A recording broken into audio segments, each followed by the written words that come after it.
Chapter 301, The Grand Campaign 3. We don't know who you are. Be glad that we don't. If we knew who you were, by now, your arms and legs would have been finely chopped up with nail clippers, and after smashing your eyeballs with a hammer, yeah.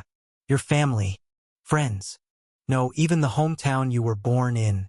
Your world itself, which carelessly threw away trash like you without proper waste separation. All of it, already, would have been torn to shreds. Oh, look forward to it. I'm really looking forward to seeing if your proud vocal cords can still sing like a nightingale, even when they are torn into 23 pieces. Click. The assistant writer turned off the recorder. It was not a mechanical recorder, but a magical one. A magic item that fully embodied the skill of capturing a person's voice. This is the official statement that echoed over Monopolized City yesterday. The atmosphere seems quite different from the official statements I know of. To us, this is routine. Death King. Because of you, the spiders of the Magic Tower are seriously pissed off. Do you regret it? What? I'm just asking. Do you feel that your decision to act with me was a bit hasty? What are you talking about? The assistant writer dropped the recorder. Crack. Her high heel crushed the magic device. Obviously, it's going to be insanely fun. The assistant writer's dim eyes were smirking. I didn't understand why the corner librarian chose a man like you as a messenger. But now I think I know. You, with a face that seems clueless about the ways of the world, know how to play with people's hearts. That's a bit harsh. I'm not playing around. I always live seriously. I am sure you do. That's what makes you even more vile. You're the best. I couldn't tell if it was an insult or a compliment. Quoi? À distant explosion sounded. The vibration traveled across the cave ceiling, causing water droplets on the stalactites to fall. The cold water seeped into our scalps. We shook our heads like cats. Damn it. It seems the Magic Tower has sent another search party into the cave. Yeah, we'll be discovered here soon too. Let's move quickly. In a city, maybe, but a chase scene in a cave, that's just a farce fit for a horror movie. The eye living in the labyrinth guides you to a safe zone.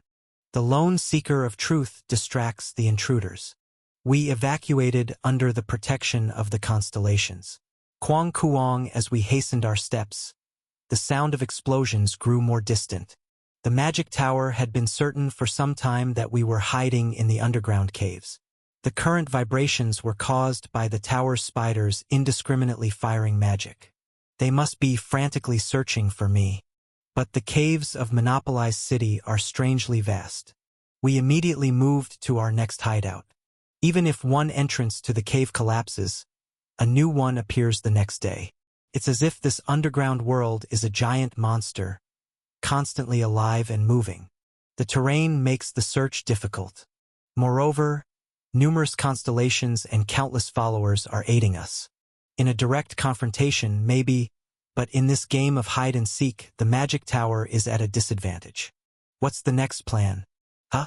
The assistant writer asked with an excited face. Since the start of the Grand Campaign, the assistant writer was completely fired up. I would paint the big picture, and she would tailor, fabricate, disseminate, and reproduce rumors according to local circumstances, steering events in our favor. Just like a devout follower of Hamustra. Is this also my responsibility? I gave a bitter smile. Next, we need to meet with the followers of the Sword Emperor. 9. We do not acknowledge someone like you. 10. The Sword Emperor? The assistant writer smiled. It was not a gentle smile. Certainly, it was not filled with goodwill. Humans are creatures who smile even when testing others. A place full of people obsessed with swords can hardly be called a group.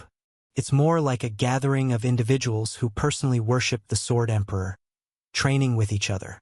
Their daily routine is simple. Breakfast, training, lunch, training, dinner, training, sleep, and then more training. Why meet such lunatics? Slowly, an anti-Magic Tower alliance is starting to rise. Cool. Another explosion echoed from beyond our hideout.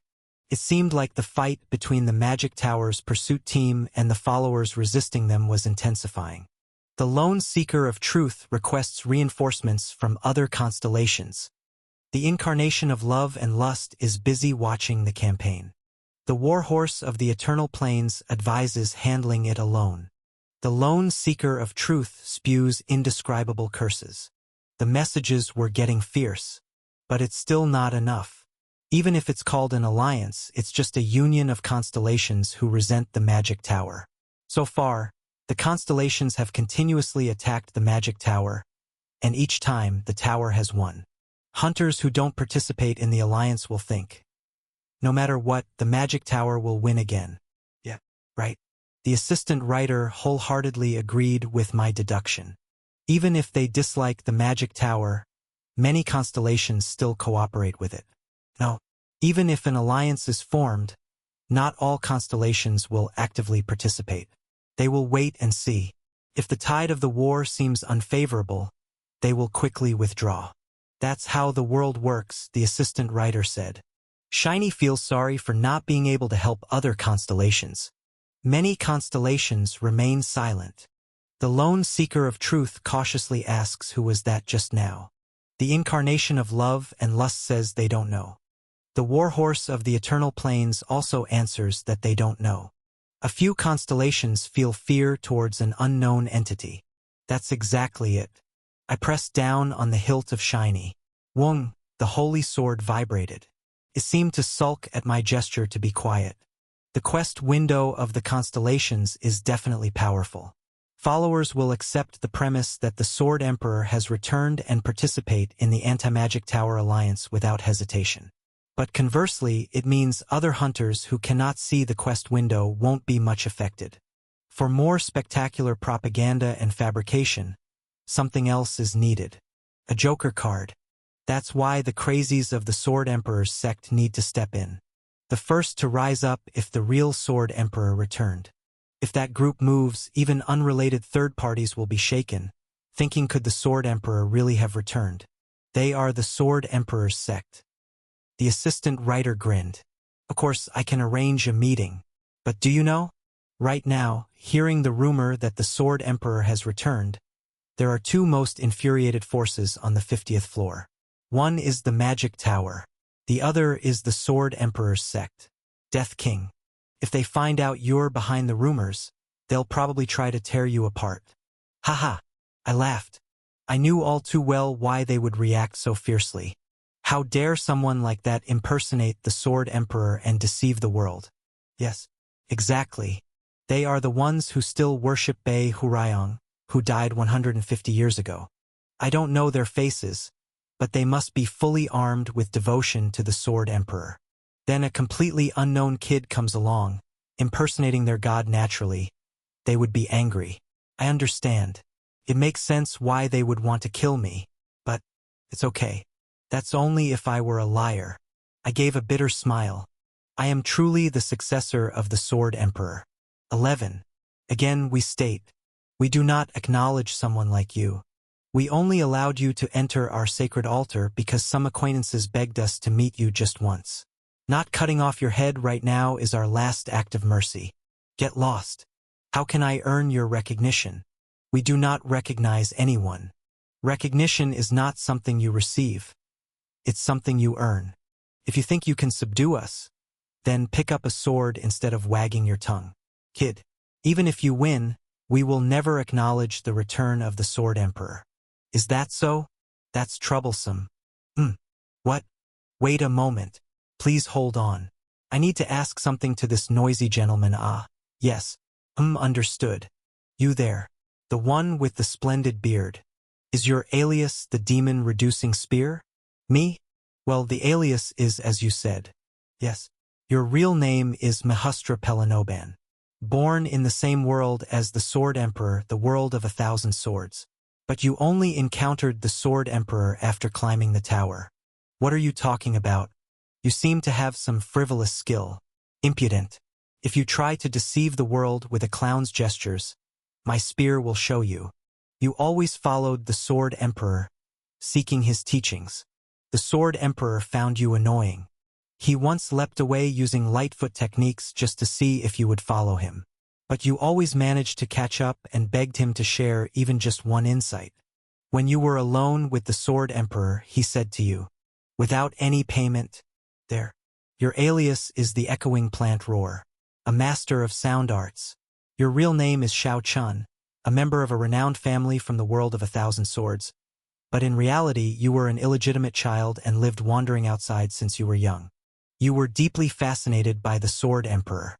The Sword Emperor had charged through the martial world alone, without any help from a prestigious family. You asked to climb the tower with the Sword Emperor, but he rejected you, finding you bothersome. You couldn't accept it. Every night, you went to where the Sword Emperor was staying and mimicked a cat's cry, very loudly. When the Sword Emperor angrily chased after you, you fled far away, and when he tried to sleep again, you'd sneak back in and cry like a cat. Then one winter, you were caught pretending to sleep by the Sword Emperor and got severely beaten. The Sword Emperor said, "Kid, do you know why I'm hitting you? Because you're incredibly weak and have the audacity to seek teachings? No. Because you disturb someone's sleep? Not that either. It's just because you mimic a cat's cry. I hate cats. Very much. So you're gonna get beaten a lot from now on." The atmosphere was tense. If I've touched on unpleasant memories, I apologize. I only wish to gain your recognition. No matter how much you deny it or find it hard to believe, I have truly come here to continue the will of the Sword Emperor. I know the alias of the person sitting there, staring blankly, is Flower Leisure Bow. I know your name, your origin, and most importantly, what time you spent with the Sword Emperor and what conversations you had. I can tell you the personal details of everyone here, because if the Sword Emperor knew it, I know it too. Of course, saying this might still be hard to accept.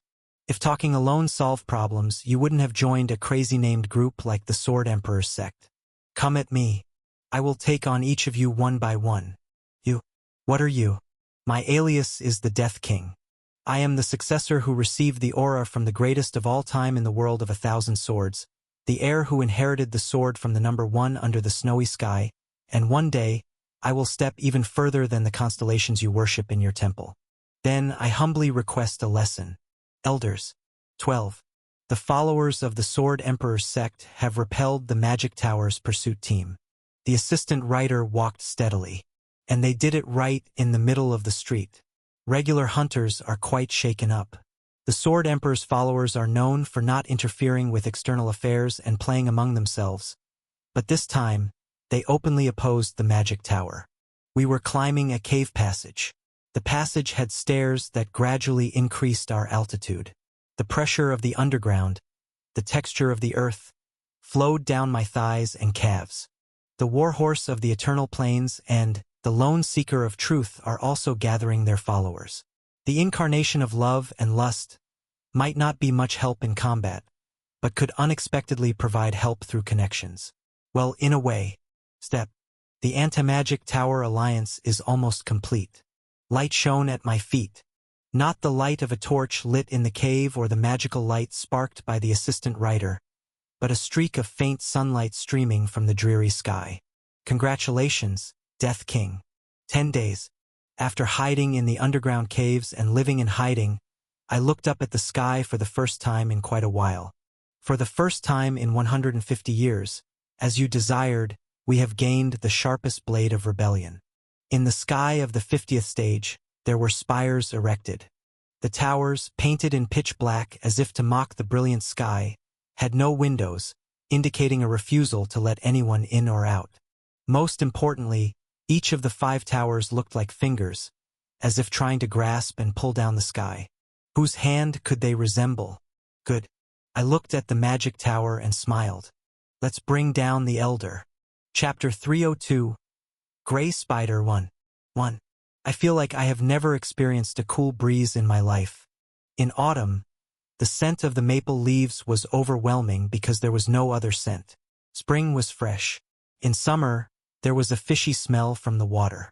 Being alive, anything was repulsive. The gray spider wanted to die in autumn. Which race? Who gave them that name? The term witch didn't just mean a magician who casts spells. In the language of this world, Niglaskukalu, Ma, carried nuances of all kinds of disgust and contempt. Forsaken, sacrilegious. The 23rd, cursed. Didn't just mean gender. To begin with, there were more than 4 genders in this place. The binary of male and female wasn't applicable. Mirgal. If I had to find a somewhat suitable translation, it would be gray. Amidst red, blue, and green, the primary colors that dominated the world, gray could only produce descendants by receiving seeds from other genders. Cursed race of gray. Which race? The season when the gray spider was born was autumn. Poor thing. Perhaps its mother didn't know what she was saying. Why be born into such a world? The mother didn't recognize the true value of the newborn child. That the child would understand all the words the mother was muttering under her breath. The child, by nature, was born blessed to remember everything it saw and heard. It had already heard and felt a lot in the womb. The mother had given birth to a genius without realizing it. Poor thing. A handful of moisture. A bit of blood color. The gaze looking down on itself and the hand passing over the forehead. Pity disguised as love. Resignation imitating comfort. Death camouflaged as life. The smell. The smell of the mother. The smell of autumn. Why in such a place? The gray spider began to hate the world. 2. I don't have any particular feelings towards the elder. Bei Hurayang said. To me, emotions are actions. Zombies. It's just that they don't often show on the outside. But that's also an action. Just feel as it comes? Maybe. Those who live as life goes on might think so. Not me. Bei Hurayang crossed his arms. My decision to not care about the elder was entirely my own. If she had suggested climbing the tower with me, she would have followed me. If she wanted to be friends, we might have become friends. But I chose not to do so, not just with the elder. I didn't make a single companion. I asked why.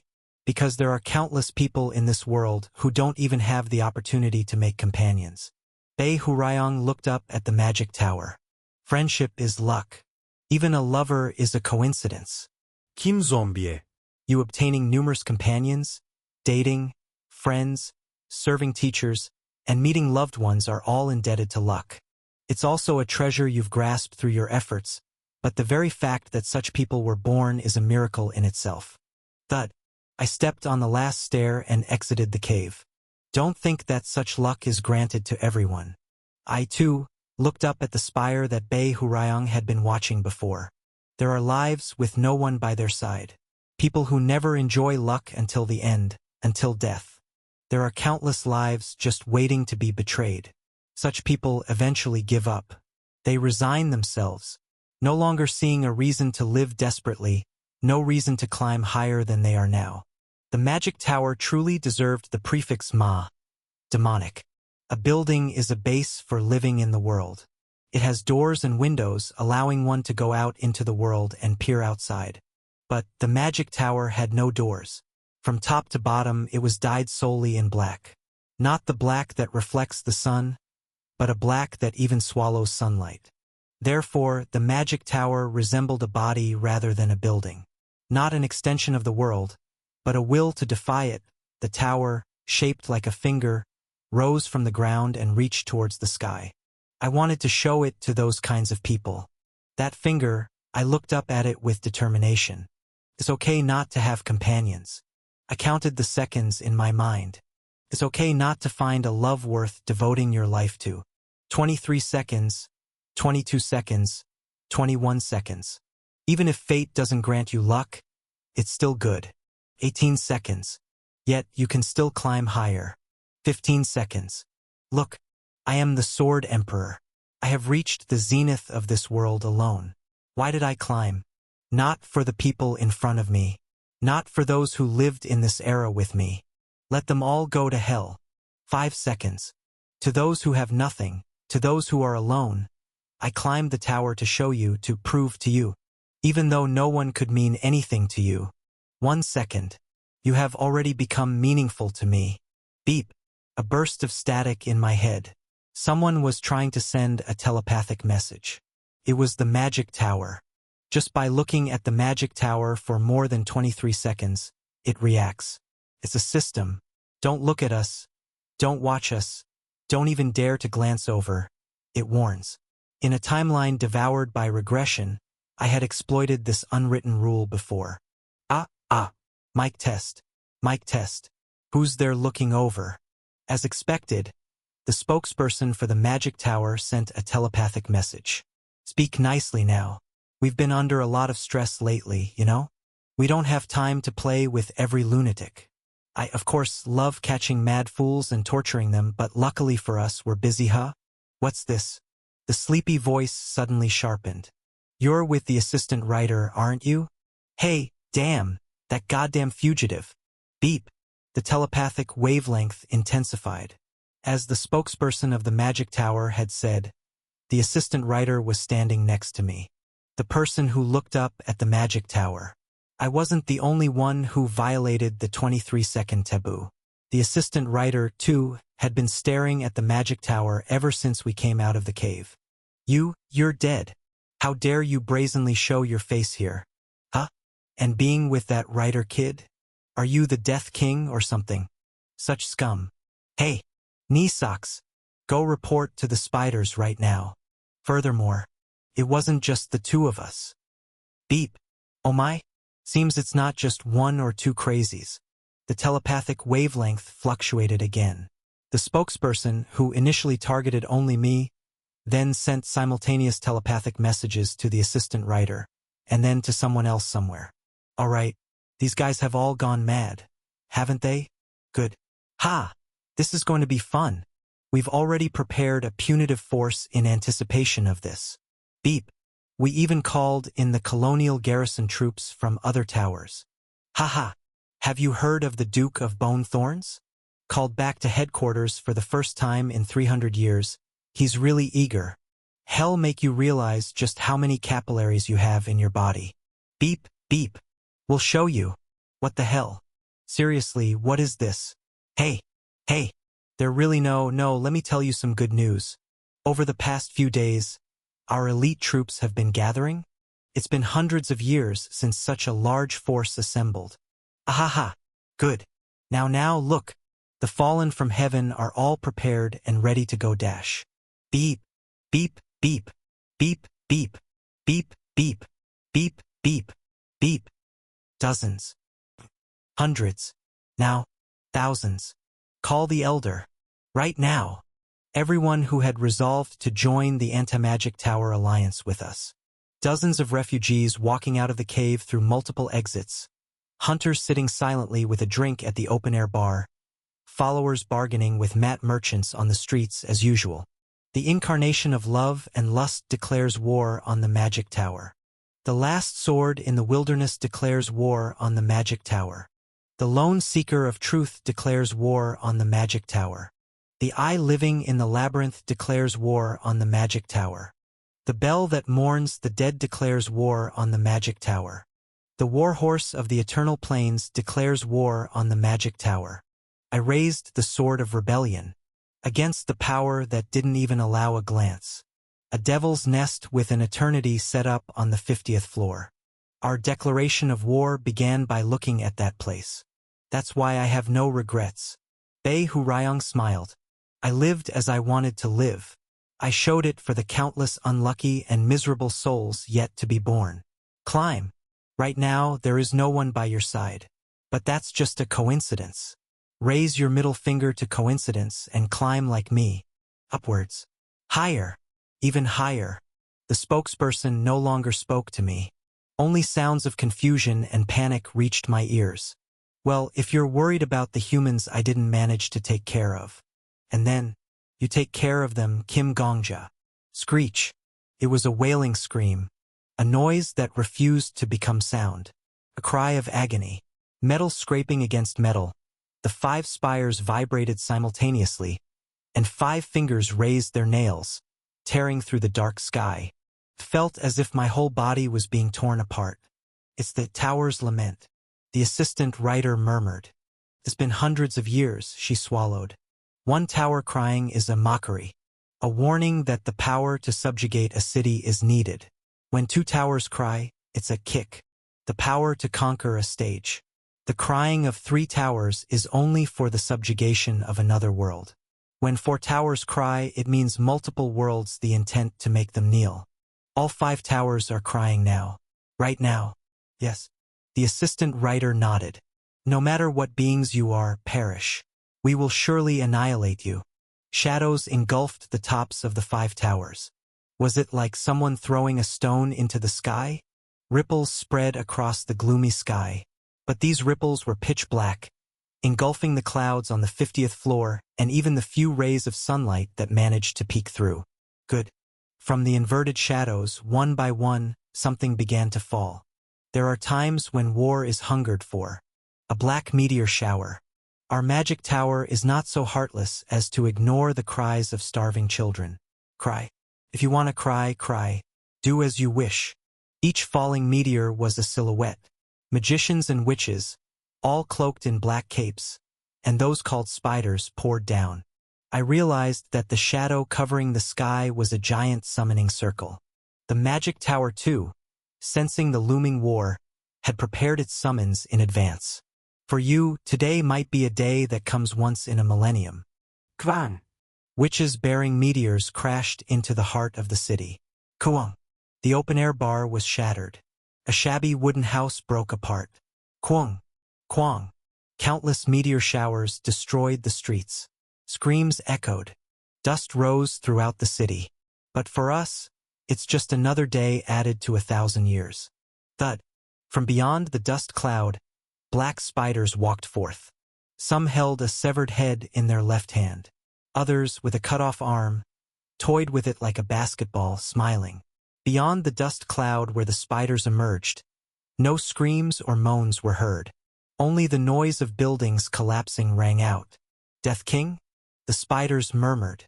Our prey is really called the Death King? The tower really lacks sense. It always has. It always will. The spiders were spread far apart from each other. Someone smashed the city's west gate. Another, the north side bar. Yet another, the statue in the central square.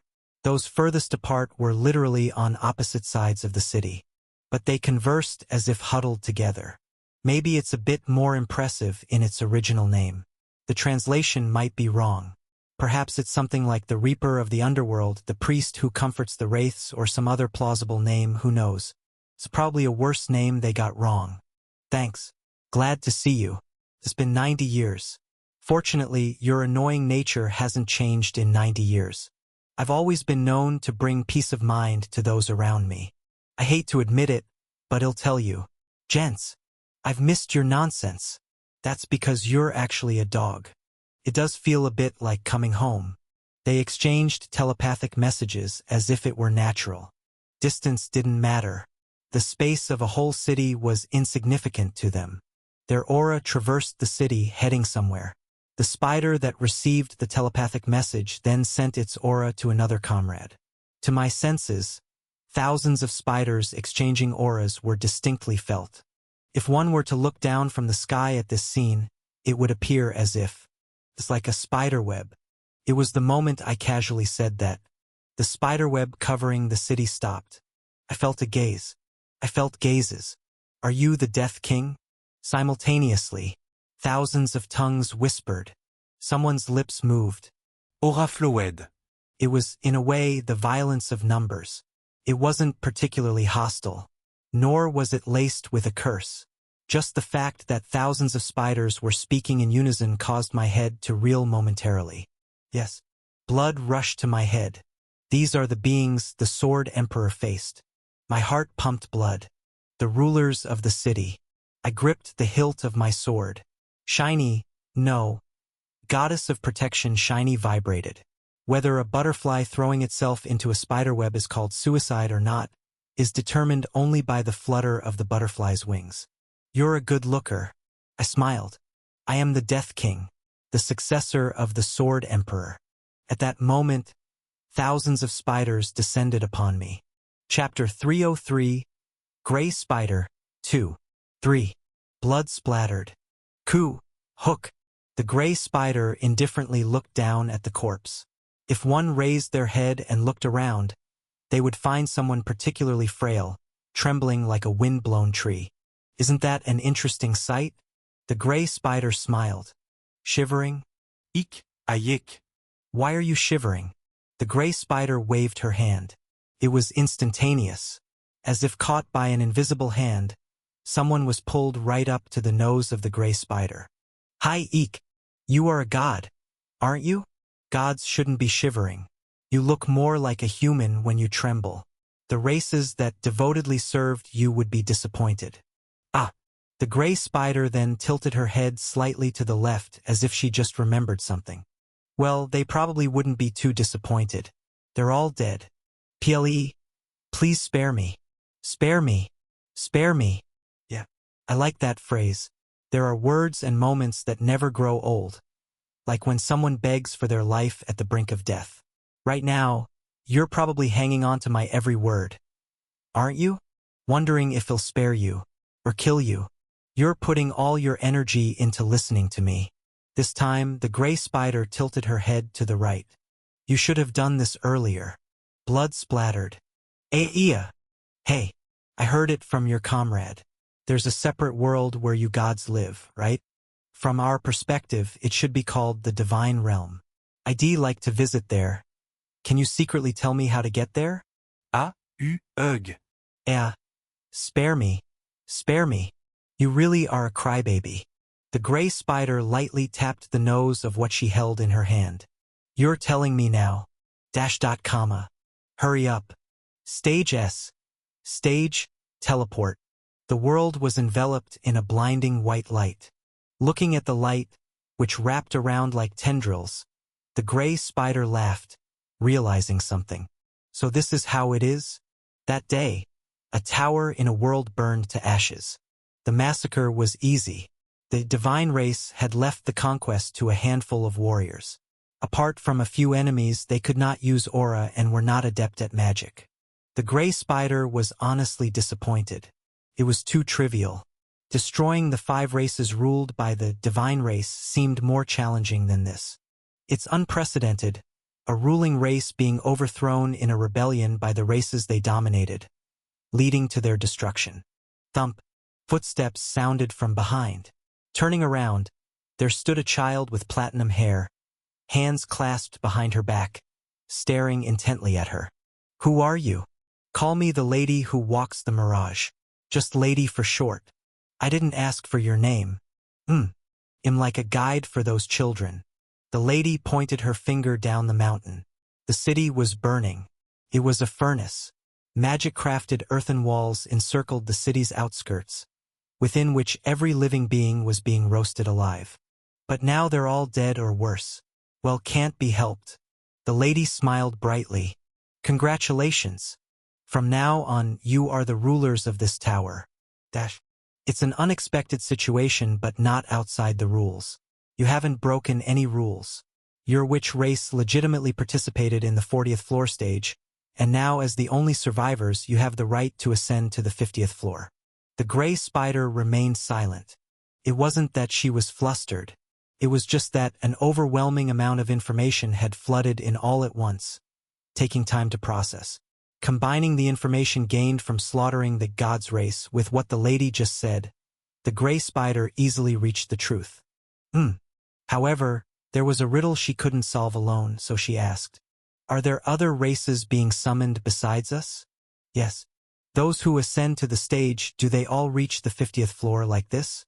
Making themselves out to be gods and using inferior races. It's not necessary, but it seems that's how it's been. So, every human who reaches the 50th floor is treated like a god? Yes. At least until now. Indeed. A smile formed at the corner of her mouth. Thank you. Why? The gray spider replied. Just now I found a reason not to die. For they knew they were formidable opponents the moment their eyes met. Everyone. Even if it's been decades since we last coordinated, surely we haven't lost our edge to the point of failing to catch a mere rookie who just ascended to the 50th floor? We're too old to fight on instinct alone. Let's communicate the strategy via telepathy. Sorry, but that won't work. The spiders exchanged words as they rushed in. All were using aura to race along an accelerated timeline. Before a black cloak could even flutter once, the spiders spoke, listened, and questioned through numerous sentences. Why not? That Death King guy. He's listening to our conversation right now. From the north side of the city, dozens of spiders felt the casting of magic. In the east, a unit had completely jumped over the city wall. Probably they were using invisibility magic and then going around to ambush me from behind. Really? So he's not a complete newbie. I've increased my speed now. Increase it more. That bastard is following us with his eyes. More? More. Stop. How about now? If we compress the telepathy further, some of us won't be able to hear. It's no use. He's still listening to us. Someone among the spiders muttered coldly. It seemed that this spider was temporarily taking command. Not exactly a leader, but clearly in a control tower role. Moreover, he seems relaxed. His flow of time is faster than ours. What? No way. Pas impossible. He's not moving at all. Just standing there. Maybe he's just pretending to listen? No, he's not just standing there. He's found him. Handing over command to Duke of Bone Thorns. It was a desperate shout from the control tower. I discarded a piece of memory, honed my aura, and shot towards the location of the control tower's voice. Boom! At the same moment, the control tower shouted about transferring command. The hiding place she was in was slashed. It was a balcony of a seemingly unremarkable 3-story apartment building. The spider's breaths halted for a moment, a clear sensation to my senses. Tension. I am the Duke of Bone Thorns. Parched voice muttered. It was a different person from the one who had just been in the control tower role. The muttering tone conveyed an effort to suppress fury towards me. From now on, I'll exercise command. Telepathy will be forbidden for spiders below the rank of Viscount. Damn. Crazy. Agreed. Did Serena just get taken down in one shot? She's not dead. Not sure if that's good news though. Ah, please. Don't tell me he's going easy on us. Suddenly I don't feel like fighting. Phase implementation. Idiots. Divide the telepathy into 2 stages. Increase the speed so that only those above the rank of Viscount can understand. The remaining orders can be relayed once more by each commander to their troops. Ready. Implementing. And those who are optimistic, prepare for bombardment. Increase the speed. More. More. They are not just average. Stay alert. No, wait. Everyone, just wait a moment. That strike just now was Constellation Killers. Found it. The original control tower had passed the command to a spider farthest from me. It must have been a decision made to last even a little longer. But it was precisely because of that the plan became evident. Immediately after taking down the control tower, I concentrated on the northern part of the city. Of course, someone nearby with a parched voice was giving commands like forbidding telepathy and prepare for bombardment, pretending to be the commander. It was a fake. The owner of the parched voice was not Duke of Bone Thorns. Or maybe they were, but at least not the commander. The true commander was the one who had been giving short commands like agree, phase, and ready from a little while ago. They pretended to pass command to the Tur-speaking spider, and the real commander issued orders using code-like phrases. It was a fairly sophisticated fake. It must have been something they agreed upon before the battle began. But I wasn't fooled. Warning. I shrugged my shoulders and swung. The charge strike was unleashed. This time stronger. The sword slash that split the sky tore through the northern wall of the city, striking a Tur-speaking spider who was hiding behind it. Just before being incapacitated, she chose to shout a warning to her comrades instead of attempting an evasive maneuver.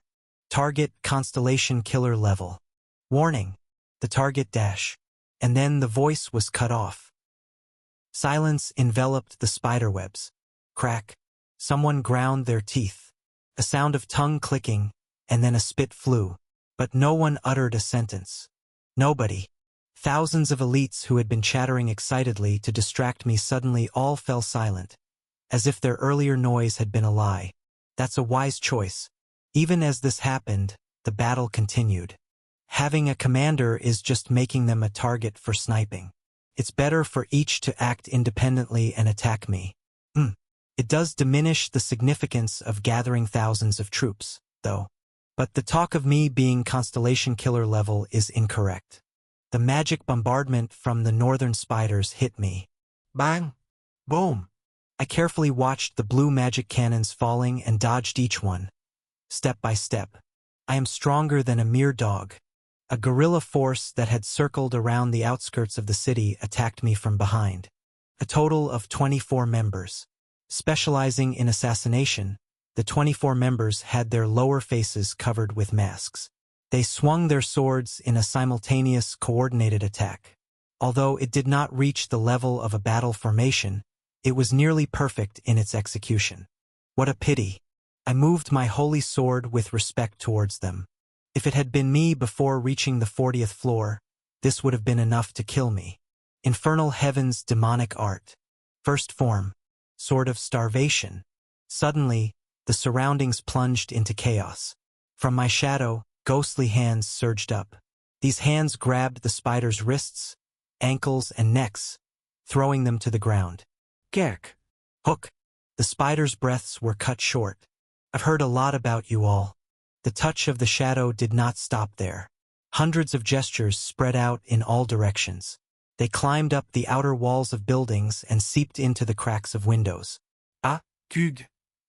This can't be spiders that had been lying in ambush inside the buildings, hiding their presence, fell one by one. Which race? Flames blazed all around. In any world, to ascend to the 50th floor, there is a common stage that must be passed. That is, the task of becoming a god and ruling over one's own race. You were originally a race that originated and lived in the world of the 40th floor, in other words, a dominated race led by hunters. You're wrong. One of the spiders within the range of my infernal heavens cried out. A strong one who had managed to repel the hands reaching out from the shadows 5 times. We misjudged. It's not because he needed the power of the constellations to defeat us that he dragged them into this. It's the opposite. He drew us in so that, damn it, we become cautious of each other and restrict our range of attack. But the hunters who ruled over you made a mistake. Thud. The 5 exchanges did not lead to a 6th. A hand struck the back of the spider's neck. The spider was knocked unconscious and fell into a deep sleep due to a targeted blow to her vital points. Damn it! Is this silence meaningful? That's precisely the point. They marked you all as scapegoats, carefully nurturing the 5 races but making the witch race play the hated role among all races, so that the anger and blame intended for the gods were directed at you instead. That's right. Staying quiet will just get us killed. Push through with numbers. That might have been a good strategy. However, they failed to consider the possibility that you might become strong, and then even stronger to the point where you could annihilate the 5 races and even the hunters revered as gods. He's a monster. Bombardment. Start with a bombardment before charging in. Optimists. The spiderweb trembled. The spiders uttered a word, and I murmured 5 in the accelerated timeline. Though we were both in the same accelerated time, there was an insurmountable torrent flowing between them and me. Wipe out that crazy guy completely. What happened next was as follows. The falling stars, literally those who fall from the sky, were exactly that. Wrapped in special magic, they plummeted from high above. Whether it was a suicidal attack or not, I couldn't tell. Not knowing, I decided to deal with it first. What dash? Kicking off the ground, whoosh, I immediately soared into the air. I locked eyes with the spiders just as they began their plummet. They were right in front of me, so close I could see their eyebrows quivering. I gently touched the forehead of the first falling spider, rendering her unconscious. Infernal Heaven's demonic art. Third form. Sword of the drowned. All 7 members of the falling stars were engulfed in the torrent of aura. Their momentary hesitation at their leader being struck was their fatal mistake. The falling stars lost consciousness and plummeted endlessly. One must always consider the possibilities. I landed on the ground first. Thump! I caught each of the falling stars one by one as they fell, carefully laying them on the ground. Already unconscious, they groaned as if tormented by nightmares. The possibility that someone you thought was nothing might actually be stronger than you. I dusted off my hands with a couple of light taps. Isn't that right, everyone? You all make the same mistake. It's all about making mistakes, learning from them, and helping each other to improve where possible. That's what life is about, I believe. Surely we can help each other too. Around me were hundreds of flames. Hands shaped by aura writhed around me. Death King. Someone seemed to murmur. No, more like a great devil. I gave a sheepish smile. That's just propaganda and fabrication, you know? Chapter 304. Gray Spider, 3. The spiders froze at the sight of my smile. I've met many people who have lived for a long time. In the tower, it's possible to overcome the limits of lifespan. Here, there are humans who have survived over 100 years, and constellations like Hamustra who have roamed the stars for tens of thousands of years. I realized one thing while meeting them. Fear is constant. It's a bit tricky. I smiled broadly. If you are just going stay still, shall I make the first move? My feet moved faster than words. I dashed out.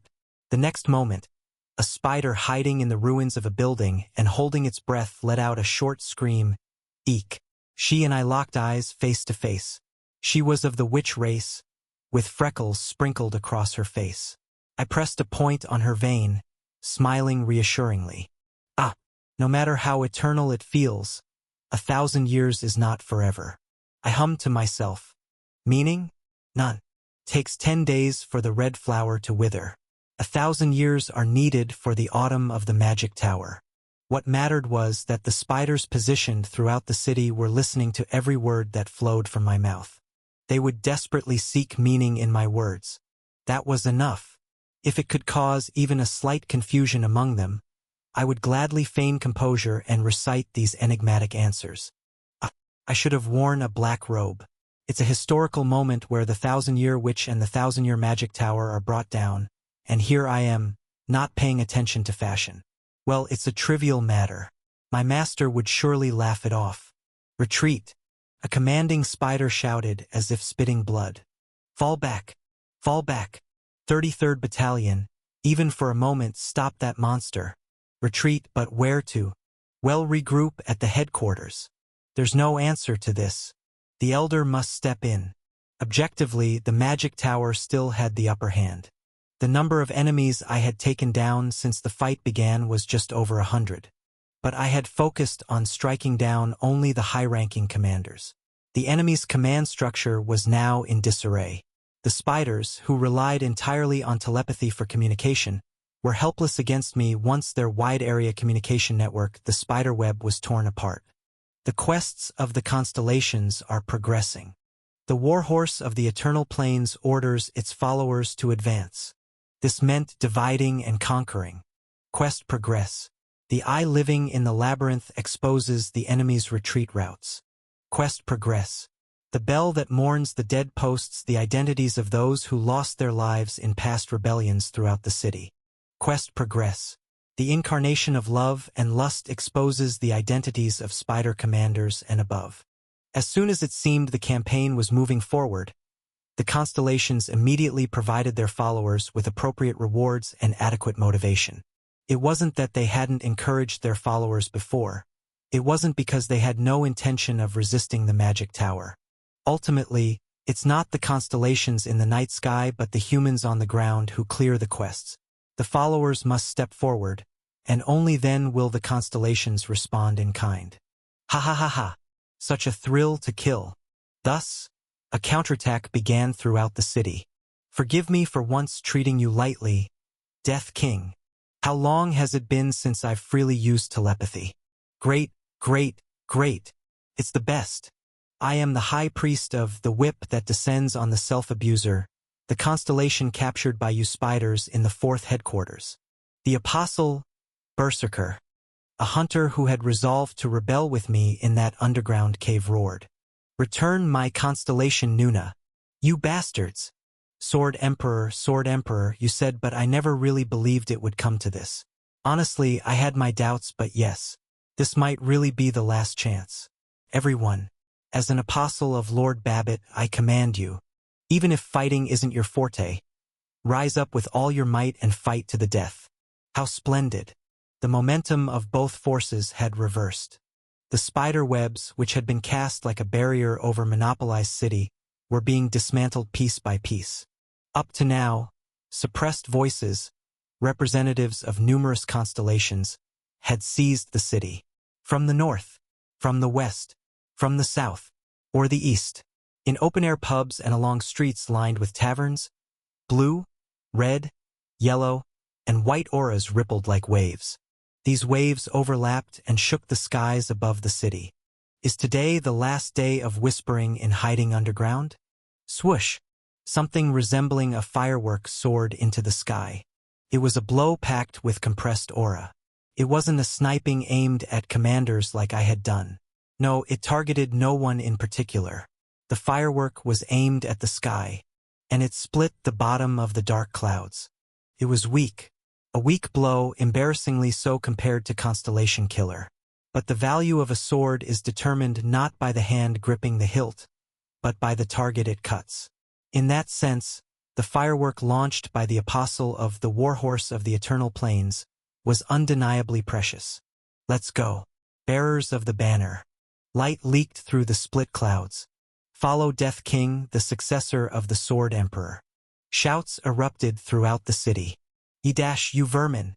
One spider raged. We retreated because of that guy, not because we're afraid of you brats.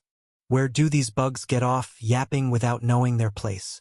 Who the hell do you think you are, showing off like this? Ah, there it is. I launched a sword strike. What? The spider's voice jumped. Along with the sound of a building collapsing, I could hear the spider jumping around. You unprincipled bastard. Why hit when someone is talking, huh? Hey, that blow just wiped out my entire squad. It's unbelievable. Wow, seriously, are you really the successor of the Sword Emperor? Huh? Smiling foolishly all this time. From your face alone, the aura of misfortune overflows like crazy, just like the Sword Emperor. Damn it. Damn. I launched another strike. Damn it. With that scream, the voice was cut off. The commander, who had let his guard down thinking he wouldn't be defeated just by emitting a telepathy signal, was already gone. The brave one who knew he was doomed but couldn't let go of the command baton until the end, also disappeared. And the lunatic who, despite knowing he was going to be defeated, wanted to curse a storm before dying, just made his exit. Now only one role remained. Yes, it's familiar. The only ones left were those who had the power to be complacent, couldn't let go of their command baton, and never forgot to curse until the end. This familiar damnation. Though the face is different, this aura of misfortune reminds me of that bastard. Honestly, it's surprising. Even with entirely different directions, the misfortune is the same. I didn't hesitate. I launched a strike towards the direction from which the voice had come. And, Kwang! For the first time today, my attack was neutralized in mid-air. I want to ask. Far away in the clouds split by the firework. Her finger was stretched out in a ray of sunlight. Where did you learn that shitty attitude? Behind the finger, an expressionless face still shrouded in shadow looked down upon the earth. The brim of the hat she wore was long and wide, leaving no gaps for the sunlight to penetrate. If there's a specialized hospital that removes such shitty attitudes, let me know. From what I see, that seems to be the root of all evil. No matter how much you stomp them, cockroaches keep crawling out, so there must be an academy somewhere breeding these vermin. The Elder, liberator of the Niglaskukalu, the witch race, the one who annihilated 5 races, the forsaken owner of the Grey, Godslayer, the witch who nailed 6 constellations, the greatest stakeholder, master of all spiders. Truly, a hunter with so many titles that counting them becomes meaningless. A human even the constellations hold in awe, along with the already dead Sword Emperor and Constellation Killer, who might as well be considered dead. I smiled. Regardless of how many aliases she had, it didn't matter to me. From the moment Bei Hurayong told me the old stories, I had already decided in my heart what name I would use when I first met her. It's a pleasure to meet you, Grey Spider. I called her as I had decided. I am known as the Death King. Ha! A short laugh escaped. The King of Death? The boss of the underworld? Ha! Then you should be playing King in Hell. Why crawl out here and cause trouble, kid? Ah! It's already hell being alive, so there's no need to go to the underworld. Seems you're not one to hold your tongue. If I'm a brat, does that make you a double brat, Gray Spider? What? The elder seemed momentarily at a loss for words. I swung my holy sword and smiled. It's a joke. Just a boss gag to lighten the mood. The elder pursed her lips, looked down at me with contempt, and then seemed to realize something. Quite a variety of expressions. She held her staff in one hand while touching her forehead with the other. A real nutcase. Damn. Why does everyone I meet seem to have a revelation that nutcase is the most fitting word in the entire universe to describe me? It's really a mystery. A mystery indeed, my mysterious friend. Capitan Lee. TL.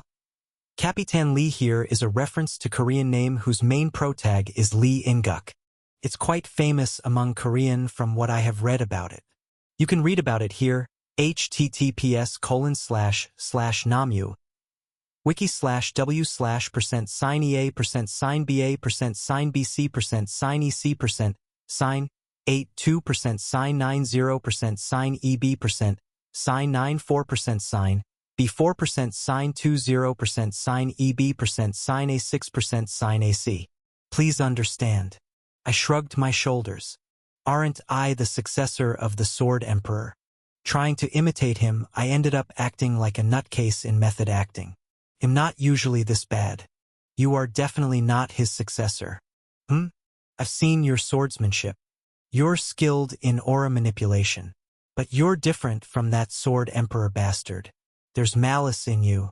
Yes, you have poison in your heart. Even as she spoke to me, the elder's gaze wandered around. Aha, indeed. Currently, the constellations are encouraging their followers with quests. But those quests are based on the premise that I am the successor of the Sword Emperor. If the narrative shifts to suggest that I have no connection to the Sword Emperor, the incarnation of love and lust would have to stop their quest immediately. That's why the elder spoke loudly enough for everyone to hear. Clever. Pinpoint attack. The elder clicked her tongue. Those who use swords, do they divide themselves into orthodox and unorthodox? Even I, who don't care, can see it. Death King. You silly little kid. You walk a heretical path. How could you be the successor of the Sword Emperor when the intent within your sword is completely opposite? Hardly. I felt the silence of the followers. They stood still or continued their battles, listening intently to the exchange between the elder and me, suspended in the sky.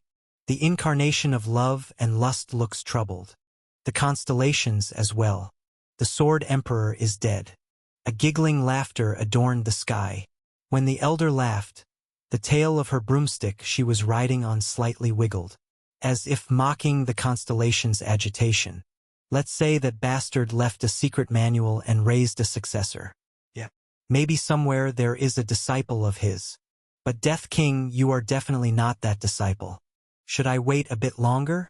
You claim to be his predecessor because you inherited the Sword Emperor's will? What was the Sword Emperor's will anyway?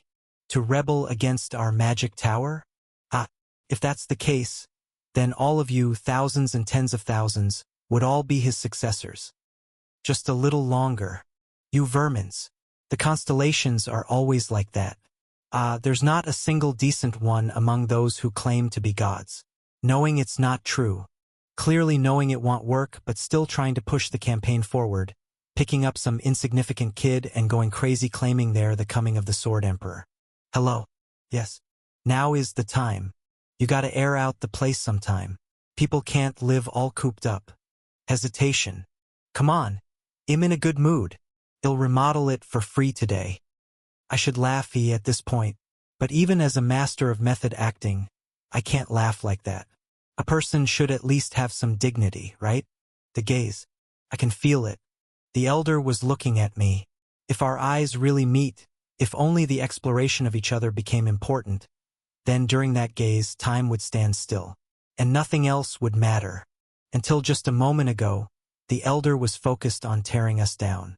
Speech, provocation, strategy. She was ready to relentlessly attack our weakest points.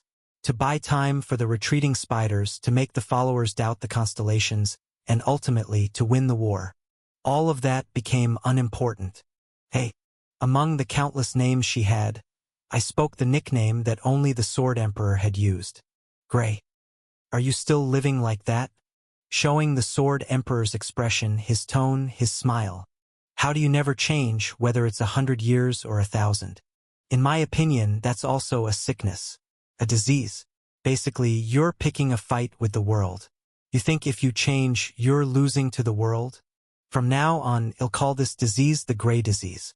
Consider it an honor. You, the elder said. You dash. Ha. Or so I would say. I smiled. It's a joke. Just a joke. How about it? Was it a little funny this time? And then I saw the clouds swirling above the city, the massive flow of magic causing them to whirl. Spiders retreating to the spires even flinched, turning back to look, gazing up at the sky. The sight of the 5 spires vibrating, causing an earthquake throughout the entire city. I saw many things. Okay, but none of that mattered. I wanted to see that look in your eyes. The moment I raised my holy sword, the magic storming the sky, all of it, overwhelmingly, crashed down on me. Chapter 305, Reunion 1. I don't think I've ever felt a refreshing breeze in my life. Hey, but I have felt a hot wind once. I remember feeling it one day. I've heard a lot about you. The hot wind suddenly blew from behind me. Are you the Gray Spider? It's hard to pronounce. Let's just call you Gray. How about that, Gray? Sounds friendly and nice. Hey, Gray. But why is it so suffocating here? No windows? What about ventilation? Is this really a place where people live? The Gray Spider sighed and turned around. The man was red and hot. Though the season had turned to autumn, turning leaves red, this man's hair was more akin to the sun than to autumn leaves. His eyes, his mouth always slightly upturned, his shining white teeth. Everything about him sizzled like summer, as if he was born in the wrong season. He wore a sleeveless martial arts uniform with sword boldly written on it. Using my peripheral vision magic, I saw Emperor written on the back of his uniform. You're a real lunatic. Damn it. The man, hot like summer, clearly had his brain fried by the scorching heat. Above all, even his sweat smelled hot. Not stale sweat, but fresh sweat from exercise.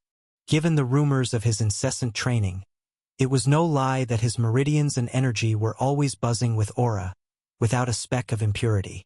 His sweat drops would probably be clearer than those of a newborn baby, like dew on a fresh apple.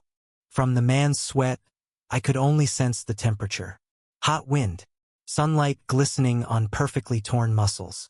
Hot dew, as if the sun itself was smiling. His sweat blatantly revealed a laughing warmth. Why, everything about him denied death. Are you jealous? I won't ask how you managed to casually visit this top-secret research lab, accessible only to me. Firstly, it would be a waste of my time, and secondly, it would just give you a chance to brag about yourself. Gray, you're quite the smart kid. Good for you. And I won't fight you, because if we fight here, my precious research tools would be destroyed. Sword Emperor, I'm trying my best to maintain my composure. For the sake of your life and my peace, please stop provoking me, or I'll rip you apart, you son of a bitch. What? You're more sane than I thought. The Sword Emperor flopped down on the sofa. It was a fantastic treasure with a soft and plush feel, discovered by chance when she destroyed a kingdom 600 years ago. It was also the Gray Spider's special spot, where she would rest when she felt the world and her research were too bothersome. Oh? Hey, this sofa is really soft and squishy. What is this? It's awesome. It was also an intelligent magical item. Aya! Spit it out, before I tear your mouth off and make a scarf out of it. Ha he hoo, that was close. Just tell me what you're here for. I was just curious and came to see. You've been cooped up here for over 1,000 years, right? I came to see what kind of person does such legendary hikikomori stuff. ED. Hikikomori is a term in Japanese for shut-ins. So? You seem more normal than I thought. Ouch, it hurts. The Sword Emperor dusted off his butt. The Gray Spider frowned. Normal? Who are you calling normal? Gray, you. I've been called many things, but it's been a while since someone called me normal. You get angry at things that rightfully deserve anger. Then you take responsibility in your own way. That's just like a normal adult. The Sword Emperor shrugged his shoulders. The Gray Spider was incredulous. Do you realize that right now, in the basement of the Magic Tower, 6 sword constellations are nailed down, serving as magic power generators, and that we've conquered dozens of worlds so far? There must be reasons for each. I can tell just by looking into your eyes. Whether you're just a whippersnapper taking out your frustrations on the world, or someone who spins webs in the world according to their own rules. Gray, you're the latter. You might have been hurt in the past, but you've more or less overcome it. A brat who I've only known for 3 minutes is acting like a sage. I don't think it's presumptuous. The Sword Emperor grinned. It took you 1,000 years to be in that place, and 1,000 years to meet me here. Those 3 minutes are just the outcome of those 1,000 years. Life is ultimately about waiting to meet someone. So, am I your destiny? Sorry, but am not. The Sword Emperor stood up. I need to climb the tower more solitarily than anyone. What are you talking about? There are many people unluckier than me in this world. They too could ascend if they only wished. I've decided to climb the tower alone to prove that. The Gray Spider scoffed. What a noble spirit. Yeah, it's a big deal. The Sword Emperor bowed his head. Sorry. I have to achieve what I want to do. At all costs. I will dedicate my life to make a mark in this world with my sword. So, I don't have time to spare for you. Even if I become a ghost, I will fulfill my mission. The Gray Spider was engulfed in a strange emotion. She felt that the man in front of her was genuinely apologizing to her. It was as if he knew exactly what he needed to apologize for and what she needed to be apologized for. He was a man she had only known for 5 minutes. But the Gray Spider felt that his footprints had already been imprinted on a dry territory of her heart. It would take many winds to erase even the traces of his steps in this desert. You're just living a longer life than others. Your clock is just a bit larger, so it takes a little more effort for the second hand to meet the hour hand. Wait, live longer. Better days will come. The Gray Spider opened her mouth. You're an incredibly irresponsible person. Aren't you? The Sword Emperor laughed. I'm going to climb to the 51st floor tomorrow. I didn't permit it. Don't worry. I plan to remodel it a bit and then settle the bill. You think it's going to be that easy? If it annoys you, if you hate it, then follow me. I have neither companions nor lovers. But having a stalker secretly trailing behind me is the destiny I must carry as a popular figure. Follow me and witness me conquering the 100th floor. Trust me, Gray. The Sword Emperor's smile shone like the sun, and it was hotter than the desert. You be the second to conquer the 100th floor. 2. Constellation, the warhorse of the Eternal Plains. Objective: defeat the Magic Tower's forces on the 50th floor. Quest progress: good. Constellation, the eye living in the labyrinth. Objective: reveal and expose all the facilities and terrain inside the Magic Tower. Quest progress. Starting. Constellation, the bell that mourns the dead. Objective: engrave the names of those sacrificed by the Magic Tower in the past 150 years on the 5 spires as a tribute. Quest progress. Good. Constellation, the lone seeker of truth. Objective: find and challenge to a one-on-one duel each sworn enemy distributed among the followers of the Magic Tower. Quest progress. Good. And Constellation, the incarnation of love and lust. Objective: shake and crumble the heart of the leader of the Magic Tower, commonly known as the Elder, in any way possible. Quest progress. Hey, currently ongoing. You son of a bitch. A storm of magical power surged. Wow, this is really on a different level. You thought you could come back alive. Is it reincarnation? Possession? Why didn't you die and return? I quickly raised my aura and unfolded the infernal heaven's demonic art. I split my shadow into hundreds of fragments, attacking the elder simultaneously. Boom! Hundreds of explosions erupted in midair. Zombie. Behind the dust created by the explosions, the elder was unharmed. Furiously, she was flying towards me. With every flick of her fingers, dozens of spells unfolded. All my attacks were intercepted. Sorry, but could you repeat what I just said? It's fine. Go ahead. You seem no stronger than you were 150 years ago? I smirked. Hey, Gray. D. You don't seem no stronger than you were 150 years ago? It's, well, kind of disappointing. I'll kill you. I will rip your soul apart and scatter it across the world. Then cover it in shit. Fierce. You know the heart of the remaining humans. Yet you dare. Sword Emperor. The magic wielded by the Elder of the Magic Tower was indeed splendid. Every instant, 36 different spells were launched at me. 36, each with its own direction and speed, ruthlessly slicing through the flow. An attack without any pattern. It was a carpet bombing. Pop! For the first time since the battle started, blood dripped from my cheek, arrogantly stirring up people's hearts. Living as you please, then dying as you please. Watching you conquer the 100th floor alone? Bullshit. You bastard. You just died alone. Ha ha ha ha. The only regret of my life was giving a guy like you even a single chance. No. The 99th floor was surprisingly tough. I couldn't help it, you know? Turned to ashes. Swoosh. A blade-like magical force grazed my calf. Fortunately, it didn't sever any nerves, but I felt a sharp pain. People like you always do that. Thinking they're different, believing this time will be different, persuading with all kinds of sweet words. But the result is always failure. Sword Emperor, how are you any different from them? Just another bastard with sweet words. Honestly, it was dangerous. Despite my pride in surpassing the Constellation Killer, I was losing to the Gray Spider. Was it because it was my first time facing a great sorcerer? Or because her rage had amplified the power of her magic? So many bastards.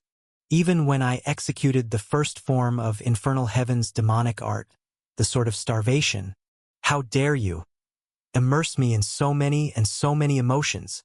It was easily countered. She seemed to know all too well what hunger really felt like. What's so special about you? Trash. Even when I simultaneously deployed the Sword of Thirst and the Sword of the Drowned, what exactly are you trying to show by conquering the tower alone, to those more unfortunate than you? Sword Emperor, what have you shown them? The Elder quickly perceived and twisted my offense, knowing all too well what it meant to be thirsty or suffocating. Do you know?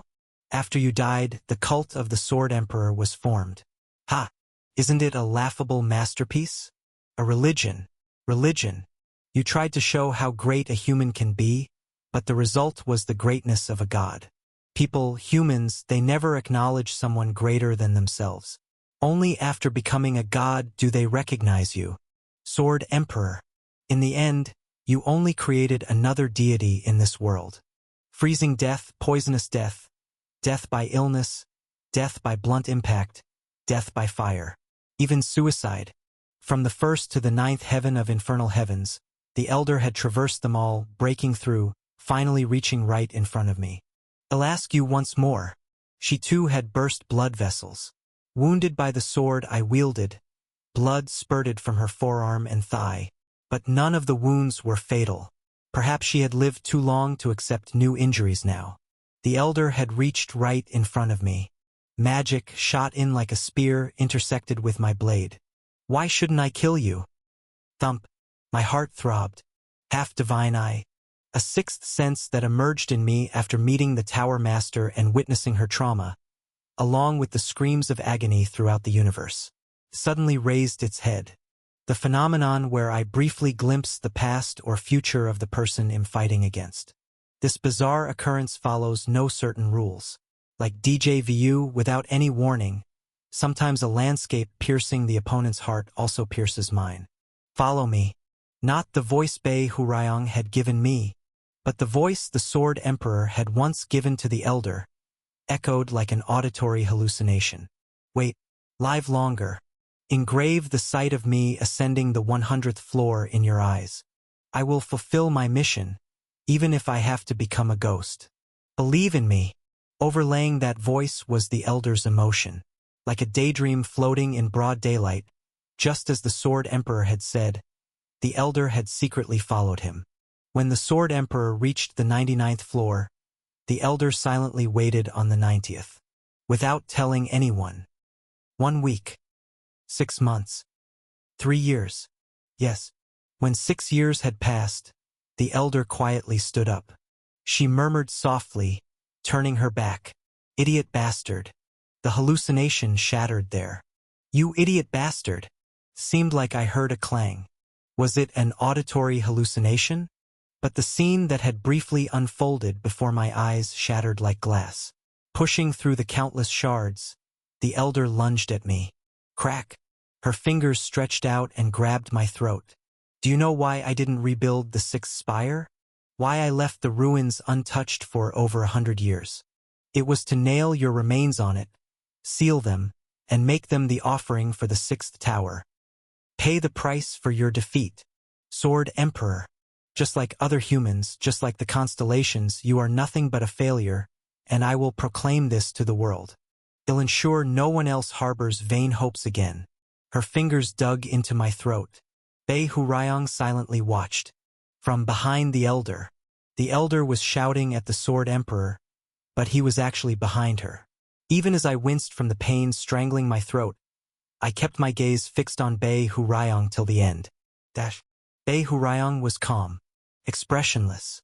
Seeing his eyes devoid of any regret, remorse, or even a trace of self-blame, I realized something I had vaguely felt for a long time, only to truly acknowledge it at this moment. No, I murmured. What? The Sword Emperor, your rival, he didn't fail. I raised my left hand. Squeeze. I grabbed the wrist of the elder who was clutching my throat. Elder, the Sword Emperor never failed. What are you talking about now? I told you. He said he would fulfill his mission even if he had to become a ghost. I looked down into the elder's eyes. The Sword Emperor didn't fail. He just died. He's still climbing the 99th floor, but as a spirit, not a human. From the 1st floor all over again. I said, right? In the midst of the elder's silence. Indeed, and then, you're right. Bei Hurayong slowly opened his mouth. I am still undertaking the 99th floor quest. Gongya. Chapter 306. Reunion 2. 3. I thought it was strange. Hey, who are you? Can you see me? At first, I simply considered it good luck. Having an expert who had climbed up to the 99th floor by my side. As I climbed higher, I began to truly appreciate how remarkable Bei Hurayong's achievements were. The 99th floor, a realm only legends among legends could reach. Although Bei Hurayong often adopted a bystander's attitude, I was undoubtedly lucky. But then, this is odd. This shouldn't be happening. Where did Marcus Callenberry go? And why is a greenhorn like you in front of me?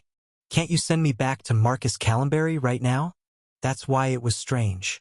How could Bei Hurayong so easily accept the fact that he had split into two? You don't steal skills, you just copy them.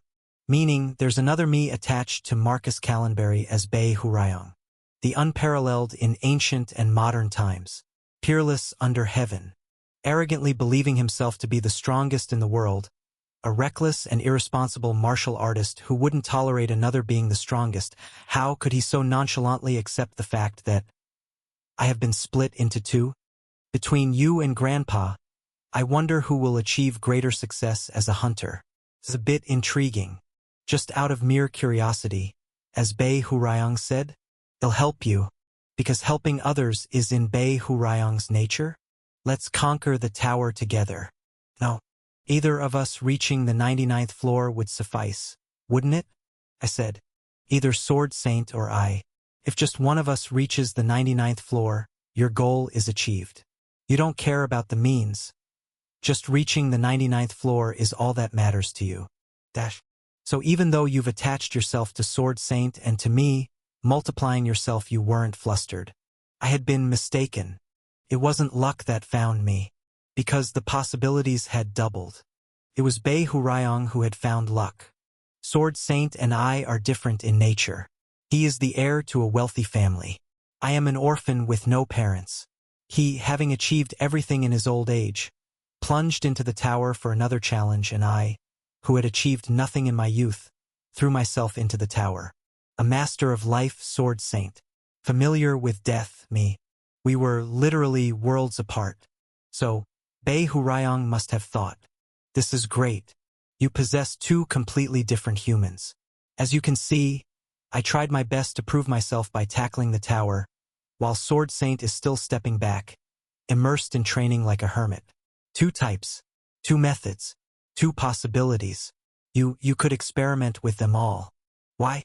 Why undertake such an experiment? Your goal isn't just to take me to the 99th floor.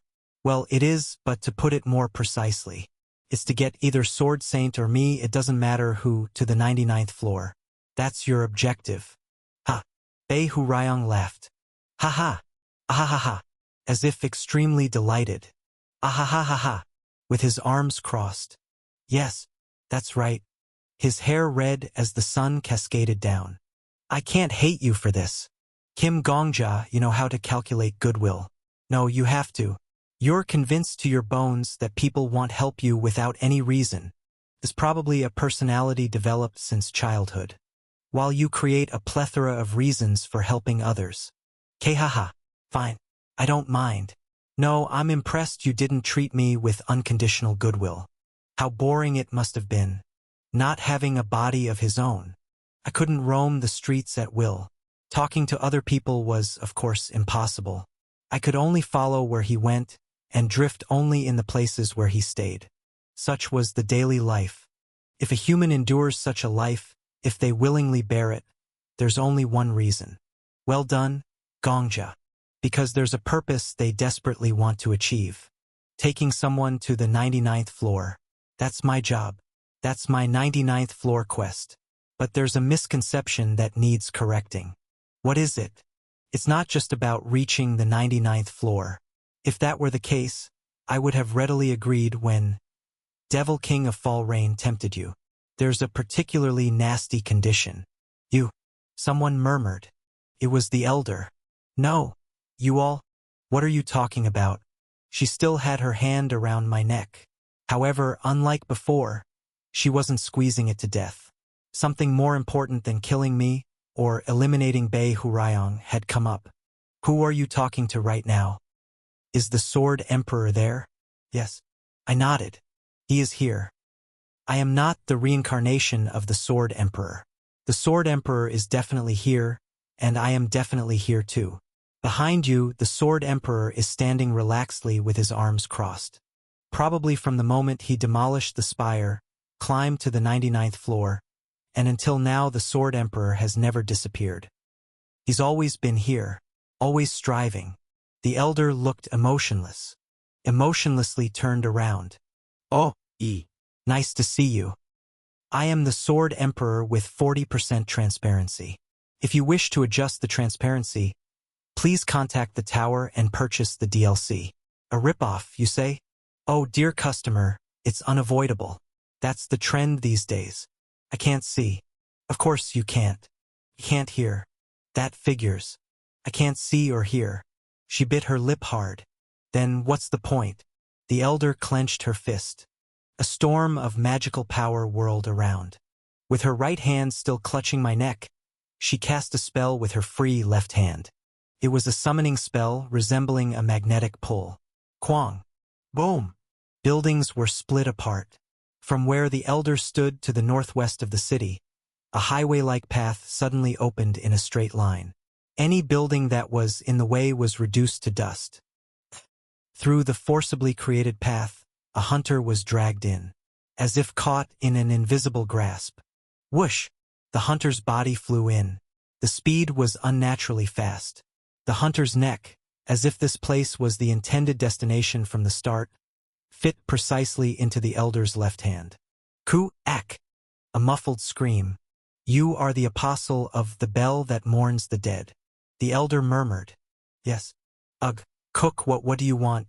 Use necromancy. Right now. Right here. There should be a spirit near me. Use any skill, whether it's Soul of the Dead or Red Bridge laid between heaven and hell. It doesn't matter. Even beg your godforsaken constellation for power. Just make it so I can talk to that damn spirit. Unless you want your head to explode. SK, skill activation. A dark aura enveloped the area. Bei Hurayong was undoubtedly within its range. The apostle, succumbing to the elder's threat and using the skill, shuddered. There's no soul of a lion here. It's useless. Bei Hurayong spoke. I am not a ghost. Strictly speaking, I am a skill. I've been fundamentally blocked from physically interfering with this world at the skill level. I can only mentally intervene with the one who possesses the skill of me. Elder, you do not possess me right now. Well, you never did. Use other skills. Use your powers. Skill activation. Light spread out. Next. Light spread out. Next. Light spread out. No miracle occurred. The hunter groaned. There's no one, Elder, no spirit near you. Though there's plenty of resentment, you originally surrounded yourself with exorcism magic to prevent the curses of the dead. Didn't you? Who would choose to stay near you even in death? Get lost. Idiot. The elder flicked her left hand. The hunter was flung away in an instant, crashing into the outer wall of a building. Kwong. Without even time to scream, the hunter collapsed. They'll kill you.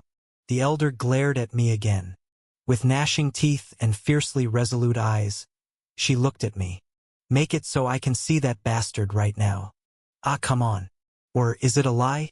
An act? Are you pretending to talk to someone who isn't even here to deceive me? Don't make me laugh. They'll kill you. He won't die.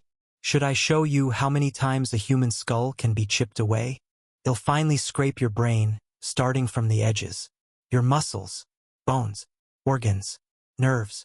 They'll cut them thousands, tens of thousands, hundreds of thousands of times. In the end, you will be the one defeated. You're so calm. Or pretending to be. Maybe you're underestimating me. Fine. They call you the Death King, right? They'll ask you then. Answer me properly. I can inflict the worst pain on you. Speak. Eyes that seem to have decayed for 1,000 years. Are you truly not afraid of death? You? A thing like you? I looked down for 1,000 years. I'm sorry. Threatening me like that won't work. It doesn't change anything. The Sword Emperor told me. You have talent. An immense talent at that. Of course, you have no talent in martial arts. But completely unrelated to those things, you have one very rare talent. I have no fear of death. Precisely, I have overcome it. I have overcome it until now. And I will in the future. That's why. Because he recognized that. The Sword Emperor chose me. I could feel it. The strength in the hand holding my neck was fading. Bit by bit. The Sword Emperor never betrayed you. Gray Spider. He never once broke his promise with you. I waited 6 years. I waited a whole 6 years for the Sword Emperor to clear the 99th floor. That should be enough, and I thought it would be more than enough to give up on myself. So, it just took a little longer than that. I thought you were dead. A voice minced into pieces. Of course it's natural to think that you were dead. No, it's as good as being dead. What is this? Don't lie to me. It didn't even take you several years to reach the 99th floor. You are the Sword Emperor. Invincible. Said to conquer the tower alone. But why did it take so long? Don't lie to me. Skill card, open. I reached out my hand towards the elder's face. Right in front of her. Her pupils must have been engraved with letters along with a bit of light. Plus. Sword Constellation. Rank, A+. Effect. A ghost from another world. He cleared the 99th floor but failed the 100th floor and died. The resentment remained, causing him to become a ghost. He cannot interfere with the physical world, but it is possible to tamper with the owner's mind. Seek advice from his rich experience and amazing skills. However, no one except the owner can recognize Bei Hurayong. This skill is copied from Hunter Marcus Callenberry. Plus, an undeniable truth. First, the strength in the grip loosened. No, this is your failure. Your defeat. Constellation. What's the point of conquering the tower even as a constellation? You became a god. You are a god. That's why. Next. The sharp angle of her eyebrows crumbled. I never used the power of the constellation. Not until now. Not in the future either. Every time I relayed Bei Hurayang's words out loud, one by one, slowly, the pillars supporting what had been known as the Gray Spider for 1,000 years collapsed. I didn't use the power of messages. I discarded the faith that gathered. You can think of it as an excuse, but I sprinted doing my best. Even becoming a ghost, I wanted to remain human. It's a funny story, isn't it?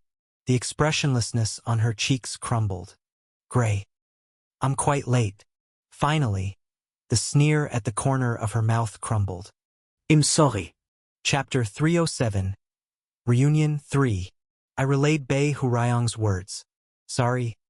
For being late. The elder's breathing slowed down.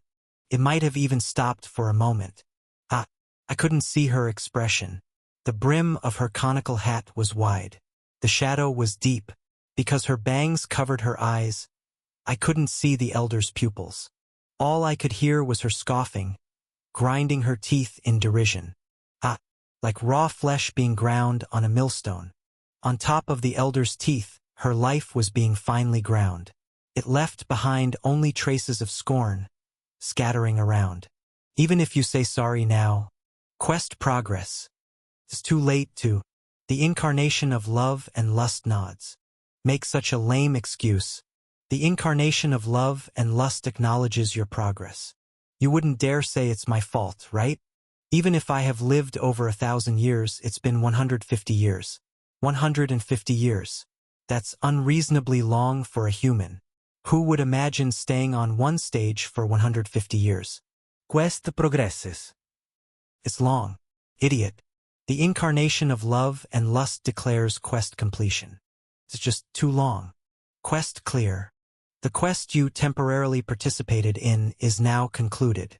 All followers of the incarnation of love and lust are granted the right to ascend to the next stage.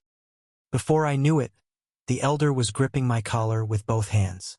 As a godslayer, a witch who nailed 6 constellations, and the master of all spiders, she had 5 fingers. This child. You're the successor of the Sword Emperor. Yes.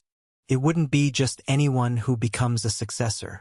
Your faction prides itself on tradition and legend, saying it's a one-person succession, not that I'm curious, but you always bragged about it. Of course. If this child fails, even you won't be able to climb the 100th floor. Unfortunately, that's more likely. Over the elder's shoulder, Bei Hurayang silently crossed his arms. The two of them stood on my shaky words, talking to each other. If you made him your disciple just because he can use a bit of aura, it'll kill him. It's surprisingly your freedom to kill whomever you want. Draw your sword. Thud. The elder released my collar. 1 step, 2 steps, she backed away. Finally, as her bangs fluttered, I could see her expression.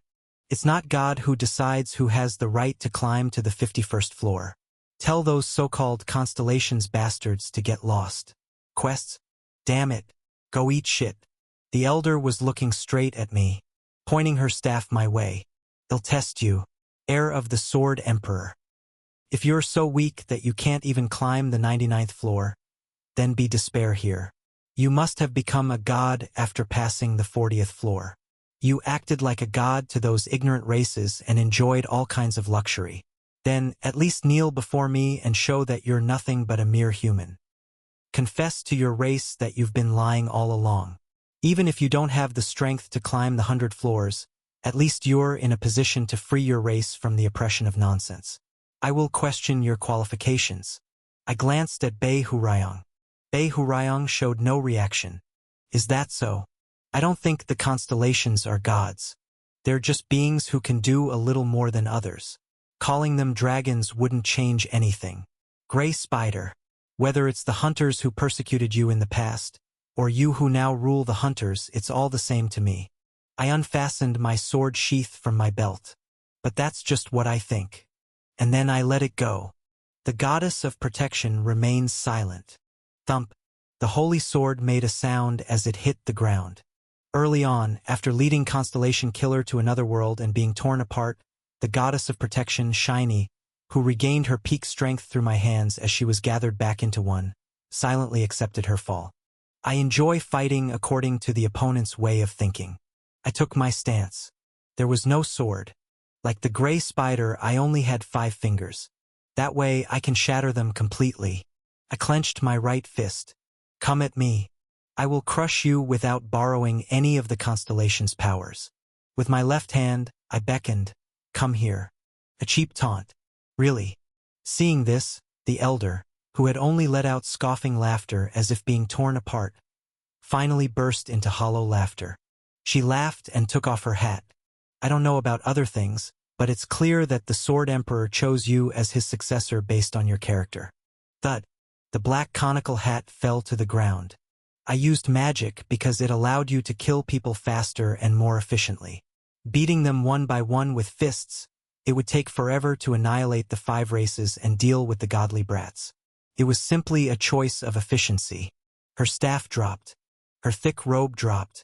Lastly, the black hairpin that was skewered through the elder's hair crumbled in her hand. That doesn't mean I haven't learned to use my fists. Kid. The gray hair flowed down. You might not know, but I am a genius among geniuses. It's not really related to the current situation, but I suddenly remembered the old saying, a most unlucky fellow. It's what I always thought when I saw the Sword Emperor, but for some reason, the same words come to mind now when I look at you, Gray Spider. Why is that? Maybe it's because you two are a match made in heaven. Do you have wisdom teeth? What? Do you have wisdom teeth? In your mouth. Yes? Good. The elder lowered her waist and took a stance. If your molars fall out, use your wisdom teeth to fill them. Baby. In an instant, the elder's figure disappeared. For the shock came before the sound. Boom! My skull twisted. Then, not from my ears but from inside my head, a loud explosion resounded. The pain came afterward. I then realized that the gray spider's fist had struck my right cheek. Right before me, the elder was laughing with her fist clenched. Wow dash. Aura. Acceleration. The Sword Emperor's girlfriend sure knows how to throw a punch dash. Tooth 26. First large molar. In the accelerated timeline, the gray spider muttered. Pop. On the opposite side, my left cheek. A sharp pain burst. 45th. Premolar. What to do? Already 2 teeth have been knocked out. Something whizzed in front of my eyes. Turns out it was a blood-stained tooth. The elder had caught my tooth, which had been ejected from my mouth, and deliberately rolled it in her palm. If you get hit 2 more times, will all your stored wisdom teeth fall out too? Ah, right, I didn't ask your age yet. Do you only have milk teeth? As you get older, you'll get permanent teeth, so take good care of them. Great. I smiled. I'm okay with this. And then, like a snake, I stretched out my arm and twisted the elder's wrist. Squeeze. I faked a twist, and the elder resisted, not wanting to be dragged along. But that was exactly what I wanted. I relaxed the strength in my hand. Like releasing a rubber band, my body shot forward. Thump! My forehead struck her face. It was a headbutt like hammering a nail. A squishy sensation vibrated from my forehead. This damn son of a bitch dash. The elder's nosebleed poured out in midair. Regrettably, it couldn't be helped. Like me, the elder must have strengthened her whole body with aura. But when a hard forehead collided with a hard nose, it was obvious which one would break. You shouldn't bleed like a child from your nose, elder. I threw a punch. How old are you to be so undignified? They'll beat the crap out of you and make you an old man. Then I shall rejuvenate you, elder. See? This proves my character is a bit better than yours. My teeth flew out. Wow, haha, aha. My pronunciation was slurred. Indeed, if 3 teeth are missing, pronunciation becomes unstable. But what does it matter? With aura for telepathy, there's no problem. This guy is amazing. Crazy bastard. Somewhere there was a cracking sound. It seemed like a rib. Why I'm not sure, even though it's my body, is because I shattered the gray spider's shin before I could check where I was broken. Thus, we each recognized our own pain a step too late. Aya! Damn, bastard. While screaming, I stomped on the elder's foot. The elder cursed and struck my chin. Below, above, left and right, a brawl ensued wherever we could hit. Ugh! Cook! Our screams crossed once more. The eye living in the labyrinth is at a loss for words. The lone seeker of truth watches the duel. The warhorse of the eternal plains is dumbfounded. Before long, even the constellations were watching our dogfight. But it was only for a moment. As soon as the messages filled my head, the gray spider lifted her right foot and slammed it down on the ground. Boom! Whatever magic was in that stomp, I don't know. One thing was certain. The noisy messages disappeared instantly. Piss off! The gray spider's face, soaked in nosebleed, contorted like a demon. Her roar echoed over the monopolized city, a city she had ruled for 1,000 years. This is my fight. It's not for those star-headed bastards to gawk at. If any more of those starry bastards babble, they'll chase them to the ends of hell and tear their souls apart. So, shut up. What's this? That's cool. And you, shut up too. My jaw was shattered. No joke. It really broke. But still, I didn't stop laughing. I used aura to reconnect the shattered bones and replace the severed nerves. Even the ribs. And my just broken left knee. The opponent was the same. Even as our bodies were wrecked, the speed of our punches didn't drop. The Sword Emperor hates you. What? Bei Hu Ryong, who had been quietly watching, was startled. Regardless, I laughed heartily and threw my punches with all my might. He really hates you, so he ran away to the 99th floor. What the hell is this guy saying? He was fed up with being stalked by you. No. Hey, when did I ever? He said he felt peaceful not seeing you for 150 years. The beauty of provocation is that, even if it's baseless agitation and fabrication, it infuriates the listener. Normally, one would just ignore it. But in a situation far from normal, say when exchanging punches and especially when one's nose bone is shattered, the instep is crushed, and the shin is split, things change. This bastard. Huh? The elder's face was on the verge of passing out from anger. Hey, you're putting too much power into your punches. You'll tire out before me. Have you forgotten about conserving energy? What the hell is with that stupid way of speaking? Apologize to Venomous Snake. He's done nothing wrong. Don't you feel sorry for him? You cold-blooded. Unbelievable. Shit. Where did this lunatic come from? Good. The opponent's breathing was disturbed. At that moment, thud, I struck the elder's side hard. Damn. The elder's face soured. I use the power of the constellations. I burst out laughing. But I didn't say I wouldn't use my tongue. What is this damn street rat? This is human power. Human power. Aren't I showing you a fight full of humanism just as you wanted? Is there a problem with that? Really, damn, okay. An opening. I struck again.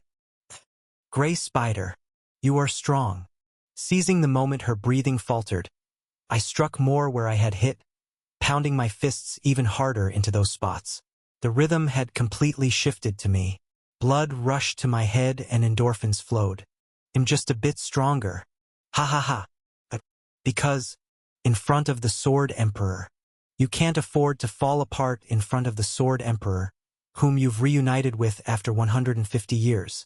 You'll want to show a splendid figure, saying you're better and superior to him. But I don't have such concerns. It's impossible for me. Taunt. I put strength in my back leg and pushed off the ground. I've already shown all kinds of foolishness in front of the Sword Emperor. And then I threw an uppercut. With all my strength. With all my might. What difference does it make if I add one more embarrassing history here? Time seemed to stop. The elder's movement, which had been just a reflex response to pain, staggered and twisted. With her jaw struck by my punch, the elder glared at me in that same position. What kind of...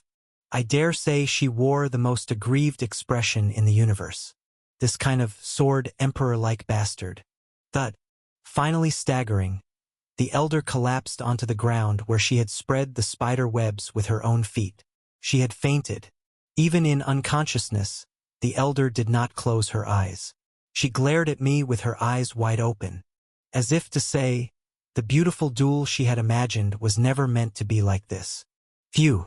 However, standing on the world with 2 feet is more admirable than glaring at it with 2 eyes. I stood tall and let out a laugh. Ha ha. Ugh ha ha. I won. And then I roared, loud enough to echo throughout the entire city. I won. Dash. The one who annihilated 5 races. The forsaken master of Grey. The Godslayer. The greatest pillar. I, the Death King, have defeated the master of all spiders. There was no response. The constellations were chased away by the gray spider. The regular followers and other spiders, busy fiercely battling around the spire, had no time to pay attention here. People had long evacuated, fearing they might get caught up in our fight. Only Bei Hurayong was watching this way, with an indescribable expression on his face. Look at this. Did you see? Dash. It's my victory. The ties you had, the regrets you held, the one you thought you left behind. With these hands, with these 2 fists, I have won. So how about that? Dash. I'm something to be proud of, right? Proud enough to go crazy, right? Why is that? Yeah. Bei Hurayong looked incredibly embarrassed. Kim Gongja, you're driving me a bit crazy. Of course. The final victor is me. Chapter 308. Layer by Layer 1. 1. Death King no Gongja Nim. Sorry, but please let me say just one thing. Surprisingly, Alchemist Nim, you have the right to freely speak not just 1 word but 100, 1,000 words. That's under the assumption that the other person generously listens. And not to boast, but I'm originally quite a generous person. Gongja Nim, you are seriously an idiot right now. That was the first thing the alchemist said after examining me for 30 seconds. I don't mean it in a derogatory sense, but really, literally an idiot. Not just any idiot, but a tremendous idiot. That's a bit harsh. Then he'll go for crazy. What? Huh? I tilted my head in confusion, and the alchemist did the same. Time, far surpassing human cognitive ability, flowed for an instant. The alchemist continued nonchalantly. How can you be alive in such a condition? Right now, I could write a thesis on Gongja Nim's condition. The arm. Like this. Yap. See how easily it bends? The curve is very smooth. Just like this. Yap. Like that. Kayak hook yunu akwiwiaok. Yep. The bone is completely shattered. You know when you crush raw noodles and eat them, the crumbs that remain under the bag? Gongja Nim, you are currently in a crumb-like state all over your body, including your jaw and skull. Here. I give up. I give up. Stop bending it. I'm going to die. You talk as if you are still alive. As if you aren't a corpse. I am alive. For now, I will treat you. The alchemist sighed. However, the more severe the injury, the greater the backlash of my skill. I will try to assist with potions as much as possible, but the pain will still be immense. If we consider the pain just now as level 1, what level would the pain associated with the treatment be? Don't overreact like you've been hit by a slime. Indeed. Is she telling me to die? I've lived a life without shame. Gongja Nim, you have 2 choices. Choosing between life and death has always been a difficult question for me. Will you receive treatment all at once?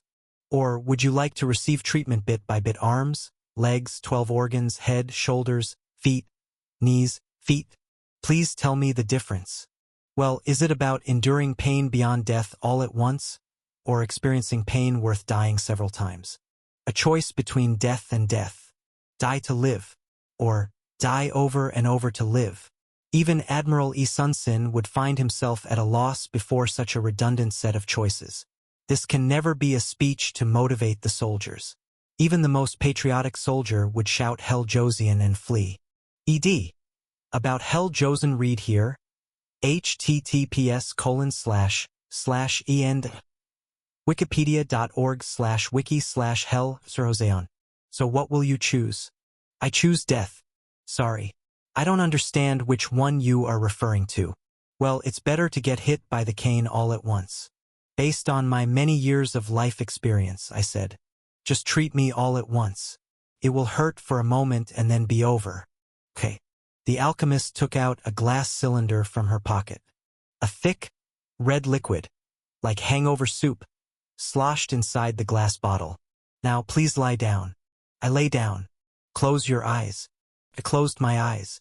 Then please live. I lived. Yes. There was no answer. Feeling an inexplicable sense of foreboding, I blinked. Blink. When I opened my eyes, I saw purple irises right before me. It was the face of the Tower Master. The Tower Master, expressionless, looked down and muttered, "This is a bit troublesome. Amefistnim. You shouldn't have come to a place like this yet." "What? Please go back." "What do you mean?" "Wait a minute. But where is this?" 3. Hup. I suddenly sat up. The back of my neck was damp. What? It felt like I just realistically experienced the afterlife. "Are you finally awake?" A familiar voice reached my ears. The elder, Gray Spider, was lying on the bed next to me, leaning back. She too seemed to have received treatment, her body wrapped in bandages, sipping some unidentified red juice through a straw. "Hey, that healer you brought was amazing. A year's worth of recuperation got reduced to a week. I'd like to hire her for our tower." Well, the alchemist is a bit overpowered. Wait a minute. A week? A week has passed? You've been screaming like a chicken for 173 hours, 31 minutes, and 26 seconds, so roughly a week, I guess. Goodness. Shiny congratulates you on your safe return. Brave knight. The holy sword on the bed vibrated with a woo-woo sound. That's impossible. I had only closed my eyes for a moment. It didn't feel real that a week had passed in that brief interval. What happened? What do you mean? My life is a mess. Not that. I remember defeating you and capturing you. I had defeated the Gray Spider. But that glorious moment was brief. My injuries were too severe, and I had to leave the battlefield. Somehow, we managed to contact our world and called Alchemist for treatment, which I received that day. Treatment? Could that even be called treatment? Perhaps a newly developed, sophisticated method of assassination.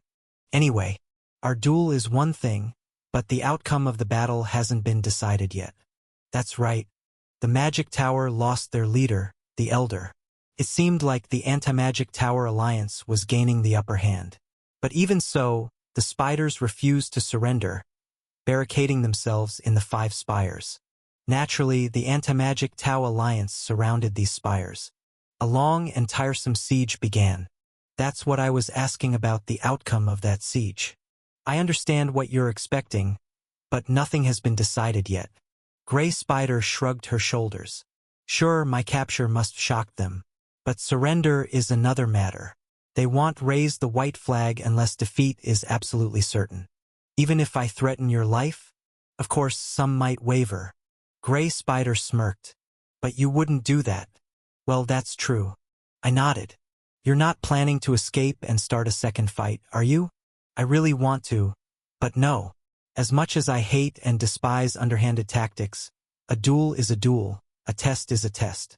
Unless you try to kill me, I'll stay put as a prisoner. Gray Spider muttered, mentioning the triple layers of sealing magic making escape difficult. Surprisingly, she seemed quite calm about her defeat. Maybe you're trying to look good in front of Bei Hurayong. Really, what are you trying to imply? A strong denial often means. It's just a strong denial. You scumbag. Hiya. To describe the recent incident, Gray Spider lifted her bandaged leg and hit my waist, and my not yet healed ribs screamed in pain. Similarly, Gray Spider's also not yet healed leg bone crumbled. It was a magnificent harmony.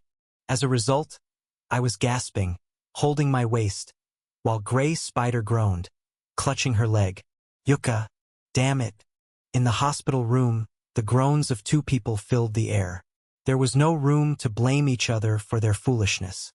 It was just purely very, very painful. Truly, when it really hurts, words don't come out. Bei Hurayong looked at us with eyes that seemed to say, "What kind of fools are these? Are you guys idiots?" Sword Emperor said he's been in love with you for 15,511 years. Really want to die? Oh, truly a match made in heaven. I put aside the pain. Such is life. Is My Life by Kim Gongja. Shiny looks at you with worried eyes today, thinking you are being very heroic. It's because my whole body is in pain. Understand. Anyway, the fight isn't over yet. It's not over until it's over. Excuse me. But isn't the situation already concluded? The leader was captured, and you're surrounded. What more do you need to admit that defeat is certain? Well, Gray Spider narrowed her eyes and glanced over here. Maybe by now the deadlock has been broken. There was something ominous in her eyes. What do you mean by that? Our magic tower has tentacles spread across dozens of worlds. Kid, we did summon a large army after a long time, but that's not our entire force. If the children holed up in the spires are the main force, then there are others we could call guerrilla units. While they're holding out here with a siege, the guerrilla units might have attacked your world. What? Until a week ago, we had no way of knowing where your world was. You hid underground like a paranoid mole. But a week ago, you called for a healer. That's when our kids would have pinpointed the coordinates of your world. While you were unconscious, Gray Spider wore a triumphant expression, as if she had landed a big blow. What the? Little Sword Emperor. You are certainly strong. I'll acknowledge that. But remember this opportunity to learn. In war, being strong alone doesn't guarantee victory. Gray Spider clicked her tongue, TSK, TSK, and shook her fist. She probably intended to waggle her fingers back and forth, but the bandages made her hands like mute gloves, so she failed. You captured me as a prisoner, but we've taken your entire world hostage. If you were a typical psychopath like most hunters who cleared 50 floors, you might say, so what? But you're kind. Crazy, but kind. This can't be happening. Yes, Death King. Your goodness is what has caught you. How could you use such a foolish strategy? Gray Spider tilted her head in confusion. Groans from two people filled the hospital room. There was no leeway to blame each other for their foolishness. It was just purely very, very painful. Truly, when it really hurts, you can't speak. Bei Hurayong looked at us with eyes that seemed to say, what kind of idiots are these? Are you both idiots? Anyway, think of this as a valuable lesson. Well, I'm not a demon. You're still young and have a bright future ahead. As a token of acknowledging your serious acceptance of the defeat in our duel, let's call it a draw. 1 win, 1 loss. It'll be a great experience. That's true. I have a feeling something great is about to happen. What? That nonchalant attitude. Let's see if you can stay so relaxed after seeing people from your world begging for their lives and asking to be saved. The next day, ugh, a rumbling sound echoed. Some flies were buzzing around, so I had to swat them a bit roughly. On the ground were dozens of unconscious spiders. All of them were commanders with significant magical power.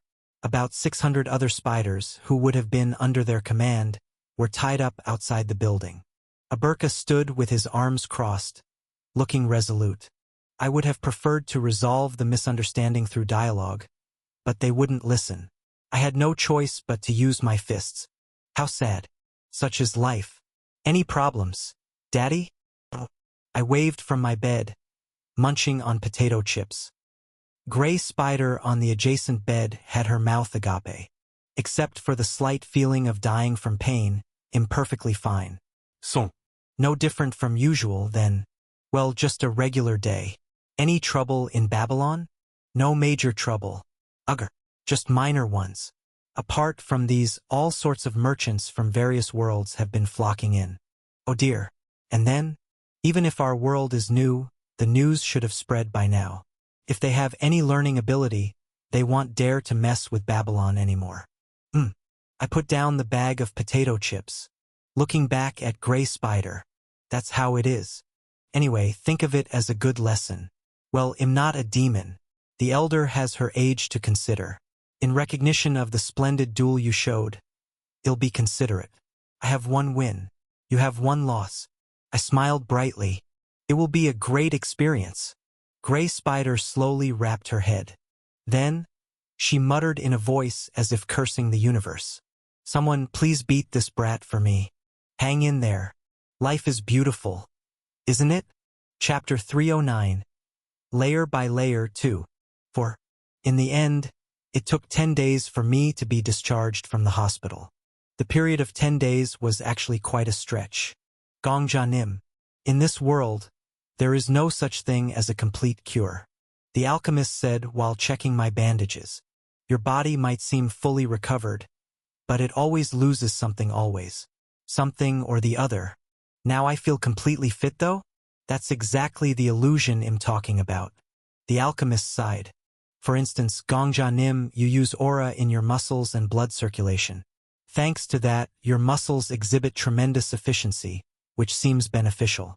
But on the flip side, it means you become extremely weak when you can't use aura. Well, I guess that doesn't really matter, does it? I shrugged my shoulders. I'm quite skilled with aura after all. If we were in the outside world, you would have died instantly, Gongja Nim. There's no aura or mana in the outside world, after all. I closed my mouth. The alchemist wrapped the bandages without changing her expression. Yes, after all, we can't return to the outside world. But even if we could now, we wouldn't survive. You do understand, right? Gongja Nim's body didn't just gain benefits, it has adapted to a specific environment and can only survive in that environment. Yes, that's it. The alchemist tightened the bandages. Fighting is not romantic, and wounds are not medals. At least that's how people like me see it. Please try to resolve conflicts with words rather than physically. I can't promise that I won't get hurt again in the future. However, I said, they'll keep in mind your advice to solve problems with words. And so, right after being discharged, I found myself standing in front of the headquarters of the Five Spires, the Magic Tower, to solve things with words. 5. Mic test, mic test. Wing. Following the alchemist's advice to refrain from using aura for a while, I didn't use telepathy. Instead, I brought a magical item, a voice amplifier, to my lips. It wasn't as clear as telepathy, but still a pretty decent voice echoed. Can everyone in the Magic Tower hear me dash? Silence in response. The spires had no windows. Their surfaces shone black like obsidian. Even though their figures were invisible, the spiders must have been all ears. Of course, our side, the followers of the Anti-Magic Alliance, were also focusing on every single word I said. You all have no chance of winning now dash. Amidst the standoff between thousands of spiders and thousands of followers, I leisurely spoke. The gray spider has been defeated and captured by me dash. Your last hope, the guerrilla unit, instead of conquering our world, has become prisoners dash. Frankly, your chances of winning are 0 dash. I turned my head and gestured. Ugger. Aberka, who was waiting behind, nodded. Aberka brought a bundle prepared in advance and stacked it neatly in front of the spires. The Magic Tower spiders rolled up in blankets. They were prisoners who had invaded our world and were captured. Damn it! Untie this! Untie it, you bastard! Let me go! Don't shout, it's just more embarrassing. The spiders wiggled about, their heads poking out of the blankets. From a distance, they might have looked like pill bugs. I comfortably sat on top of the prisoners. Squeak! Am I heavy? As you can see, all the commanders of your proud guerrilla unit have been captured dash. Not to mention hundreds of ordinary spiders were also caught dash. In other words, your hope has been utterly crushed. That was the moment. I surrender. From one of the 5 spires, a voice was heard. Our Magic Tower's 5th headquarters has always admired Lord Death King. It was already being discussed internally to surrender, but now we have finally spoken. We are sorry. Please, Lord Death King, have mercy on us. If you tell us to bang our heads, we'll hop from here to there with our heads. If you ask us to roll around like dogs, we will. No, we have already become dogs. Woof, woof. Long live the Death King. Impressive. No, you don't have to go that far. Yeah, you bastards of the 5th headquarters. Woom. Immediately, an angry voice erupted from another spire. How can you be human and do this? What? Didn't you just hear? We are not humans, but dogs. Dogs. As dogs, we can do as much as this. Have you seen such bastards? Have you already forgotten the grace of the elder? You were even the chief spokesperson. But that elder has been captured. Continuing to resist is meaningless. And speaking of the spokesperson, that's a position that was supposed to rotate weekly from the 2nd to the 5th headquarters, right? But haven't you guys been sneakily dumping it on me for the past 500 years? Do you bastards know how it feels to be stuck with a 500-year-old burden? Why bring that up now? Then when should I bring it up? When you all are dead and buried under a tombstone. Farewell, you trash. Meeting you was a sorrow and living was a damn curse. Im escaping. As expected, impressive. It's too good to just listen. While I was inwardly admiring, a voice started spreading from the opposite spire. But if the 5th headquarters falls, doesn't that mean we lose our last chance? Let's surrender. Just do it. Why are you guys like this too? We were in charge of communicating with the guerrilla unit until the end, so we know their world is no joke. I heard there are more than 2 Constellation Killer level hunters. There were even reports that they saw the real Constellation Killer. That's obviously a lie. You believe that? No. I have a good instinct. I felt the same when the 6th headquarters was raided by the Sword Emperor. My instinct tells me that if we continue the siege, we won't even get the broth. What the hell kind of instinct is that? I'm so frustrated. Huh? What? Now the 3rd headquarters is leaning towards surrender along with the 5th? Then there's no point in watching anymore. Hello. This is the 2nd headquarters. We will surrender too. But if we raise a white flag now, will you spare our lives? Lord Death King. Please don't forget who surrendered first. The 5th headquarters. Stretch out your fingers and count to 5. Please remember the 5th headquarters. It would be a great favor. Okay, I finally get it. Exactly what I need to do now. Please wait a moment. I hurriedly ran somewhere. It was the building that had been used as a temporary treatment center for the past 10 days. Thud. As I pushed open the wooden door and entered, the gray spider was crouching in a corner, clutching her head. What the? The gray spider looked up as I entered. Her expression was much more haggard compared to this morning. Why did you suddenly come here? Oh, don't mind me. It's nothing. I took out a high-definition smartphone and took a picture of the gray spider. I just thought that capturing this moment would be a precious memory to tease the elder later.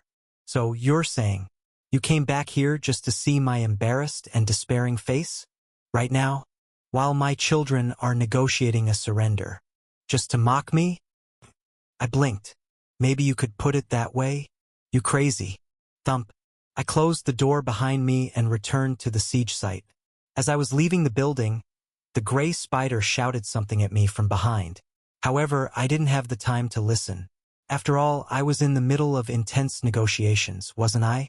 There was no time for distractions. Mic test. Mic test. Yes, I understand. Of course. I am happy to accept your surrender. I spoke earnestly.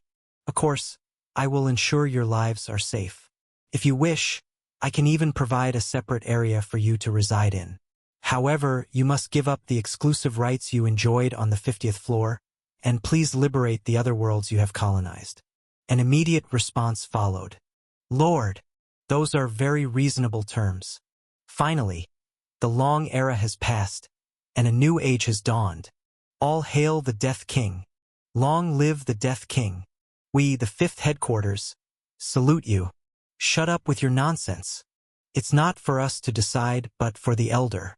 We will cooperate, though, right? As long as our lives are spared. There were a variety of voices. The voices translated directly into results. Over the next half-day, the surrenders continued. Magic Tower's 5th headquarters. The 5th Net, Authority Network.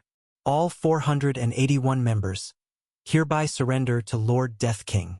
The tightly shut main gates of the spires opened one after another, like the teeth of a great white shark. Even as the gates opened, the followers of the Anti-Magic Alliance remained vigilant. They tensely watched the surrender procession. Fortunately, no incidents occurred. Magic Tower's third headquarters Nest of Sorrow Network. 1,333 members. We all surrender. The spiders lining up, knelt before me and the followers standing behind me. Second headquarters of the Magic Tower. Nest of Anger Network. 736 members. We will surrender quietly, so please spare our lives. Thud.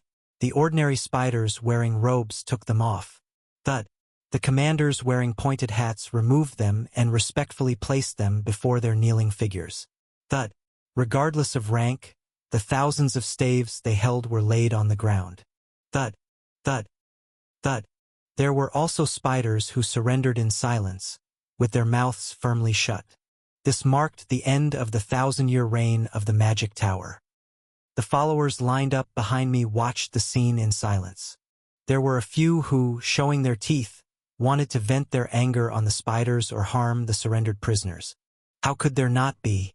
The incarnation of love and lust cedes the decision over the prisoners to the Death King. There were voices that held back the followers. The Warhorse of the Eternal Plains cedes the decision over the prisoners to the Death King.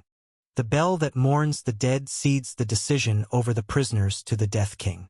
The eye living in the labyrinth cedes the decision over the prisoners to the Death King. The lone seeker of truth cedes the decision over the prisoners to the Death King.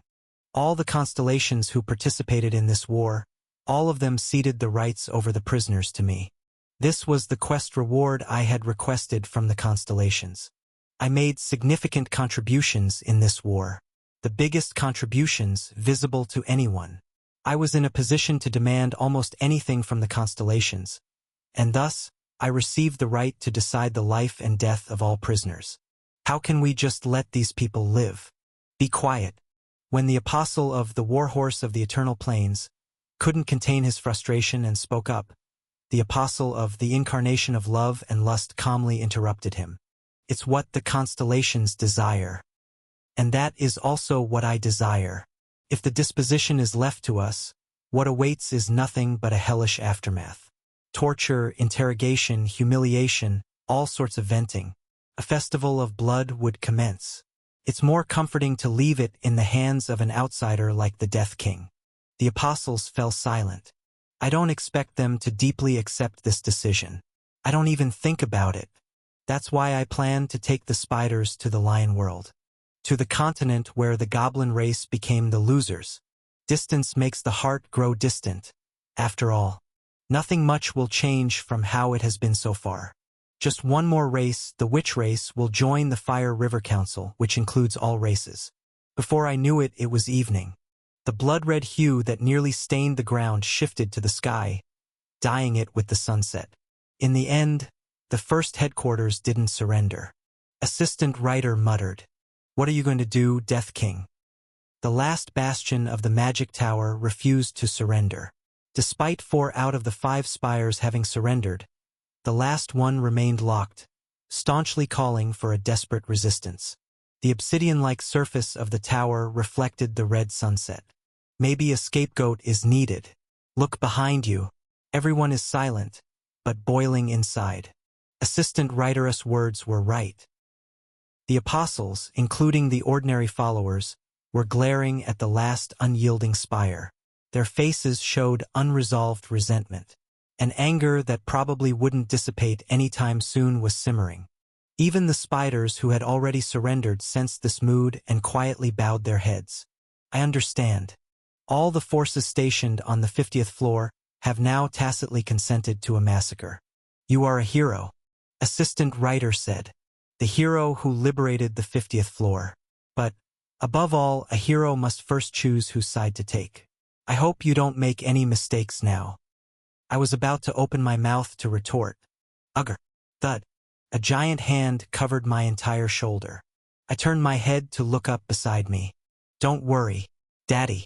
I understand the situation. Aberka, send me to that spire. My son smiled with his fangs bared. Perhaps I can make them surrender. Chapter 310. Layer by Layer, 3. I looked at my son for a while. Silence ensued. Aberka's fangs, which he brushes every day with aura, were pearly white. The evening sunset lingered between my son's teeth. Aberka, I said. As there had already been silence before, my voice continued smoothly. If I send you, you will become a messenger recommending surrender. Do you understand what that means? Aberka laughed softly. I know. Everything that Daddy knows and worries about, I know it all. Even so, I know that Daddy has no choice but to accept my request. Please send me. Goodness. There's probably no other pious son as rebellious as you. Ugh. Can such an adjective even be attached to the word pious son? Why not? Break the shackles of common sense, my son. Language is something we create.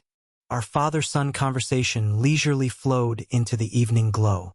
Wait, you guys, what kind of nonsense are you spouting? Assistant writer spoke. She seemed incredulous, having listened to our conversation. Indeed, language is something we create. As a writer, one must avoid being ensnared by the ghosts of language and losing sight of its essence. So, if my words deviate from grammar, it's not that I'm wrong. It's the grammar that hasn't caught up with me. Thank you for agreeing, Assistant Writer Nim. We are of the same mind. But let's set that aside and throw it to the dogs. You mean to send a messenger? So you're my son. Ugh, right? I want to ask how you ended up with a son resembling an ogre-like race. I prefer not to meddle in complex family matters, especially when it looks as tangled as electrical cables behind a computer. Just tell me what you're planning to do. Are you really going to send your son into the heart of enemy territory? Yes. That's dangerous. Assistant writer frowned deeply. For some reason, even her glasses seemed to frown. Can't you see the current situation? Over there, the first headquarters of the Magic Tower is calling for a desperate resistance. In such a situation, if the enemy leader's son comes as a hostage, what will they do? Will they say, "Oh, come here, have a seat, have a cup of tea, and then you can leave. Be careful on the stairs on your way out"? Or will they say, "We have captured the evil Death King's son," and start filming some kind of tragic confinement drama? The analogy, however fitting for an apostle of Hamustra, was opposed by other apostle-level hunters from the Anti-Magic Alliance. Assistant writer is right. Well, I don't really understand what tragic confinement drama means, but let's just assume she's right for simplicity.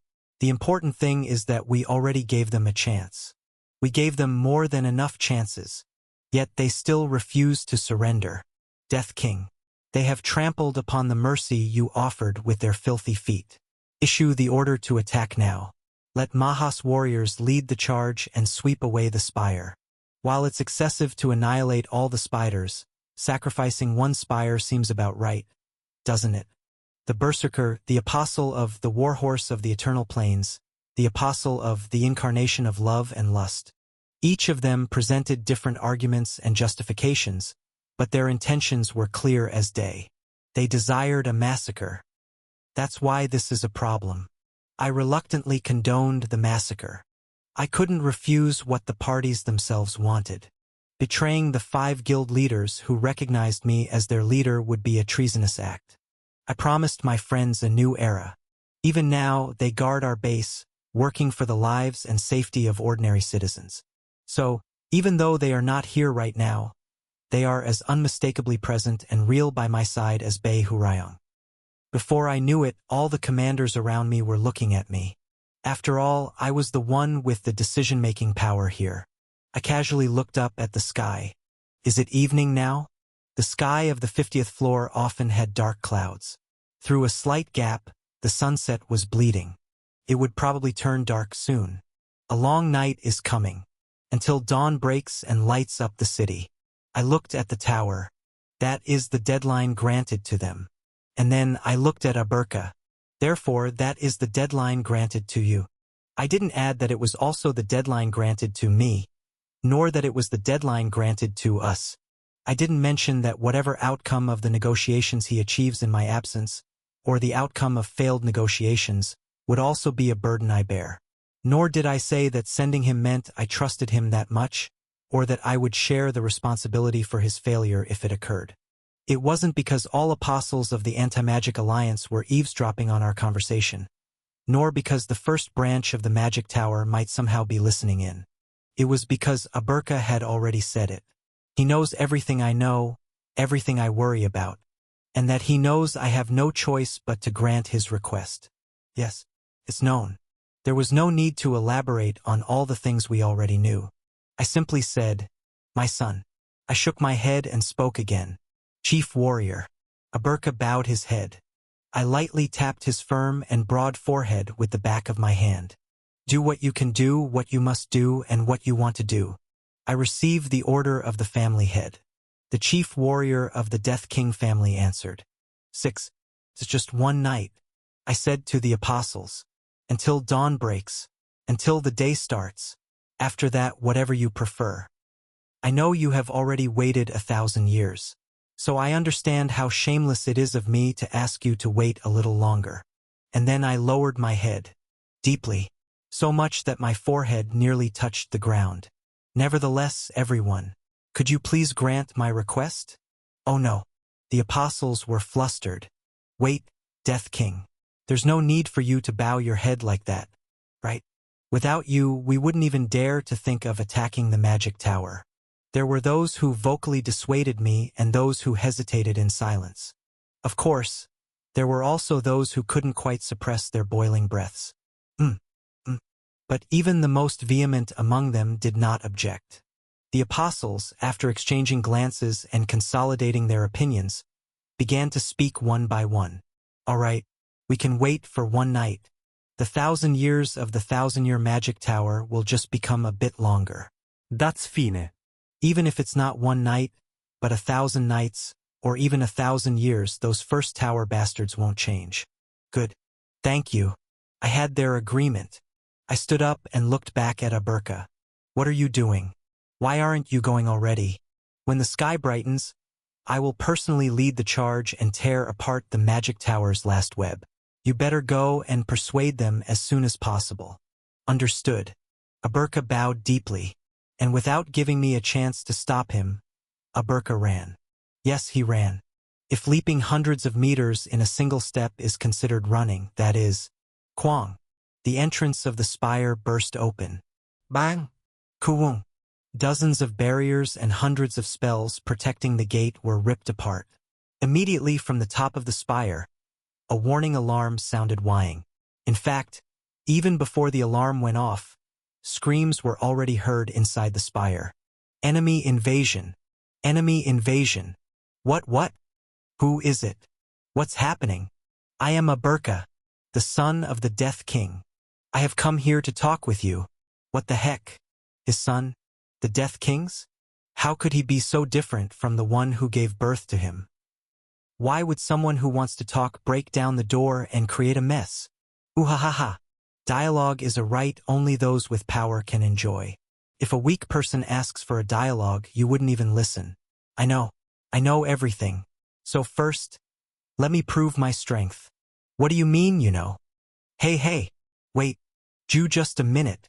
This is really not a joke. Requesting support. Our forces are being decimated. Kuwung. With someone's scream as the last sound, the iron door of the spire closed again. It seemed they had prepared a backup door in case of a breakthrough. Thorough preparation. Who in the universe could have been prepared for the likes of Aberka? The apostles on our side were enveloped in silence. Assistant writer barely opened her mouth. A quite unique envoy for proposing surrender. Isn't he? He's not wrong, though. If you're powerless, no one listens to your talk. Well, I'm completely convinced now that you're that person's father and he is your son. Like father, like son. My heart is much more handsome, though. Huh? What? Night fell. The spire, already obsidian-like, became eerily quiet as darkness compounded with blackness. It was as if the chaotic scene from Aberka's entrance was a lie. No voice or footsteps could be heard. Time passed. I sat cross-legged on the bare ground, meditating. The alchemist scolded me for relying too much on aura, but now was the time to accumulate aura through breath control. No one disturbed me, absorbed in my meditation. The ordinary followers were scared by the formidable martial prowess I had demonstrated 10 days ago. The apostles left me alone out of respect. Right now, I was a father who had sent his son to a deadly situation. Aren't you worried? Only the gray spider, who didn't feel the need to be considerate, spoke to me. She approached, leaning on a cane. Ucha. Ucha. She sat down beside me. Damn. Thinking about living like this for a while drives me crazy. Hasn't your magic power started to recover? It's recovering. But that healer you brought keeps telling me if I use magic again, I'll die. Ha! I could kill them with a flick of my finger. I can't remember the last time someone dared to speak to me like that. Gray Spider grumbled. Is everyone from your world so insolent? Each one I meet is. But why are you doing that? Huh? Doing what? You heard that using magic could kill you. Why are you preparing to use magic? Gray Spider sighed. Far away, 300 torches lit the camp, flickering. But Gray Spider's gaze was not on them. She just quietly looked at the first magic tower. Because I will need to use it soon. You accepted defeat as a participant in the duel, didn't you? I accept it. But I can't just stand by and watch those guys die. Gray Spider spoke with a laugh. What can I do? I have no choice but to die with them. You have loyalty. I slowly circulated aura throughout my body. Was it Karamu? The one who escaped the magic tower with me.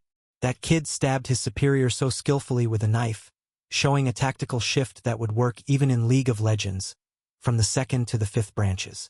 I thought there was no such thing, but what's League of Legends? It's an old game, and don't change the subject. Everyone has a few special people, don't they? Gray Spider's voice was still lighthearted. Then, she glanced at the 300 torches and the apostles surrounding the first magic tower. Of course, there are more people who are not special at all. So, let me give you a heads up. If you know who is important to you, why did you do that to those people? Don't come up with such nonsense. If you really want to indulge in moral superiority, go ahead, but please do the same to those bastards too. Gray Spider sighed, a sigh deep and dense as if filled with venom. Isn't it funny? We condemn the magic tower. We mourn those who died under the oppression of the magic tower. Therefore, we are innocent victims. Ah, really? Aren't they just crazy bastards? And her words were as heated as they clung on. They only think about what they suffered upon reaching the 50th floor. They don't care about what they did in the floors below, not even a bit. Or, they probably don't even remember. Even if some do remember, they likely rationalize it with excuses like, it wasn't my intention, or, I was secretly opposed to it. Trash all of them. Gray Spider spoke more quietly than the burning flames, pretending to be gods. I did not respond. Gray Spider took a deep breath and let it out. Anyway, these bastards talking about justice, 'cause mourning and all that grand stuff, but from start to finish, they are just rationalizing their own feelings. After all, the basic principle of a cult is to change doctrines based on the situation of the day, right? The air of the night was no longer chilly.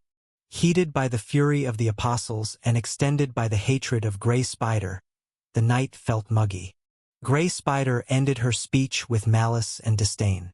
So, Death King, the first magic tower is compromised of my sisters who set foot on the 50th floor around the same time as me. They can never surrender. Those false god bastards, standing proud and puffed up, expect us to lie flat in front of them? Better to die, don't you think? I said, so you will oppose them. It seems so. As a result, they will probably all die, or suffer an even worse fate. The heat faded from Gray Spider's voice. And thus, she spoke again with a light-hearted tone. Isn't that just the way of the world? If that bastard were here, he'd surely spout something like that. I'm going to give 200 likes for it. Isn't that right, Death King? 7. I gave a bitter smile. They'll make no comment on Bei Hurayong's remarks. Right? Don't say it. Why did you send your son as an envoy? Are you curious? It's not so much curiosity as it is a sick feeling. Seeing you sitting here moping makes my stomach turn. Gray Spider narrowed her eyebrows. She seemed angry. Look at you. You're no different from that Sword Emperor bastard. Upward, upward, more upward, you chant, but the ones left behind, drop down, are those who wanted to be by your side. Wasn't it your son? If you were worried about your son, you should have stopped him. Why?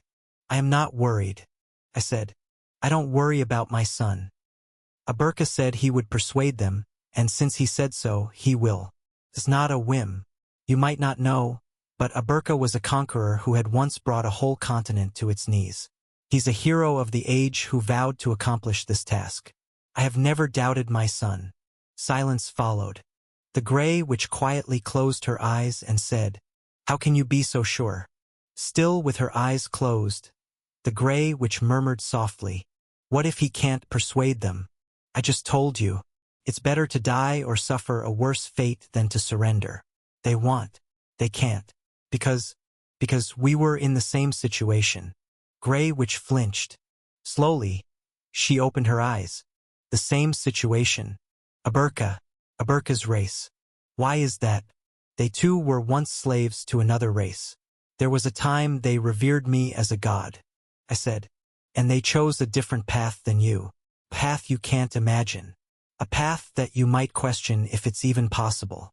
Aberka will tell them, speak to them and show them that another world might exist. Only someone who was born in the same place but walked a different path can truly persuade another. I did not look at Grey Spider. I looked at the 300 troops, beyond them, at the sky unfolding. So, my son will surely be able to convince your subordinates to surrender. Gradually, dawn began to break. Chapter 311. The Next World, 1. The change in the spire occurred when dawn had just barely touched the edge of the earth. The earth was dark, and the surroundings were silent. The Grey Spider, who had stayed up with me through the night, perked up her ears. We were in the midst of darkness, indescribable, but certainly in the midst of silence. Even the sound of moving ears was audible. He's calling. The Grey Spider narrowed her brow and looked towards the spire. Yes? Not me, no, he's calling you, Death King. Who are you talking about? I followed the gaze of the Grey Spider and looked at the tower. The huge iron door was still closed.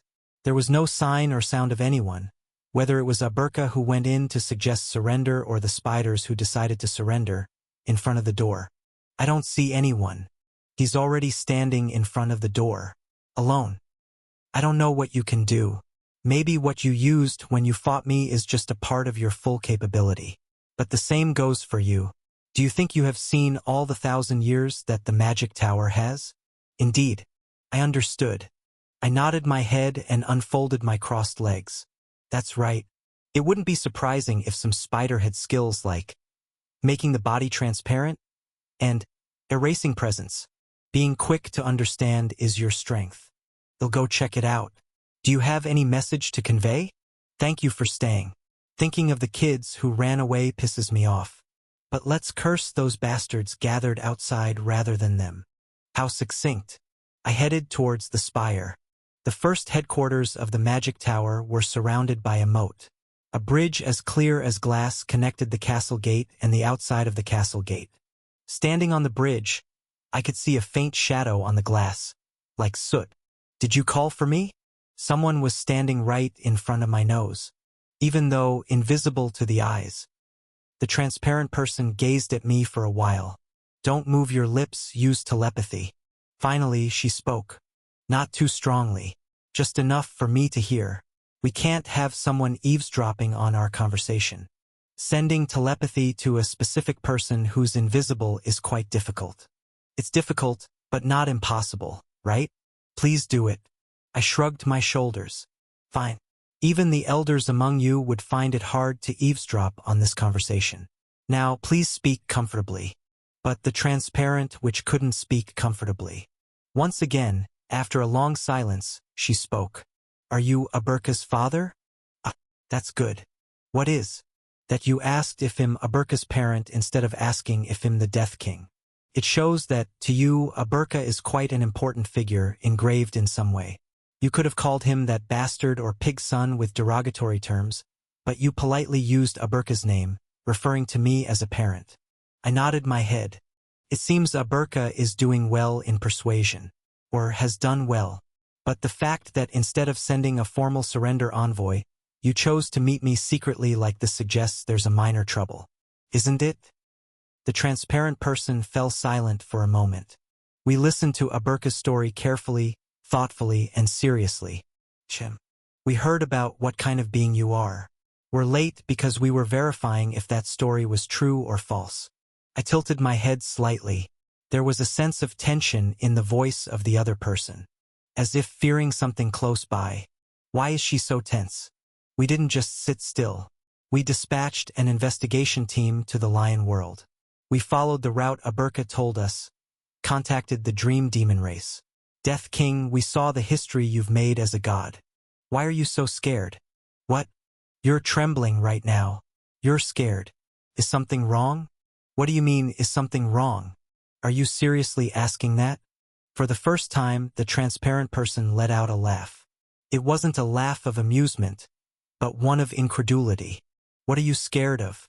Obviously, I'm afraid of you. Me? In my dreams, I saw you commanding 1,000 elite soldiers in black robes under your command. I saw the goblin warriors willingly following you and thousands of Azuras. And I also saw the image of the constellation killer under your control. And you're telling me not to be afraid? Of you? You could easily devastate us, the 50th floor, and build your own 1,000-year empire if you wanted to. The transparent person muttered, "This is really crazy. I've imposed a gag order on the investigation team. Most of our kids still don't know what kind of hunter you are. In other words, you're the person in charge of the first headquarters. Have you considered surrendering to us?" "Yes. But there's a condition." "Condition? What is it?" "We are surrendering to you. To the Death King. Only to you." The voice was very clear in telepathy. Transparent in tone. There was no hesitation or reluctance in that voice of resolution. "I will never surrender to a ragtag group like the Anti-Magic Alliance. You were the only one who treated our races as true friends. At least you tried your best to do so. Not just you, but you convinced your companions as well. Yes, I admit it. If it's you, there is meaning in our defeat to you. But not them." The transparent person was invisible. However, I could clearly tell that she was pointing over my shoulder, looking in that direction, and grinding her teeth. "Is there even one innocent person among those who set foot on this 50th floor? Ah, sometimes there were those less guilty. Such kids willingly joined our magic tower. Do you understand? Death King, do you get it? We will never kneel in front of those bastards." It was the same thing the Gray Spider had mentioned. I thought for a moment and then said, "So, you mean to say you'll leave the people of the Anti-Magic Alliance empty-handed?" "Yes. They never deserved to gain anything in the first place. It's only because of you they could even get a spoonful. To those bastards, I will not even give the illusion that we have won." The words of the transparent which were resolute. "Yes, we haven't lived well either. I admit it, but only Aberka and you, and the warriors of your world have the right to humiliate us. We would kneel to you any time, but not to the others. Never to the others." "What does Aberka say?" He said, "It's a difficult task," and he recommended talking to his father. The reason I'm here is because of Aberka's advice. Of course, that makes sense. Happy endings are always hard, aren't they? What? Protecting something precious to oneself. Whether it's vengeance, pride, or anything else. The world is like this not because there are many people who value nothing more than their lives, but because there are many who have things they value more than their lives. What are you saying? Is this some kind of riddle? I'm not into that. I understand what's precious to you all. I was mentally prepared. So, you don't have to kneel in front of your followers. There was a brief pause, as if my words were unbelievable. Really?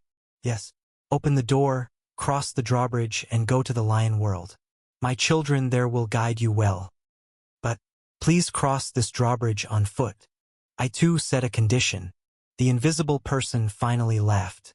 It wasn't a laugh of joy, but one of absurdity.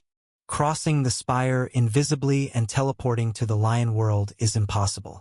If you only want to surrender to me, if you absolutely can't kneel before your followers, then show at least the courtesy and spirit of crossing the drawbridge.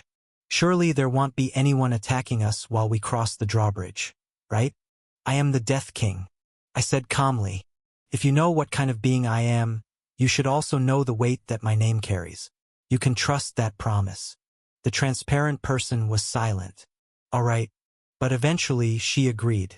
She must have had no choice but to nod. It's just really simply walking across the drawbridge. What's so difficult about that?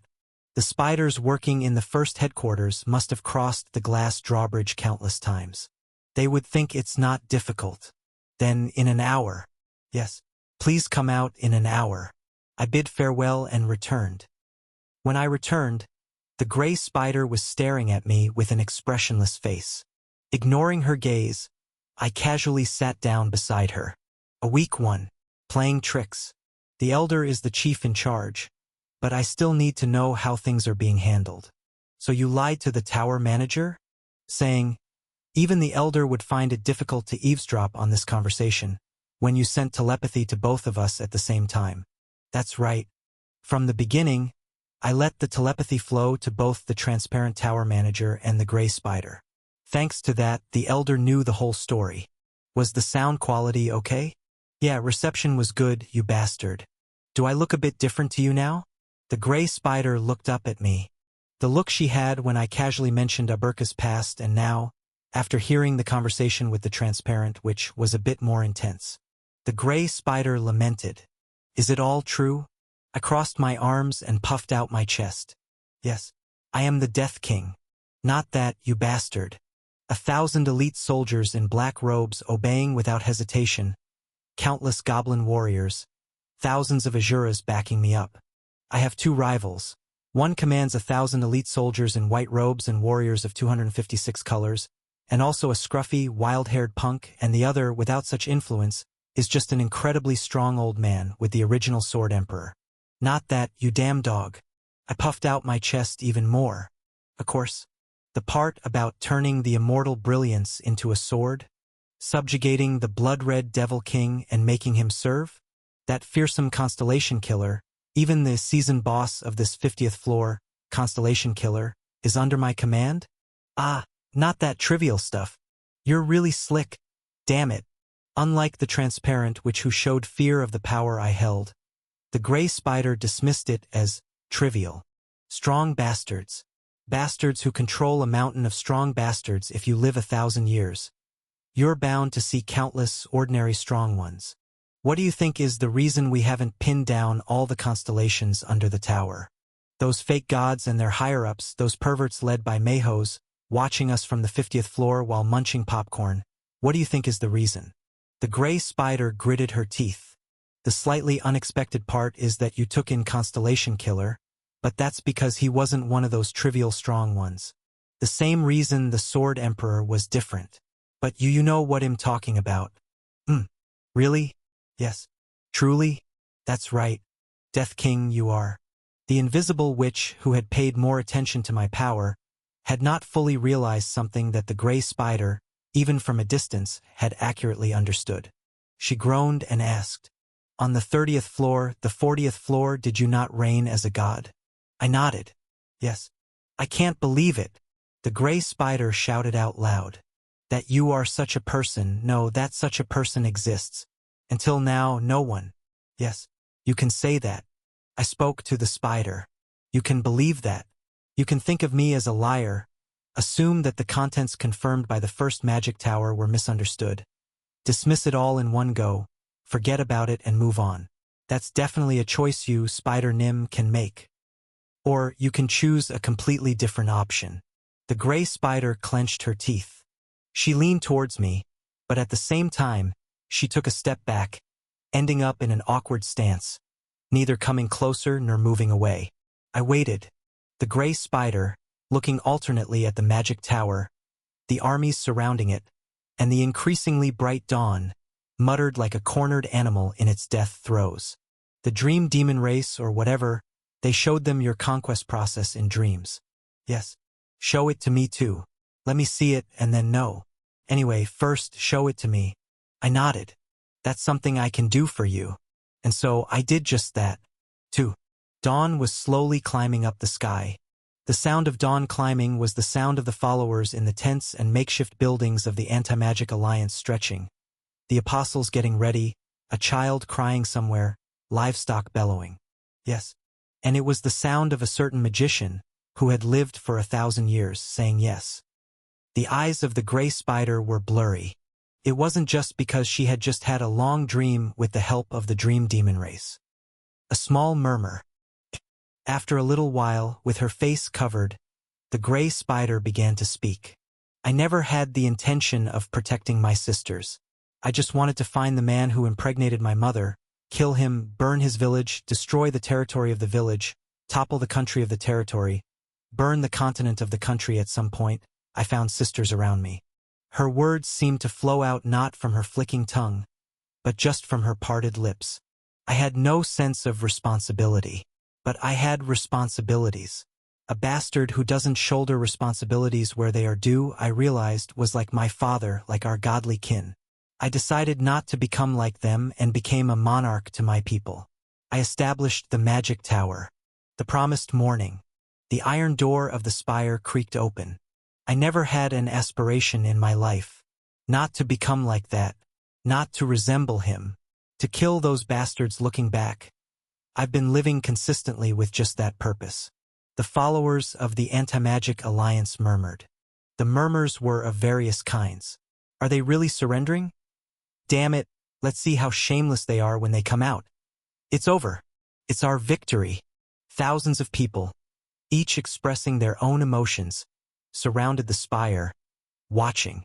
It was the first time, with the Sword Emperor. From the gap in the open door, hundreds of spiders walked out. Like him. It was the first time in 1,000 years that I wanted to be like someone other than myself. The spiders did not come out carrying a white flag. What's this? The murmurs of the diverse crowd began to converge into a singular focus.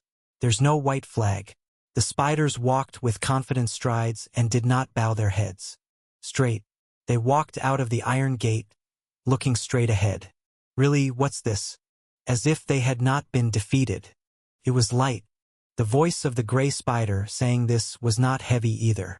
But that was because there was no longer anything left in it. That man seemed like he hated nothing. It wasn't an act. I have the discernment to recognize that much. But that doesn't mean he's particularly good. He wasn't the type desperate to help others. He was just light. Like the wind. Anger. Contempt. Malice. Even the deep-seated hatred that had been firmly in place until I showed her the dream. I wondered if it was possible to live like that man. The people of the Anti-Magic Alliance began to shout. Kneel. Apologize. Feeling they had been too lenient in witnessing the surrender of the past 4 headquarters, the followers shouted without hesitation. Kneel. That their entire lives were fundamentally wrong. Kneel. Not just a few parts, but their entire existence was fundamentally flawed. Kneel. The followers attempted to prove this conclusively on this occasion. I thought to myself, kneel. That it's impossible. That such a life is impossible. Not only for me but for anyone else. Kneel. That the Sword Emperor was just a unique exception. Kneel. But now I see. Kneel. It wasn't necessarily so. Kneel. The spiders of the first headquarters began to step onto the drawbridge. Thud. The bridge, clear as glass, did not tremble under the weight of hundreds of footsteps. The gray spider and I were standing at the edge of that drawbridge. Even if different from the Sword Emperor. Even if completely opposite. Even if it's heavy. Extremely heavy. A different life was also possible for me. As we watched, the spiders of the first headquarters confidently crossed the glass bridge. The closer their confidence came, the hotter the anger spewed by the followers became. Kneel. Can't you kneel? Those creatures. Some even tried to throw rotten fruit or trash, fetched from who knows where. You don't have to, I said. Thank you. It might be possible. The gray spider lowered her hand from her face. I spent over 100 years thinking of the Sword Emperor as a special exception. I could spend over 1,000 years thinking of you as a similar exception. I was not wrong. I lived my best. I did. But, as she said this, she was both crying and laughing. How utterly embarrassing that would be. And then, the gray spider slowly knelt down. The spiders of the first headquarters, who were crossing the drawbridge, paused. Not just them. The spiders of the 2nd, 3rd, 4th, and 5th headquarters, who were nervously watching the surrender ceremony, and the followers of the Anti-Magic Alliance who were frenziedly jeering, even the ordinary hunters who had joined in the festival-like scene, shouting and cheering, all stopped. I'm sorry. The gray spider knelt towards the followers. I apologize. I was wrong. In place of the hundreds of spiders who refused to kneel, the largest spider, the monarch of all witches, a god-slayer who had never knelt even before gods, with bandages wrapped around her body, pressed her forehead to the ground. Quietly, my 1,000 years were wrong. The city fell silent. Chapter 312. The Next World. 2. 3. The events that unfolded were, in a way, simple. The enraged acted in rage. Those who needed to apologize did so.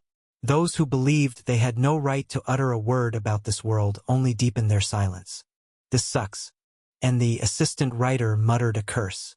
In front of the bridge, the gray spider was still kneeling. Quietly, her forehead was pressed against the ground. Over her body, the followers of the Anti-Magic Alliance threw rotten fruits and rubbish. What they were throwing was also a vomit of emotions. Thud. A black mass hit the gray spider's back and slid off. Ah! The assistant writer, who had been frowning, opened her lips. At the end of her gaze, a sharp dagger was slicing through the air. Wait, that thing. But mid-flight, the dagger, with a clear ting sound, was deflected. It was me who had shot an aura-like marble to knock it down. Powerlessly, the dagger landed on the ground, 4 meters away from the gray spider. TSK. Someone in the crowd of thousands clicked their tongue.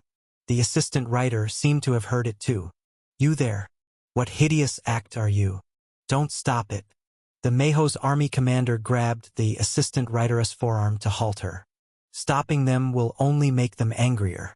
Having dealt with battlefields numerous times, I know this from experience. The assistant writer looked at the Mayhew's army commander, then turned to me. I said nothing. Before and after knocking down the dagger, I just silently watched with my arms crossed. Although no one else might know, that was also the pose Bei Hurayong was taking right beside me. Seeing no reaction from me, the assistant writer turned back to the Mayhew's army commander. Her brows perked up in a V-shape. But how can someone attack a person who has surrendered? If you've been on battlefields, you should know that's the basics, right? The Mayhew's army commander didn't blink an eye. Did the magic tower ever adhere to those basics? The assistant writer clenched her teeth. You, yourself, were one of those who suffered in prison with Hamustra's followers. You were tortured until you were rescued by the Death King. Moreover, the world you were born and raised in has become a colony dominated by the magic tower. It doesn't seem likely that the magic tower treated the colonies any better than the 50th floor. For a full 1,000 years, the grudges piled up by the magic tower were deep and numerous. The magic tower was not wise. Therefore, be wiser, assistant writer. Aren't you representing your world in climbing the tower? If you have the luxury to sympathize with the enemy of the world, you should rather be preparing for the next floor. Thank you. The assistant writer spoke. It was a low and cold voice. Anyway, you're saying it for my sake, right? So thank you. And I have something else to say. Listen, Chim. I'm glad you appreciate it. So, assistant writer. Rather than that, I have a proposal. If you haven't decided on a team for the 51st floor, would you like to join me? Go to hell. The Mayhew's army commander closed his mouth. After speaking, the assistant writer's eyes widened. Her glasses followed suit. A moment later, she flapped her arms. Know that I didn't mean go to hell in response to your proposal to join you. Dont mise understand. Rather, why are you making such an offer now, Forget it. Just be quiet. Damn it. The assistant writer coughed several times. Then, she glanced at the Mayhew's army commander once more before turning around. She started walking. The assistant writer stood in front of the gray spider, more precisely, in front of the crowd surrounding the gray spider. Hey, you bastards! Stop doing such shameful acts! The assistant writer exclaimed. 5. The crowd immediately showed their teeth. What's this? Isn't that the assistant writer? It's the assistant writer, right? The one who always horribly messes up grammar? Why has that hamster's apostle who chews up books suddenly popped up? Did she think she's something for slightly helping in the plan to subjugate the magic tower? Everyone, shut up. With a voice that didn't lose to the murmuring of the crowd, the assistant writer shouted. And then she immediately continued. First off, one thing. Whoever said I get grammar wrong, let's see later. I can't tolerate such distorted information spreading. But what's even less tolerable is you guys. Aren't you embarrassed? The assistant writer raised her voice. If you want revenge, plan it yourself and gather strength to take revenge. If you want to bully those you've hunted yourself. The assistant writer looked at the gray spider lying prostrate and the various pieces of trash scattered around her, grinding her teeth. But what is this? If you personally hunted the magic tower, the witches, the gray spider, I wouldn't say a word, whatever you did. But you didn't, did you? What the hell are you doing to someone else's prey? There was a moment of silence among the crowd. Just for a moment, the overwhelming majority of the crowd blushed. Someone among them, whose face was not visible because of a mask, blushed behind their mask. A masked warrior, carrying a huge spear that looked like it had torn off a dragon's horn, stepped forward. Very impressive, assistant writer SSI. The masked warrior spoke in a voice tinged with metal. Really impressive. A true hero. You've said it all the right words, the correct words, the nice words, the ultimate words. It would be perfect if we now run away in shame to find a mouse hole. But what to do? It only makes me angry. Haha. Is it because I'm a blockhead? Yes. Don't agree so straightforwardly well. You're so self-assured that those who can't even show up. Huh?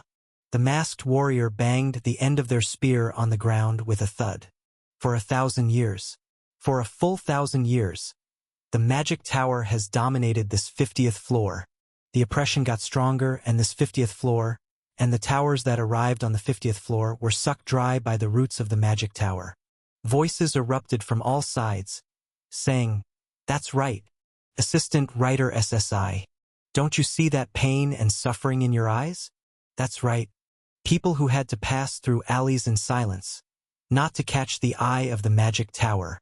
Those who lost their families or something more precious to those witches and still had to keep silent.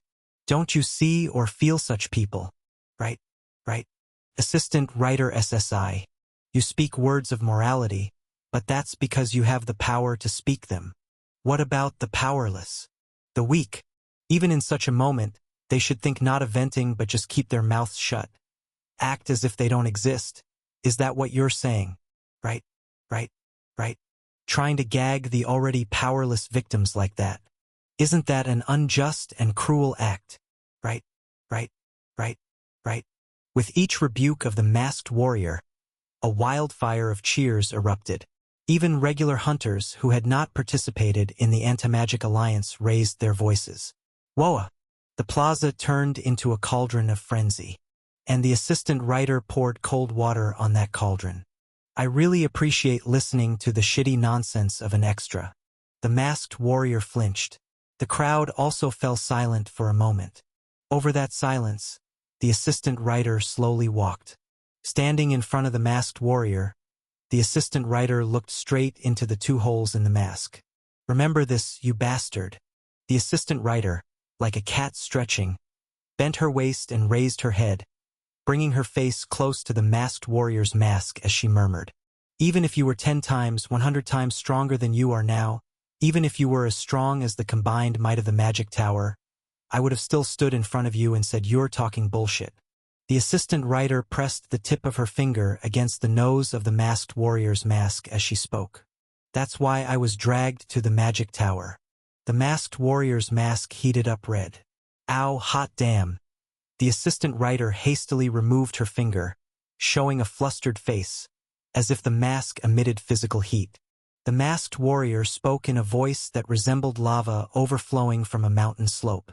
No, that's not it. You were dragged away because Hamustra suddenly disappeared. Because you lost your backing, because your power weakened.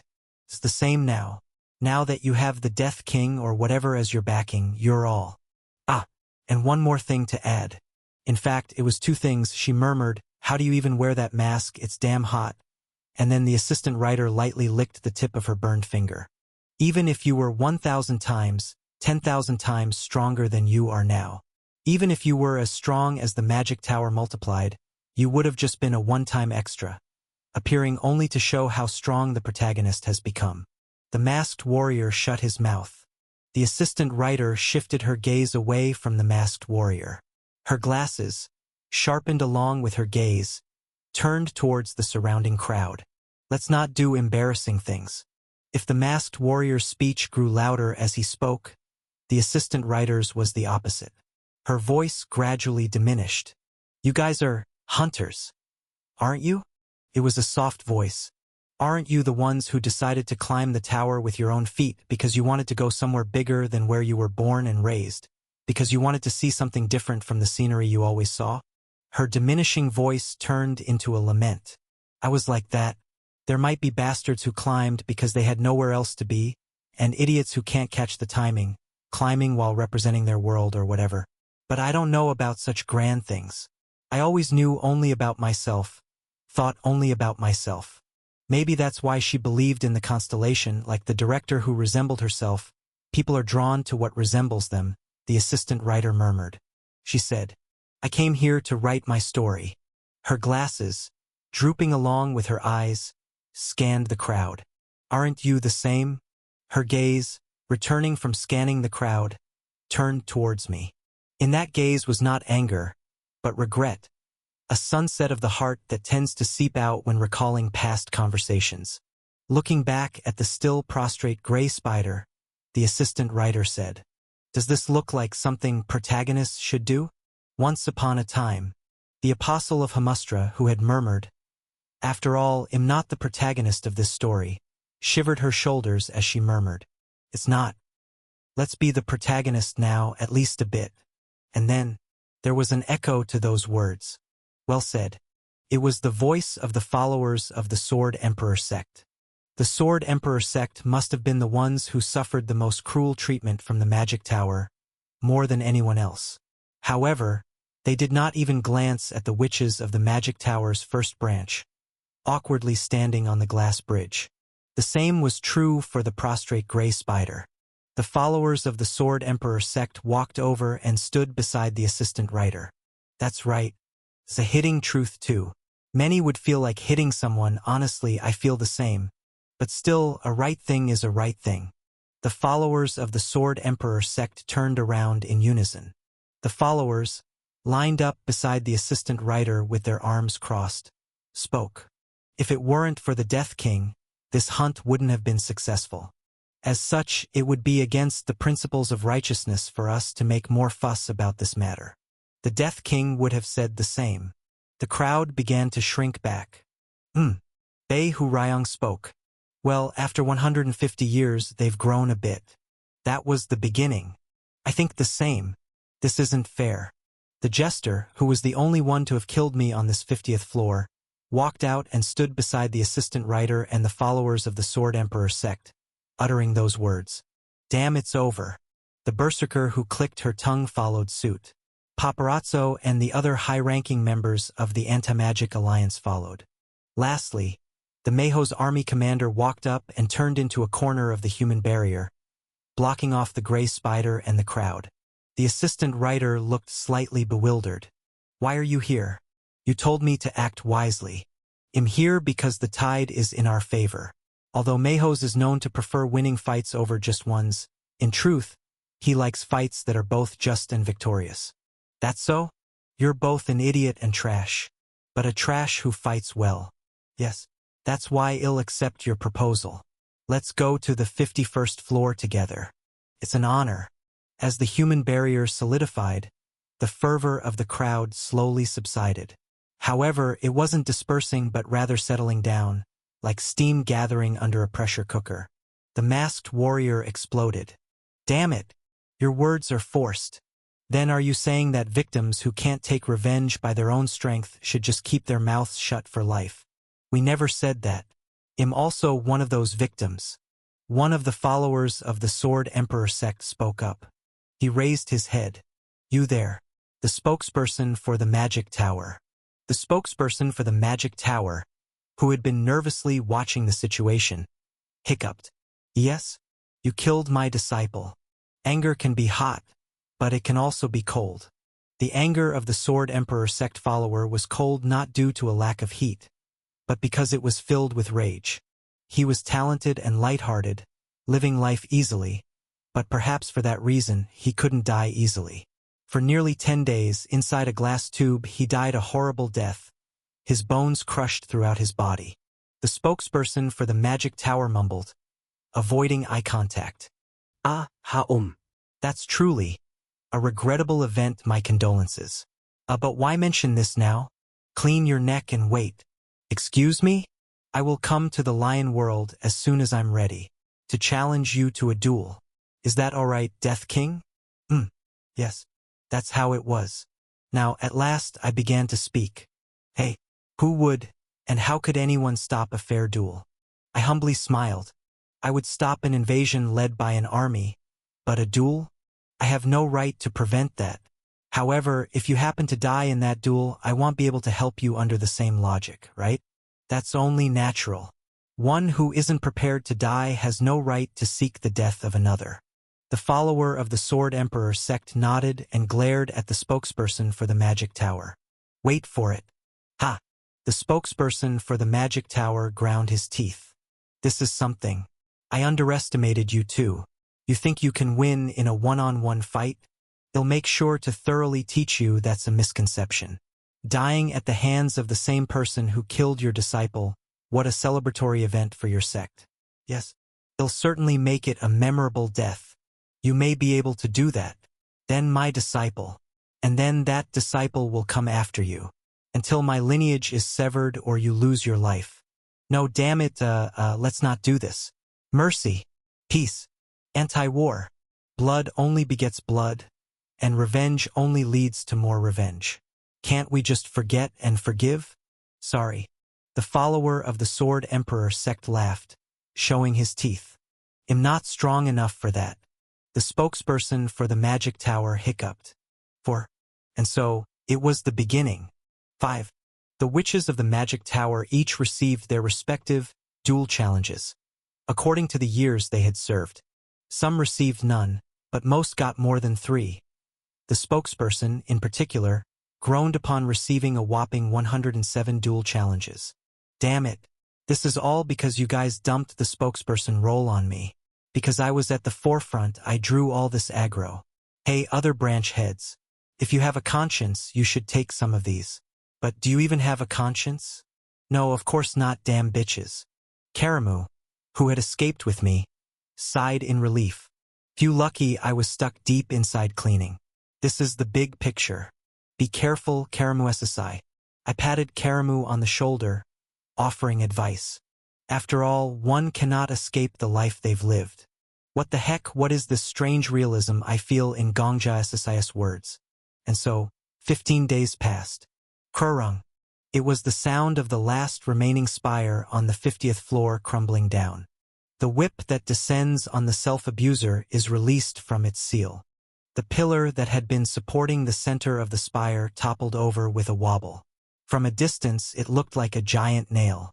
As soon as the nail-like iron core touched the ground, it shattered like glass.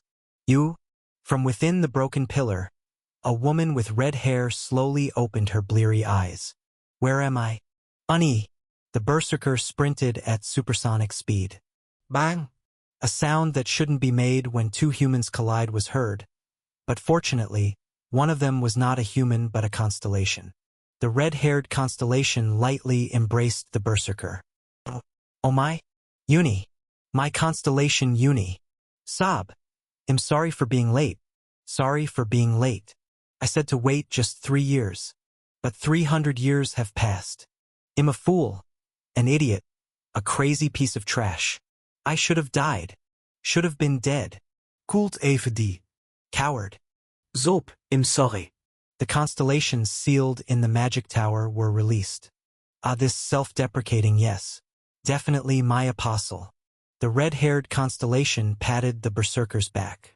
The berserker, who had longed for this reunion, buried her face in her god's shoulder, crying sob, smearing snot wah, and finally wailed with spittle flying wah. MMM. The red-haired constellation wiped the berserker's cheek with a troubled expression. Don't be so filthy, please. Thank you, Death King.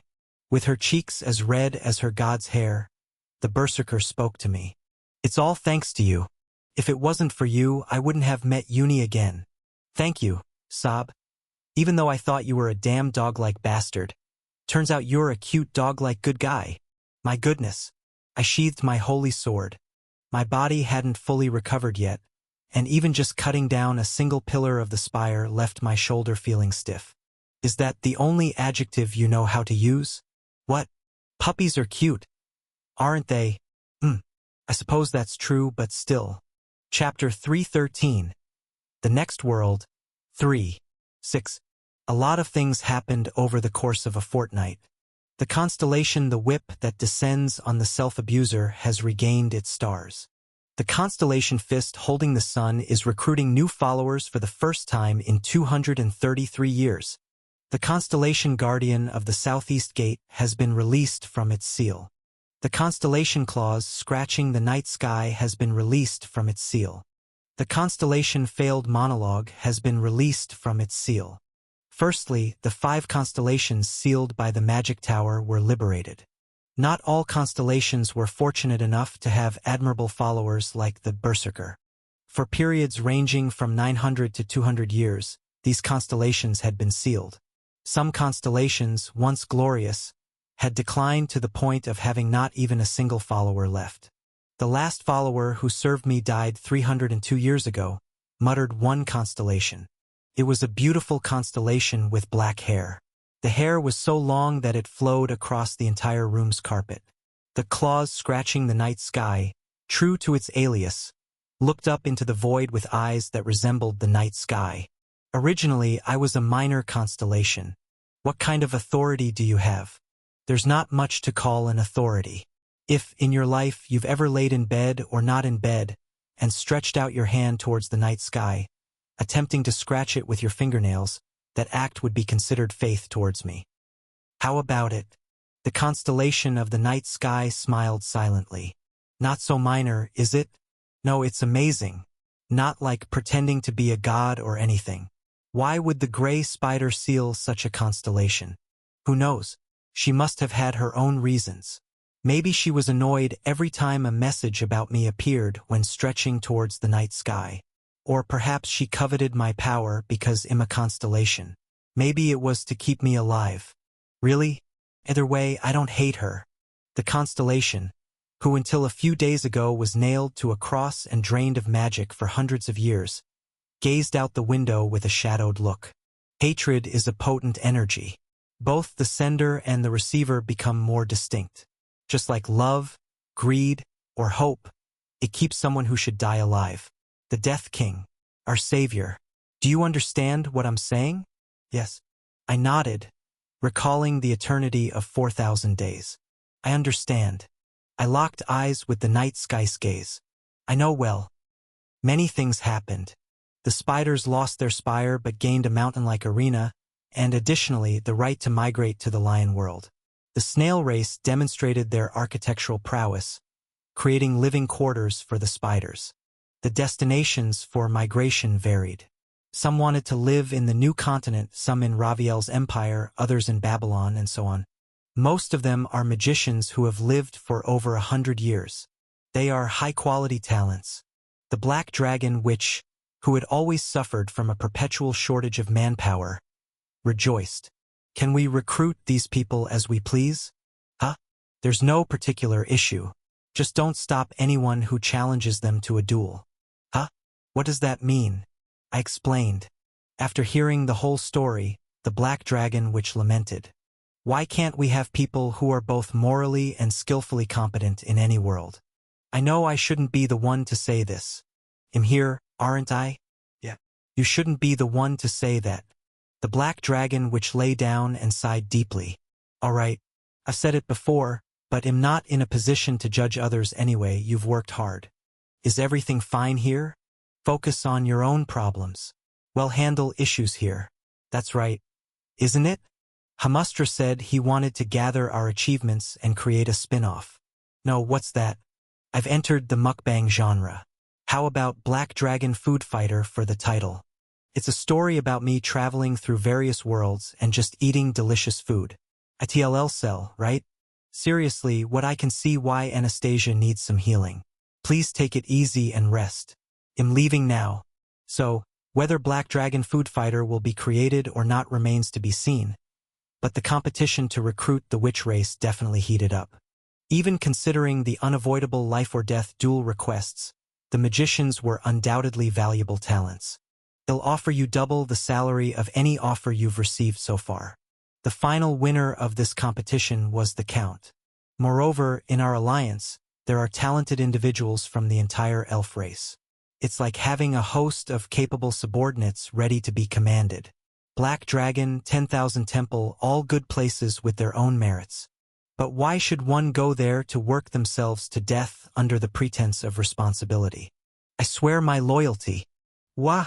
King. Right. You understand what I'm saying. But could you cry like a cat for me? Meow. Meow. And, could you please protect my life too? I really don't want to do any duels. T'as impossible. Damn it. Thus, some of the spiders who had originally sworn allegiance to the Magic Tower, then to me switched their loyalty to the Alliance. All within a mere fortnight. Isn't that a prime example of the unpredictability of life? However, there were spiders who didn't align themselves with anyone.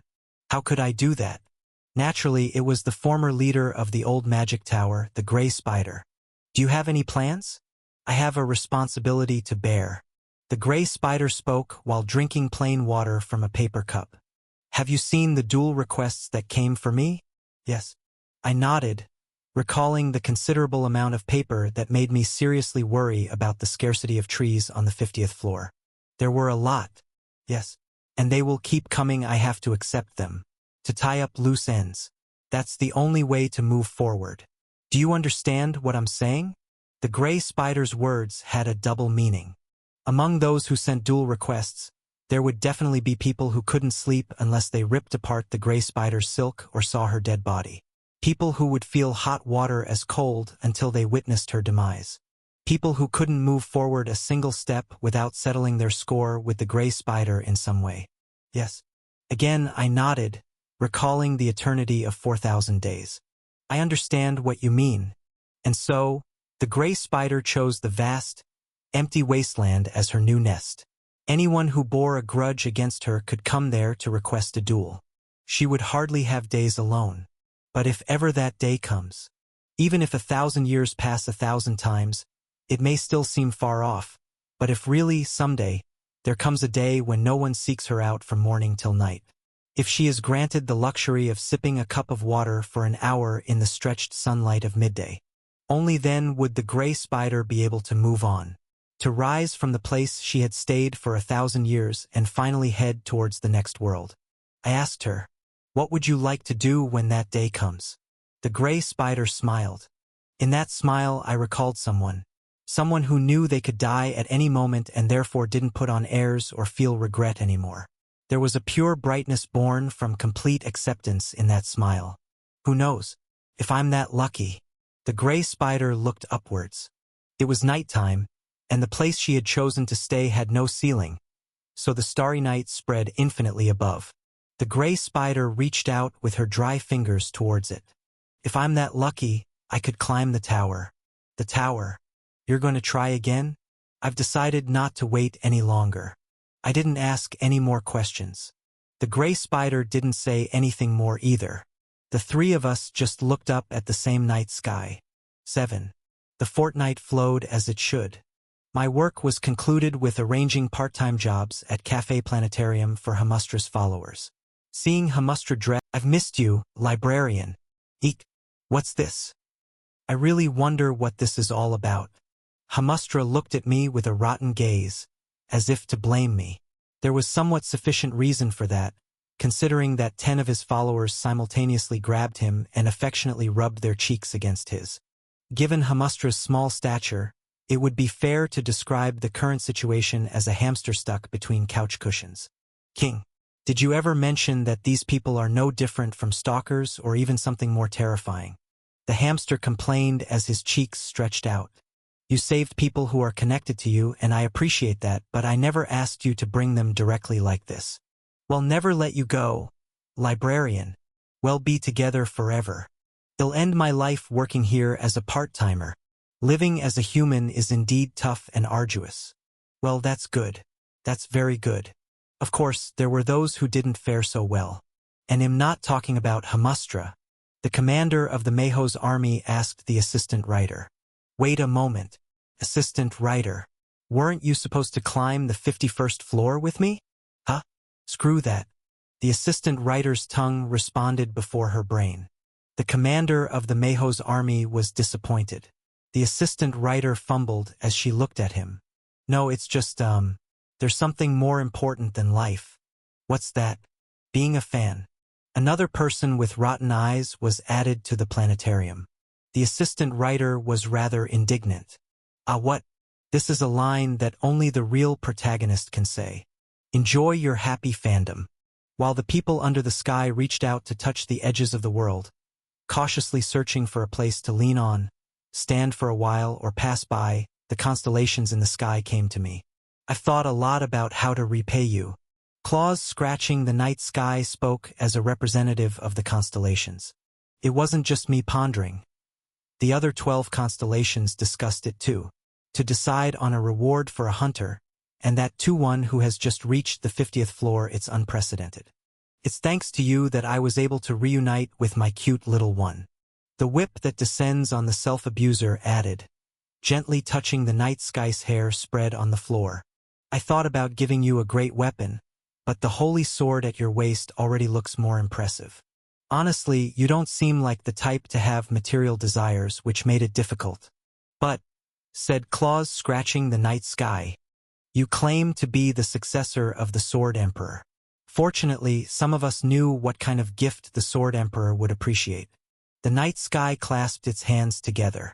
May this be the right answer for you. Whoosh! A soft light enveloped my body. The constellation Claws scratching the night sky acknowledges the completion of your quest. The 50th floor stage has been cleared. As my vision gradually whitened, I hope someday a constellation will create a quest just for you, Death King. Although we are not your dedicated constellations, the existence of such constellations, it's a very happy thing. The voice continued. The constellation the whip that descends on the self-abuser acknowledges the completion of your quest. The 51st floor stage has been cleared. And it continued. The constellation the eye living in the labyrinth acknowledges the completion of your quest. The 52nd floor stage has been cleared. Constellations that participated in the Anti-Magic Alliance. The constellation the bell that mourns the dead acknowledges the completion of your quest. The 53rd floor stage has been cleared. One by one, those with the authority to judge whether a hunter is qualified to ascend to the next floor. The constellation the last sword in the wilderness acknowledges the completion of your quest. The 54th floor stage has been cleared. They formed a unified voice and spoke to me. The constellation fist holding the sun acknowledges the completion of your quest. The 55th floor stage has been cleared. The constellation guardian of the southeast gate acknowledges the completion of your quest. The 56th floor stage has been cleared. The constellation failed monologue acknowledges the completion of your quest. The 57th floor stage has been cleared. The constellation the lone seeker of truth acknowledges the completion of your quest. The 58th floor stage has been cleared. The constellation the incarnation of love and lust acknowledges the completion of your quest. The 59th floor stage has been cleared. The constellation the warhorse of the eternal plains acknowledges the completion of your quest. The 60th floor stage has been cleared. Finally, your existence becomes even more distinct. The level of the Death King increases. Your skill slot expands. The next world colored my vision. Your hunter rank is now S-Class. May luck be with you. Chapter 314. I'm a fan 1. Even if it's only 3 times, that's enough for me. In my life, please let me do as I wish. In exchange, take everything I have. I stayed up all night, and looking back, there was only one choice left. 2. Are you the Death King?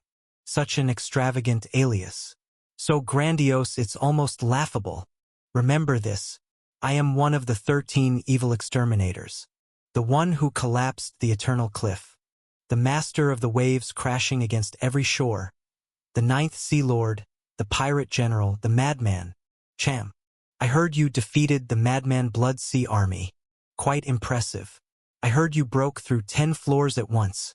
Indeed, certainly, without a doubt, you are a sacred being, the first of its kind since the Sword Emperor. But remember this. Every constellation shining in the night sky was once called a sacred being.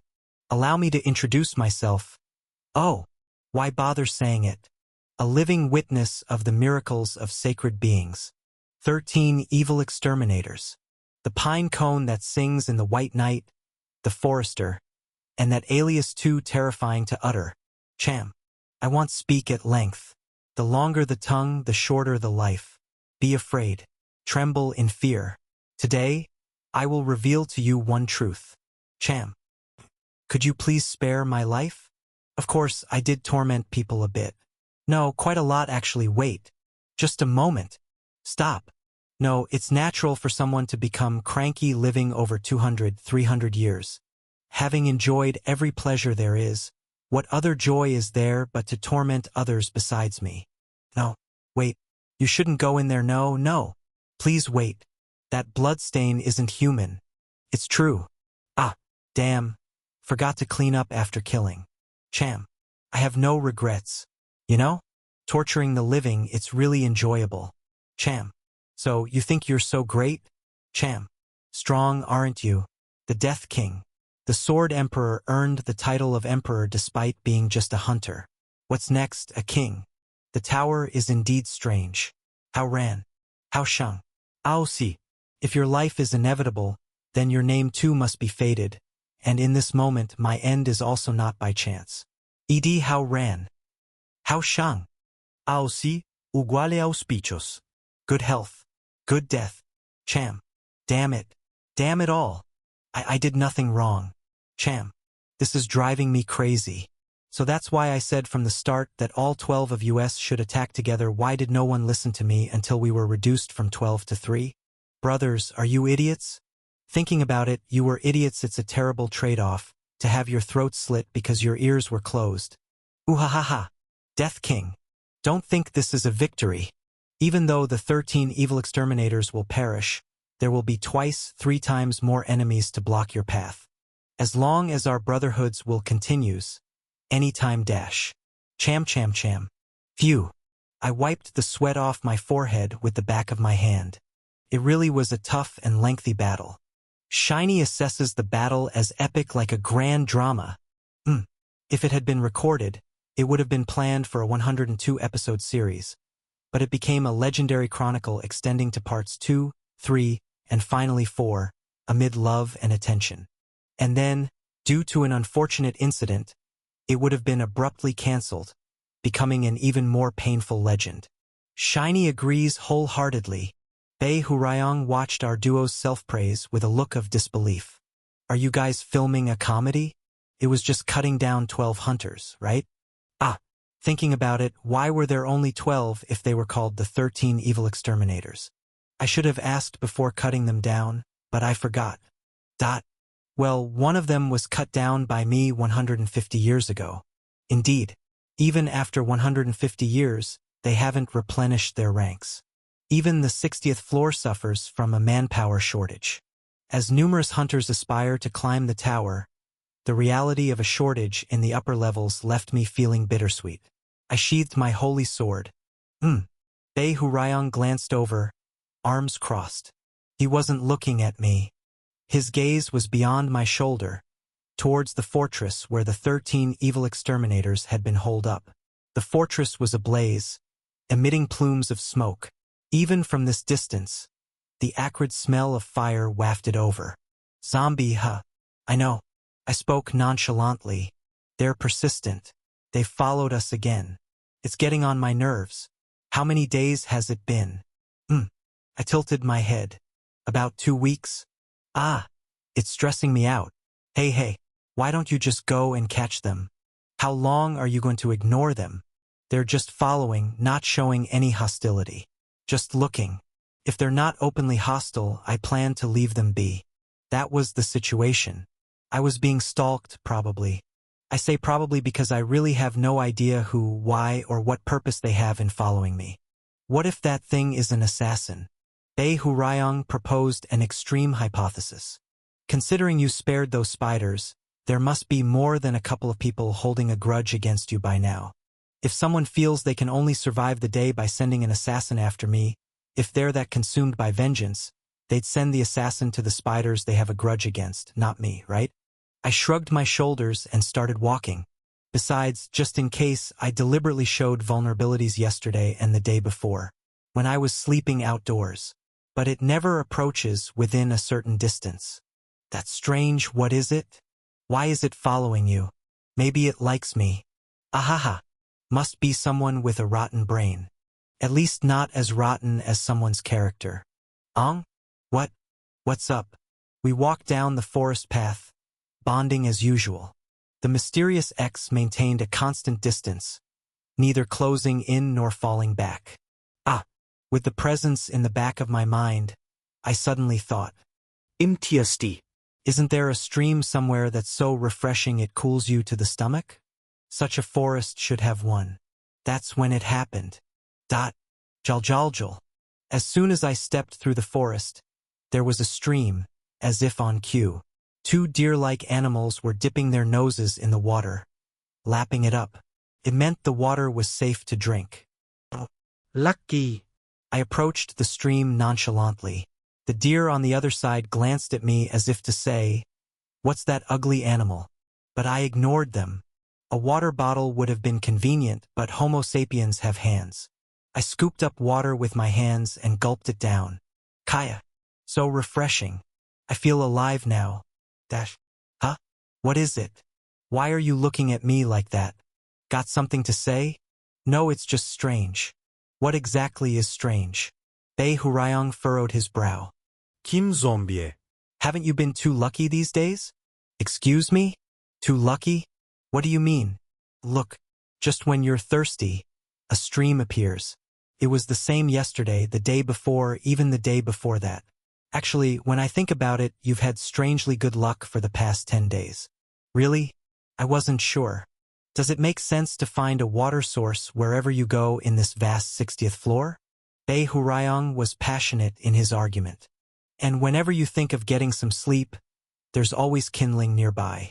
It's absurd. You might not realize it, living in a world where drinking water and heating are taken for granted. But this is unreal luck. Not exactly a world taken for granted. I frowned. And I countered Bei Hurayong's argument. Sword Emperor Nim. But that's not the strange part. Because we deliberately chose this path, knowing there was a water source in this direction in the first place, didn't we? What are you talking about? What are you talking about? We obtained information in advance. That there was a stream here, and planned our route to avoid hunger and thirst. Remember, before leaving the village? Just as Bei Hurayong was about to speak. Slowly, his expression turned curious. Right? That's true. Yes. You told me that the 60th floor is vastly different from the stages we've climbed so far, that it's incredibly wide, and that we'd be lost without prior knowledge of the map and geography, so we should prepare thoroughly. That's why I gathered all that geographic information in the village. Why are you talking nonsense now? Right, that's what I said. It really was like that. Bei Hurayong crossed his arms. Why did I think your luck was strangely good? It wasn't luck but the result of thorough preparation? That's what I'm saying. Just talking about weird stuff with you made me hungry. I sent out my aura, whoosh, and caught a deer-like animal. It seemed the deerling, not used to seeing humans, didn't even have the instinct to be wary and was caught by me while drinking water. It was a simple hunt. Good thing there's meat nearby. Ter derygrek firoud. Lucky. Let's have a barbecue today. Were the animals on the 60th floor always this docile? No. Wait a minute. Why are there ordinary animals here?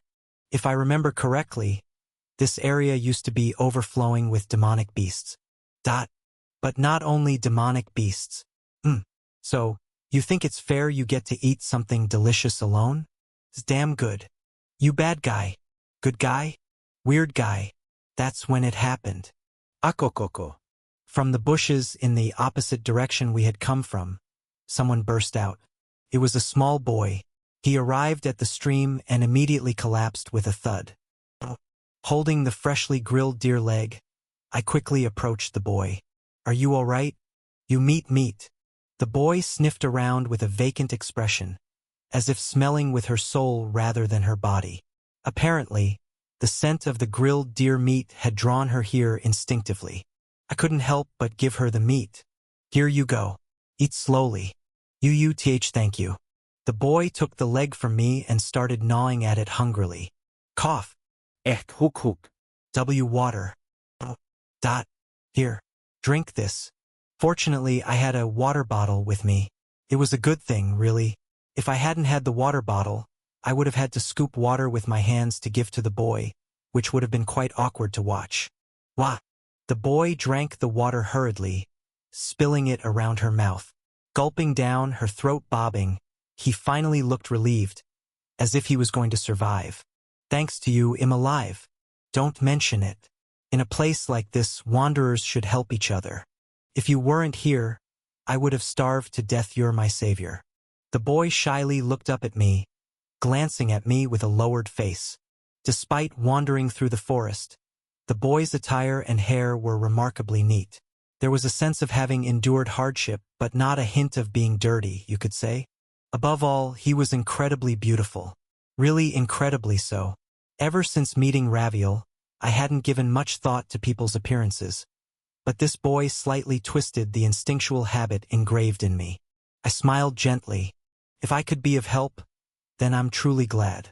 Well, just thinking to myself, Raviel is much prettier. The boy slightly furrowed her eyebrows. Then, lowering her head, he mumbled to himself. Strange could it be, yes, if it's like this? I tilted my head in confusion. Did you just say something? No. Then the boy lifted her head and beamed a bright smile. It's nothing. Her smile was radiantly cheerful. Considering the tattered state of her clothes and the numerous wounds on her body, it was hard to guess how long he had wandered in the forest. But the boy didn't lose her smile and tried her best to convey her gratitude to me. A natural cheerfulness radiated from her face. I've been remiss. I haven't even asked the name of my benefactor. Kind benefactor. Could you please tell me your name? I smiled. Of course. My alias is the Death King. The Death King, Death King? The boy was startled. The Death King? Are you the one who recently cleared 10 floors all at once? Yes. That would probably be me. Wow. Amazing. What luck. The constellations were all abuzz, and I wondered who it could be. To think I'd encounter you in this forest where I was lost. Thump. The boy excitedly grabbed my hand. It's such an honor to meet you, while beaming a smile so bright it could dim the sun. I'm a fan of the Death King. Chapter 315. Ima fan, 2. 3. Curious incident occurred. The boy who introduced himself as my fan was, surprisingly, not a hunter but a constellation. Can a constellation get lost or starve? Of course, Death King Nim.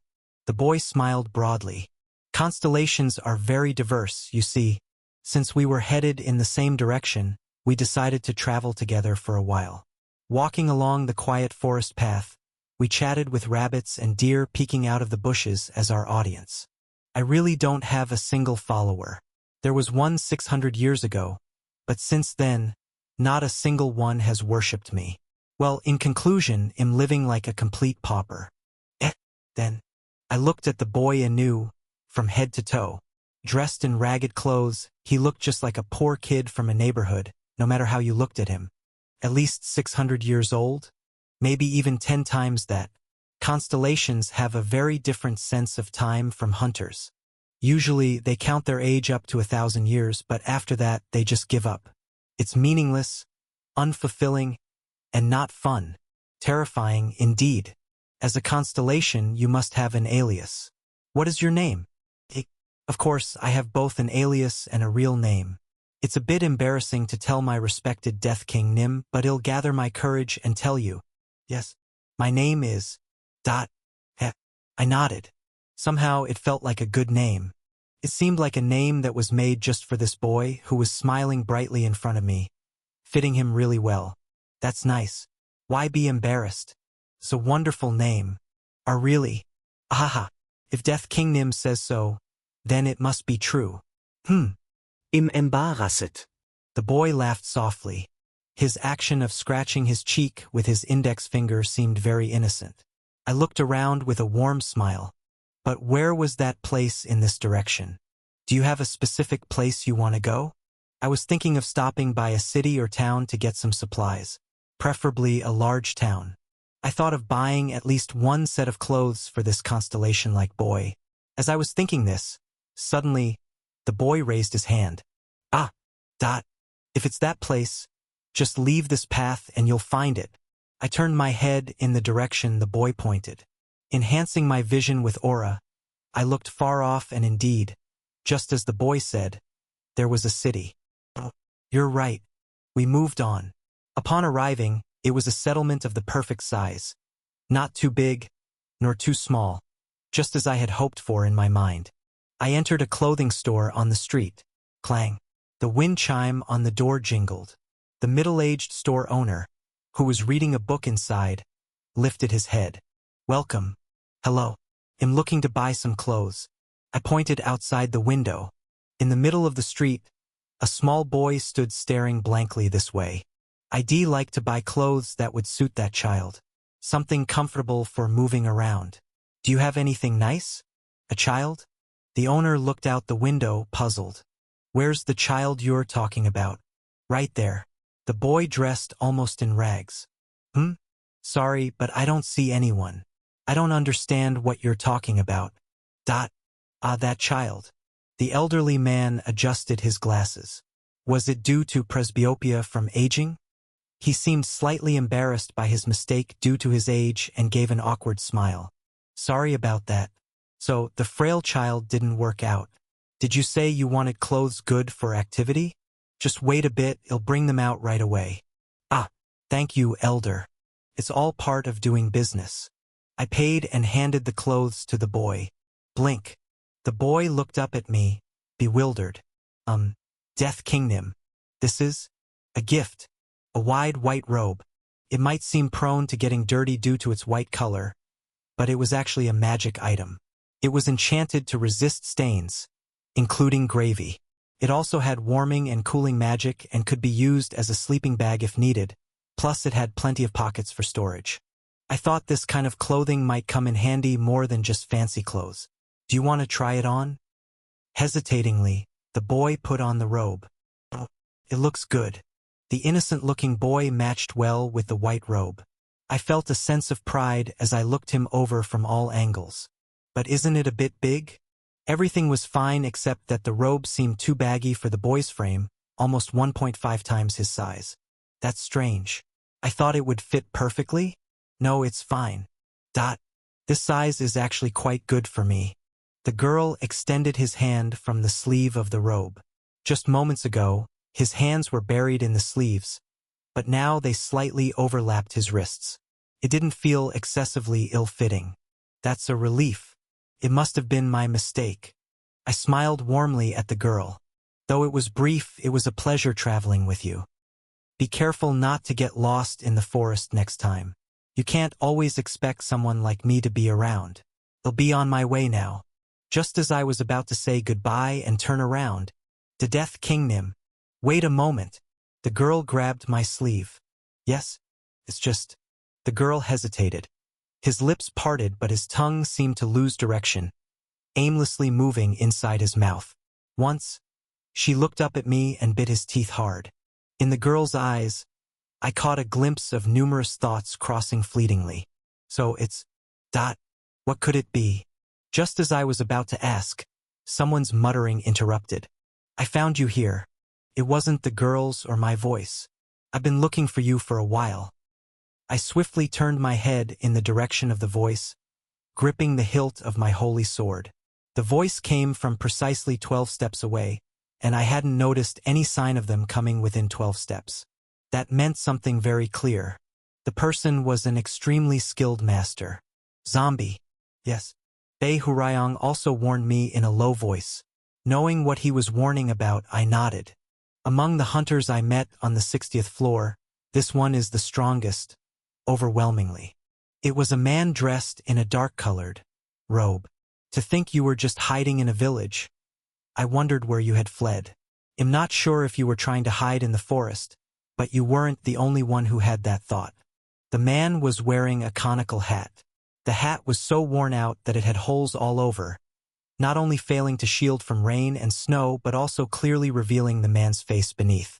Through the holes in the hat, the man's eyes were glaring at me. You're hanging around with some strange fellows. Follow me. You wouldn't want to see blood flowing in the marketplace, would you? Squeeze. The grip on my sleeve tightened. The girl was clinging to me with a face completely stricken with fear. I subtly shifted my steps to shield the girl from the man's gaze.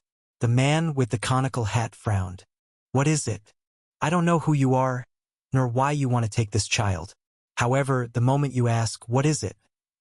Instead of, who are you? Upon first meeting someone, it already shows your character. That's an interesting thing to say. The man in the conical hat scoffed. You can judge a person's character but not their ability. Usually, such people are the first to die. It's surprising you made it to the 60th floor. Maybe it means I'm not just an ordinary person? If you can survive without your head, I'll acknowledge it. Chong. What followed in the next instant was as follows. First, the man drew his sword and swung it. A black aura swirled, cutting through the space between us in an instant. However, when the distance of 12 steps reduced to 6, my sword stroke intercepted the man's strike. The man's eyes widened in surprise. Then swoosh. Throwing knives came flying from 3 directions: southeast, behind, and west, all relative to my position. The man wasn't alone. He had brought a group and set up an ambush. But I had already sensed the hostility of 3 people, and with a clang, intercepted the 3 knives before they could even reach within 20 steps. The man's eyes widened a bit more. A passerby who had been walking along the street suddenly pulled out a dagger and charged at me. He too was part of the man's group. I strengthened my right hand with aura and firmly grasped the dagger. Twisting his wrist, Kirk, I shattered his arm from the shoulder and flung him backward. That was the full story of what happened in a flash. Not bad. Eek. Only then, as if time, which had briefly stopped, began to flow again, screams erupted in the street. People belatedly realized the fight and quickly moved out of the way. Only I and the girl, the man with the conical hat and his group, remained on the street. You have the skills to back up your audacious words. Well, I do have the skills to deal with audacious people. You knew who we were when you resisted, didn't you? Not really sure about that. I stroked my chin. Maybe just a bunch of scumbags trying to kidnap a powerless constellation? The expression on the man in the conical hat became increasingly interesting. Still, it was somewhat lacking in entertainment. A man's life is in his face. Let's make it a bit more fun. It seems like your organization is so broke that you can't afford a new hat, having to wear the same one all the time. Shall I sponsor you? I have enough money that it's practically overflowing.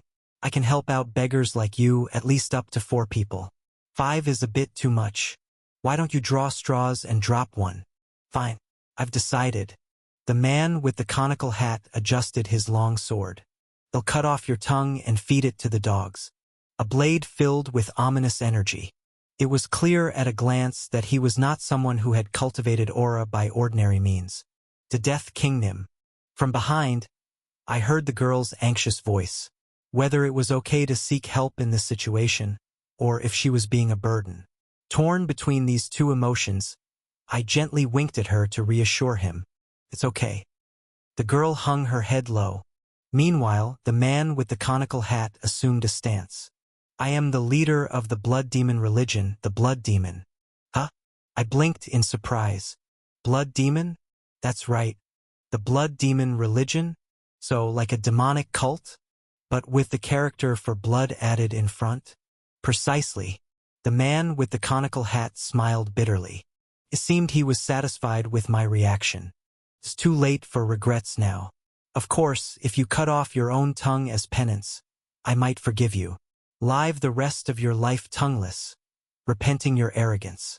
I am magnanimous towards those who can criticize themselves. What? It's like a complete pseudo-religious cult?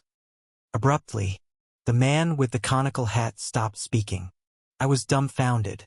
Since when do pseudo-cult leaders go around calling themselves grandmasters? Blood demon? Religion. If it's a demonic cult, then call it that. If it's a devil cult, then say so. What's with this blood demon nonsense? What? Hey, who gave you permission to attach demonic cult to your group's name? Now I see you're not just beggars. I misspoke. Even the dog faction has more dignity than you. You know? Even if the dog faction picks a fight with you for being nobodies, the officials will side with them. And Blood Demon is a title for horses. One of the horses I own is called Blood Demon. It's not even a title for a leader, but a mere moniker used under subordinates. TSK. How dare you arrogantly call yourself a Grand Master? Want to be punished? Want to get hit? You. Anyway, those who come up from the martial arts world often lack manners. Please act according to your level, really. Now let's start the appraisal. Listen carefully. First, remove demon from your signboard. And remove religion too. It'll acknowledge you up to blood sect. I will kill you. The man's face twisted like a malevolent spirit. I will surely kill you. No. Why is the leader of a pseudocult getting angry? The one who farted is the one throwing a tantrum. Idiom. Just as there are people who fart and then get angry as if someone else farted in order to hide it. This refers to people who deny the mistakes they have committed and make excuses. Chapter 3:16. I'm a fan. 3. 4. The fight with the blood demon was truly a scene of mountains of corpses and seas of blood. 5. I blinked my eyes. Huh? What just happened? It felt as though an eternity had passed, yet it also seemed like only a moment had gone by. If humans have a sense of measuring time, it felt as though it was momentarily paralyzed. To give a rough example, it was exactly the feeling of having received anesthesia for treatment from an alchemist. Death King. Death King. Please come to your senses. Death King. Before I knew it, I was lying down. It was hard to know since when, why, or where I was lying. Can't remember well. What's clear is the face of the person sobbing in front of me. A boy, a very familiar boy, is clinging to my hands, as if he's about to burst into tears any moment. Are you okay? Please, come to your senses? Here. During the fight with the blood demon, you were injured. Cowardly, while fighting one-on-one, the elites of the blood demon religion joined in. The boy wiped his tears with my sleeve. It seemed like his tear ducts were broken, exaggerating a bit. His tears were flowing incessantly, making me worried as I watched. Fight injuries. Ah, you shouldn't move recklessly. The boy urgently stopped me as I tried to get up. Your internal injuries are severe. Death King. You must rest now. Your body is a complete mess, your bones are shattered, and your insides are tattered just a moment ago. I was scared you might never open your eyes again. That moment. Ugh!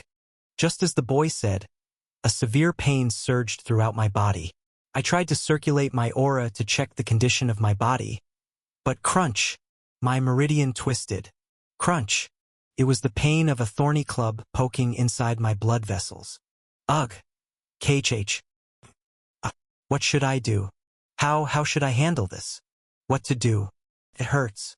I feel like dying. My eyes are getting dry. My cheeks feel cold. Sensation evaporates from my fingertips. Pain. Only pain remains. It felt as if someone was peeling off my skin, layer by layer, like peeling an orange. There must be no human who can endure this pain. Only because I have died enough to die. For a moment, from beyond consciousness, a breathy voice fluttered. Really, what should I do? Fade to black. I opened my eyes. Again, it felt as though a long time had passed, yet it seemed like I had only sighed. The difference from before I lost consciousness was that my mind felt somewhat clearer. And the boy, wearing an apron, was on his way with a tray of porridge. "Ah, please have some. Gongja." "Ah." The constellation fed me with an invisible spoon in an empty bowl. The boy scooped up the porridge with a wooden spoon and fed me. "Huh? How does it taste?" The constellation looked at me expressionlessly. The girl smiled affectionately. "I've made your favorite porridge on this rare occasion." The constellation whispered softly. The boy hesitated. "Does it taste okay?" The scent of anchovies filled my mouth. When I was sick as a child, the director would grate apples for me. Then he would cook white rice porridge with small anchovies added. The grated apple tasted different from the usual apples, and the porridge tasted different from the usual as well. The bloated anchovies were tasteless, but if you kept chewing, they would crunch and sometimes taste subtly nutty. "Yes, it's delicious." "Ah, that's a relief." The constellation smiled, lifting the corners of his mouth. The girl sighed in relief. It was a real crisis. I merely wished for an enemy to block Gongja's path to appear, but suddenly a formidable enemy emerged. It seems Gongja believes that, if they are not that strong, they cannot block him from the depths of his unconscious. "Yes? Huh?" The constellation spoke casually. The boy slightly tilted his head in confusion. "I didn't say anything just now. Gongja? Right. More importantly, why were you so angry at the blood demon? Even when attacked, you were composed, but suddenly became agitated at the mention of the blood demon religion. Honestly, it surprised me a bit. My mind was foggy, because I am the young master of a place called the demonic cult. Aha! I place significance on the two words demonic cult. I think it's a name that should not be casually called. The thought of riffraff casually mentioning a group similar to the demonic cult makes my blood boil. I see. The constellation rested his chin on his hand and gazed at me intently. The girl nodded with attentive eyes. "So to speak, that's Gongja's sore spot?" "I'm curious about this demonic cult. If it holds such a great meaning to you, there must have been someone precious. Would you tell me your story?" "Aha, you had a master, named Seo Baekyang. Lonely, but clear. It seems like a fragrance that lingers at the tip of your nose. You're in love with a person named Raviel Ivansha. Heh, is she that beautiful?" "Ah, I see. So, that's why no matter how hard I tried, you never fell for any beauty tricks. How troublesome. Being in love with someone is the easiest and most powerful way. If someone is deeply engraved in your heart to this extent, twisting it will only have the opposite effect. How scary. How frightening. I must be careful. Ah, did I say something just now? Yes? No." The constellation gently caressed my cheek.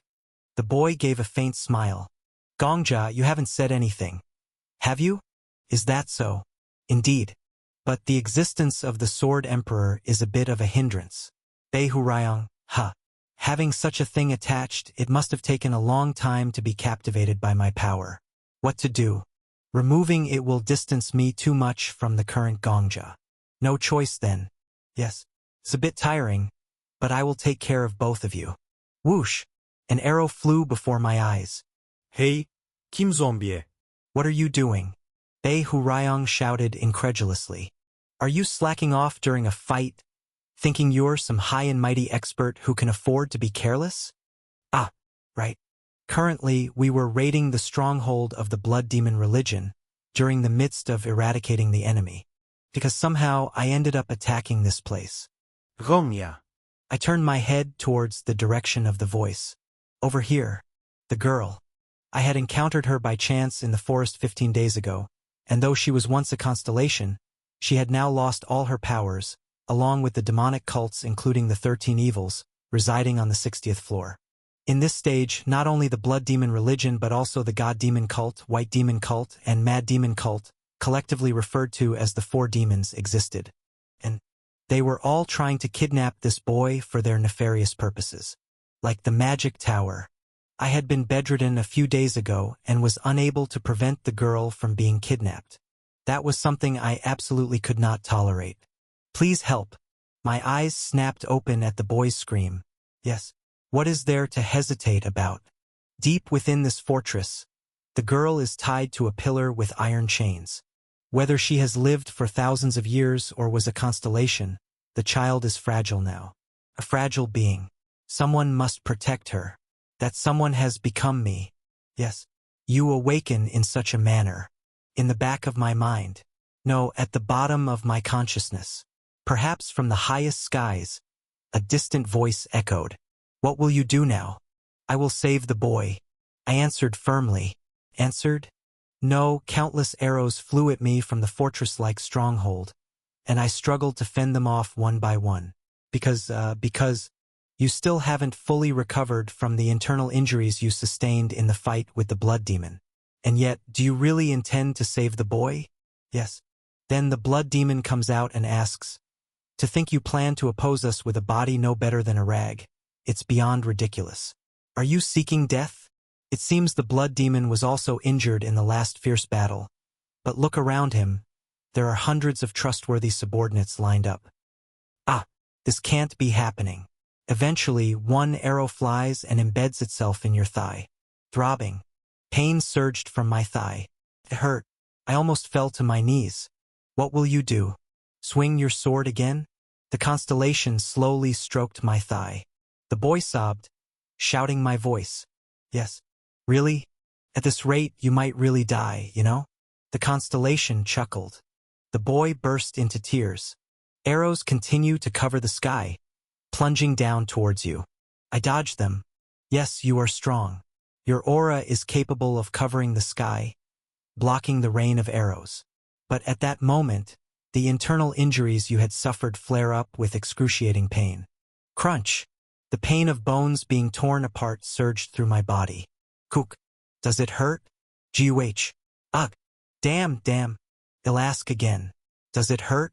Damn these bastards. Being so insolent. Shooting arrows. One last question. Death King. Where, how, and how much does it hurt? Please answer. I would be pleased if you could. It's tormenting. My body. As if, no. Actually burning. Now, when I should be resting and recuperating, my meridians and energy pathways are overused, pulling up aura beyond their limits, causing my body to burn from my own aura.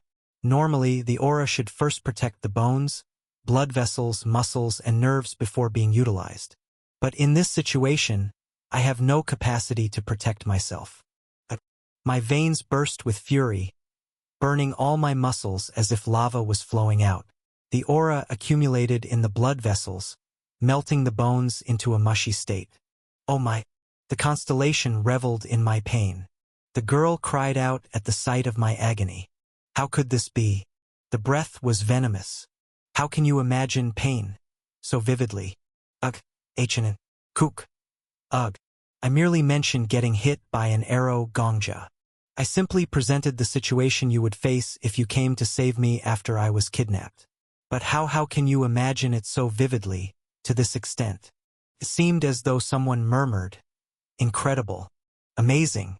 It's as if you've really experienced a painful death. But that's impossible. It can't be. How can you imagine it? Have your bones melted before? Have your veins completely burned away? How do you know such pain to reproduce it under my power like this? I advanced, bearing the pain. Arrows flew and embedded themselves in my shoulder and forearm. But I ignored them, pulling up aura to its limits. I stepped forward and cut through the group from the blood demon religion that had tied the child to the pillar. The constellation reached out with both hands and grasped my cheeks. The boy was sobbing, tightly bound to the pillar. You are indeed the person I've been waiting for thousands of years. Just a little more. For someone you've known for only a few days, you throw your life away, face pain worse than death, and not just in words or out of ignorance, but knowing what death and pain are, yet you still advance to the end.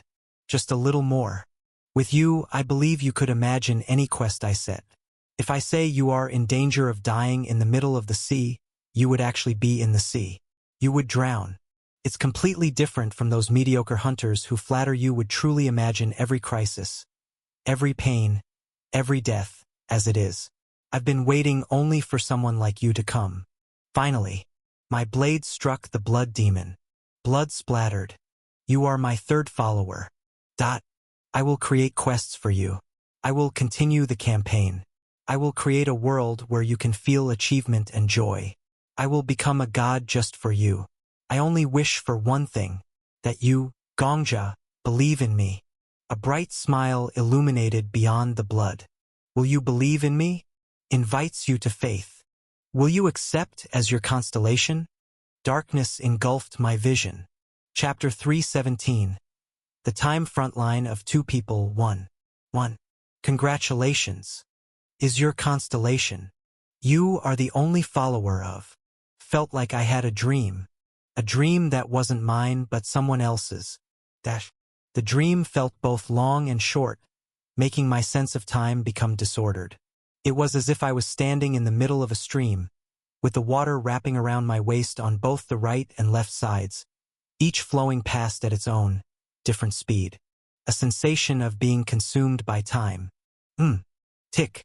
A day had passed. Or, it felt like a day had passed. This seems to be a screwed situation. No, it's no use talking about it now. I'm also under the control of a power. Even if I say something now, it will distort your memory, and surprisingly, it would distort mine as well. What are you talking about? Telling you is pointless, which is a very obvious truth of life. Zombie. I'm telling you that you've changed from a physical zombie to a temporal zombie. What are you talking about? What to do about this? It's quite nasty. Bei Hurayong muttered expressionlessly. If it was just memory distortion, there would be many ways to deal with it. But this seems to be world manipulation. Indeed, beyond the 60th floor, it's full of perverted lunatics. It's lamentable why a pervert is attached to you. But thinking about it, it's fitting. Zombie, this kid, has all the qualities that make the perverts of the universe drool and cling to him. So what exactly are you talking about? What to do? Bei Hurayong's eyes sank. Ignoring my question, Bei Hurayong immersed himself in his own world. How do we deal with this nasty bastard? At that moment, Master, a very familiar voice gently caught and led my ears. Following the direction of the voice, I naturally turned my head and saw a lovely beyond words boy tilting his head. Is there something you're worried about? An anxious complexion, worried eyes. The boy's every expression and gaze, perhaps even his existence, was flickering like a candle. I wanted to protect that fragile and pitiful thing. It's nothing. Just, hey, don't ever talk about me. Let's see what happens. Just, my mind is blank. My mouth felt dry. The fact that I had to lie to this pure boy, that I had to hide something from him, my only constellation and unique God, brought on an unimaginably deep sense of guilt. The boy smiled with his eyes. Is that so? Master, you think a lot. Thinking a lot is a sign of a kind person, I think. Saying that, the boy leaned his head on my forearm. The pleasant scent wafted to my nose. It was a fragrance I really liked, not from this place but somewhere else. From someone else, a deeply green fragrance. As I was enjoying this happy moment, Bei Hurayong spoke for the first time in days. This seems to be a screwed situation. No, it's no use talking about it now. I'm also under the control of a power. Even if I say something now, it will distort your memory, and surprisingly, it would distort mine as well. What are you talking about? Are you hearing what I said for the first time? What are you talking about? I knew you were not normal from the start, but you've never been as weird as today. Do you miss the gray spider? Sword Emperor Nim. Loneliness is an incurable disease. Good. Very good. Bei Hurayong smirked. Even without knowing what I said, you have the ability to automatically erase any memory or event that interferes with your power. No doubt about it. It's definitely a 5-star constellation. Please, I beg you, try to act a little. If you hadn't become a hunter, you might have been an actor or zombie. Is it too much to expect a small miracle from you, where you don't show on your face whatever I ramble on about? Have I expected too much from the world? Feels quite unpleasant, but for now I'll grant you that miracle. Thank you so much. Tick. A day had passed. We've finally defeated the remnants of the blood demon cult. Master. The boy was delighted. To think that the mad demon cult, white demon cult, and god demon cult were connected to the blood demon cult from behind, and that the ultimate boss called the heavenly demon was hiding as the leader of your forces. Unforgivable. Because to master, the title of heavenly demon is more than just a name. You can't forgive them either, right? That's right. I am currently traveling with the boy on the 61st floor. It feels as though a week has passed in the blink of an eye. How dare they falsely claim similar names to the demonic cult in 4 places, and even misuse the name of the heavenly demon. They are brutal bastards. During this time, we've been defeating the false demonic cults. We defeated the blood demon and destroyed the cult that kidnapped the boy. While rescuing the boy, I learned several things. That he was a constellation that had lost his power. That he was on the verge of extinction because he didn't have even a single believer. I will become your believer. I told him that. The boy cried and hugged me, saying that he would become my own constellation. Even though he had no power, he would create quests solely for Master. So, let's keep our spirits up until the day we reach the 100th floor, just the 2 of us. We have promised to accompany each other for life. Indeed, we had. A single hunter and a constellation. This is our story. Ha! Bei Hurayong laughed happily for some reason. This is crazy. That's why someone like Hamustra, a 5-star constellation, ends up taking care of beginners. Although he's a pervert like the rest, at least he doesn't consider the world his personal property. It's actually obvious, but there are no constellations that fulfill this obviousness. Think about it. How lacking in talent must they be to assign newbies to someone like Hamustra? This is just ridiculous. Now, Master, let's get going. The boy smiled brightly, arms crossed.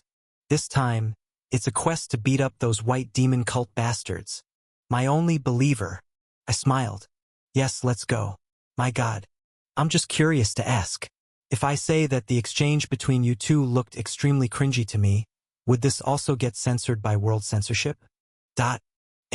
What did you just say? It gets censored. Damn. Look at this guy being so childish. We continued our journey. The white demon cult members were lawless villains.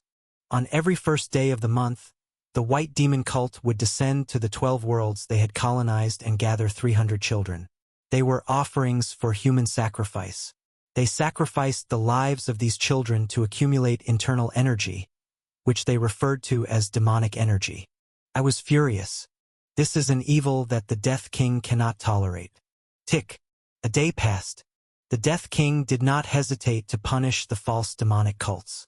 By the standards of the Death King, they were clearly evil. There was no need to consider the opponent's circumstances. There was no need to heed their past. There was no need even to understand their hearts. Without any thought, simply it was enough to swing the sword. Tick. A day passed. A fight where you don't have to yield yourself. How delightful is a fight where it's okay not to accept others. How enjoyable. How happy. Perhaps the Death King has long been thirsty for the act of fighting while forgetting himself. Tick. A day had passed. If you're going to be childish, then I'll join in being childish too. Every day, a ticking sound could be heard from somewhere. It was just a sound that quickly faded into oblivion. It sounded like the ticking of a second hand on a clock, or like someone freely moving their fingers, clicking away at a typewriter. I don't expect much from you, zombie, as if playing the keys of a piano. But do this one thing for me. What is it this time? Every dawn, I will recite a sentence to you. Just don't forget these sentences. Don't worry. They're not sentences that threaten your adorable God. They won't shake the world, just meaningless sentences. So you're saying it's all nonsense, right? It's nonsense. Bei Hurayong smiled. His gaze was not on me but on someone else, beyond my shoulder, staring into the void. So, it's just one sentence a day. Utterly useless nonsense. You can remember that much, right? Just say it. Craziness is abundant, so this year will also be a hit. That's pure nonsense, isn't it? It feels like if you squeezed it, nonsense juice would just gush out. Remember it. However, Bei Hurayang's face was incredibly serious. Forget it and you're dead. Is there any meaning to this beyond using up the space of my live's disk cleanup? Remember it before your entire life is thrown into the trash can. Damn it. It's just one sentence a day. I won't say anything else today, so please just listen. It was rare for Bei Hurayang to beg like this. His expression was so frightening that it almost overpowered the mood. I sighed. All right. It's not a big deal to remember it. Tick. A day had passed. Every dawn, or at least when it felt like dawn to me, Bei Hurayang indifferently let a sentence slip. The king is a sage king, and the general is a famous general. I can see you want to say something, but just engrave it in your brain. Do I really have to beg you to listen to me? No, you don't have to go that far. It's just, you look so dumb. It's pitiful. Go ahead. Feel as much pity as you want. Let's just wait and see. Tick. A day had passed. I succeeded in subduing the white demon cult members. It was a grueling quest. The sorcerers who had been offering human sacrifices for hundreds of years were strong, and the power they had amassed was solid, regardless of their karma. Evil deeds, misdeeds, villains. I had to put forth all my effort to defeat them, who perfectly fit the three bad qualities like a picture. The evening is happy, so the saint blesses it. Tick. Yet, the grueling fight was unknowingly enjoyable. Upon reflection, I think I loved giving my all in a confrontation. Maybe that's why I felt a surge of joy deep in my heart when I faced the gray spider of the magic tower. Lay out the stall and enjoy a lifetime. Tick. The journey with the boy became more enjoyable as the days passed. The world was still overflowing with such clear evils. Harm did not breed harm, and harm did not pretend to be harmed. They were villains that could be cleanly sliced like cutting tofu with a knife. Terror be gone, death stay far away. Tick. Still, Bei Hurayang spouted meaningless nonsense. A day had passed. Happy sailing, Kim Gongja, la la la you bastard. I just let it be from now on. Just as I am me, Bei Hurayang will always be Bei Hurayang. Meaning people can change but the Sword Emperor cannot. Master. On the 7th day. Do you trust me? Today, I was once again taking down false demonic cult followers with the boy. After the Blood Demon, God Demon, and White Demon, the last one left was the Mad Demon. After smashing the enemy's outpost, we headed to the Mad Demon cult's hideout with cheerful steps. Yu Hung Hyung. The boy was even humming through his nose. Watching his back, I too felt proud. It was as if the canvas of my heart was being painted with the color of happiness. Bei Hurayang, in a way, was like ash unexpectedly sprinkled on a colorful canvas. No, I don't believe you. I believe in you. What? I got goosebumps. Are you crazy? But it's not just you I believe in. I also believe in Marcus Grandpa. If you can't reach the 99th floor, eventually Grandpa will take your place. Saying instead is funny because he's not a substitute for you. But I believe you know what I mean. Bei Hurayang's voice dissolved into the air. Frankly, it's okay if you fail. Belief means thinking that the other person will give their best. And the best isn't something decided by others but can only be determined by oneself. So, a relationship based on trust means that each decides their best and accepts the other's decisions. That's all there is to it. Nothing more. Do you know? I'm really scared right now. Seriously. Even if he cursed and swore at me 24/7, my legs wouldn't feel as weak as they do now. What are you trying to bring up with such a preamble? Just listen to me for a moment. I am listening. No. Bei Hurayang stared at me intently. Listen. Do you remember the nonsense I've been spouting for a week? I remember. Your memory is crap. Do you really remember everything? You made such a big deal about remembering it, so should I take it lightly? And I have a good memory. It's just that yours is perverted, but am not inferior to anyone else. Good to hear. Bei Hurayang nodded his chin. Then recite it. Out loud? No. In your head. Fine. I closed my eyes. Master? Perhaps because I suddenly stopped walking. I could feel the boy, who had been walking ahead, stopping and turning back to look at me. I'm sorry. Please wait a moment. My God. I asked him for a moment. I quietly focused on the ritual. The nonsense Bei Hu Ryong mentioned. The image was engraving white letters onto a black canvas. For an aura user whose job is to manifest the products of consciousness externally, it wasn't difficult. Like stacking bricks, I pieced together the phrases from the past 7 days line by line. Craziness is abundant, so this year will also be a hit. The king is a sage king, and the general is a famous general. The evening is happy, so the saint blesses it. Lay out the stall and enjoy a lifetime. Terror be gone, death stay far away. Happy sailing, Kim Gongja, la la la you bastard. Indeed, it wasn't difficult. However, the reason Bei Hu Ryong went to such lengths to say this. To uncover that reason, I accelerated the time of the ritual. He wouldn't make such an embarrassing statement just for some simple nonsense. What could it be? What kind of prank had he set up? What did Bei Hu Ryong say? I recalled. Somehow, inexplicably, parts of the memory were as if eaten away by worms. Yet, despite that, I could recall some voices. This seems to be a screwed situation. I remember, but this alone doesn't give me a clue. Are you hearing what I said for the first time? This too. Good. Then what about this? If you're going to be childish, then I'll join in being childish too.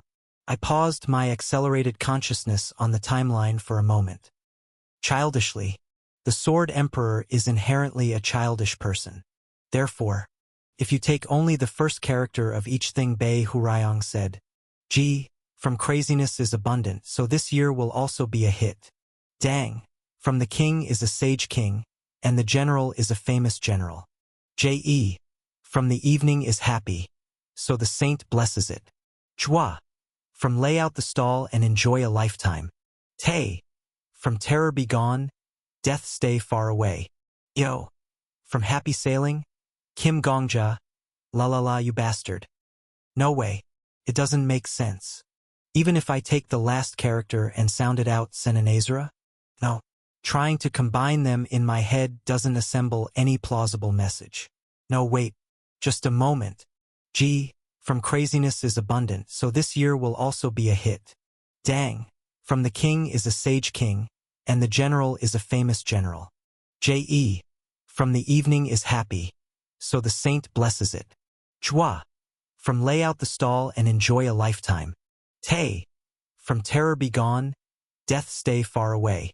Yo, from happy sailing, Kim Gongja, la la la you bastard. So, yi, Yang Yang. Ye. jua jua, Tete. yo. So, now, right away to that constellation. D. Master, do you trust me? Are you all right? You've been silent for a while, and your expression is very blank. I believe in you. Perhaps because of the internal injuries from fighting the demon heads? The continuous battles were indeed too much. We rushed the quests a bit too hastily, didn't we? Shall we rest a bit before moving on? Listen. Master, handed the dagger to the boy. And then I pulled that dagger towards my own throat. A ripping sound burst forth. No, master, what on earth? Everything happened in an instant. Without giving him a chance to resist, without any time to use any ability or skill, I fixed his body with aura, and placed my life on the edge of the fixed blade. My life was sliced diagonally away. You have died. Beyond the blade, the boy wore an expression of horror. Dash! A scream. Why? Why? Damn it! Damn it! A shout. A skill has been activated. And then, the world surrounding me shattered to pieces. Chapter 318. The time front of two people, two. I don't have a place I can call my hometown. If there is one, it would be the pillowcase that was hung out in the sun every day, filled with a fresh scent. The bunk bed in the orphanage. When I was very young, the place where the director used to clean my ears with a cotton swab.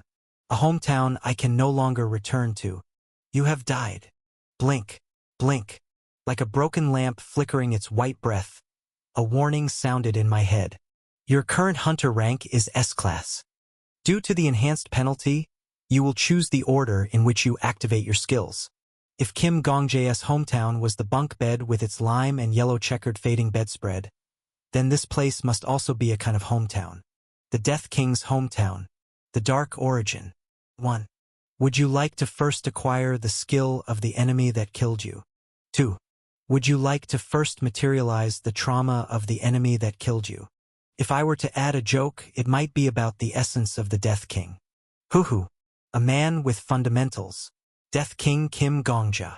Yeah, I heard your escapism loud and clear. Bae Hurayong said. Hey, there's a lot to say, but choose number 1 for now. If you start with trauma, it's going to be a disaster. Damn it. Yeah. I understand that you're dying of embarrassment right now, but would you please choose number 1 first? You said your trauma was messed up even when you were B-Class Hunter. But now you're straight up S-Class? Screwed. Aren't you? Now choose. Number 1. Aga. Choose. Ishose. Do you have selected option 1?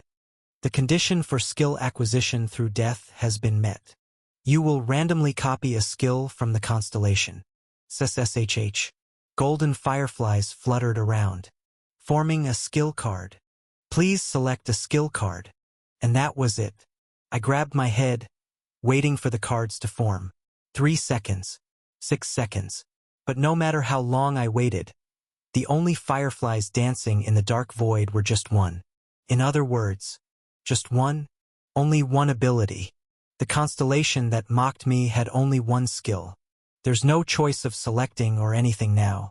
I have to choose that one no matter what. Huh?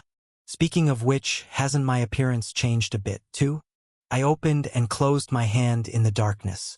I could feel its substance. It wasn't like moving an imaginary hand in consciousness or swimming in a dream. It was the sensation of my real body moving. Right? Bae Hurayong also stroked his chin. Back in the day, only your voice was heard or you looked blurry like some ghost. But now you completely have a body. The surroundings are still dark though.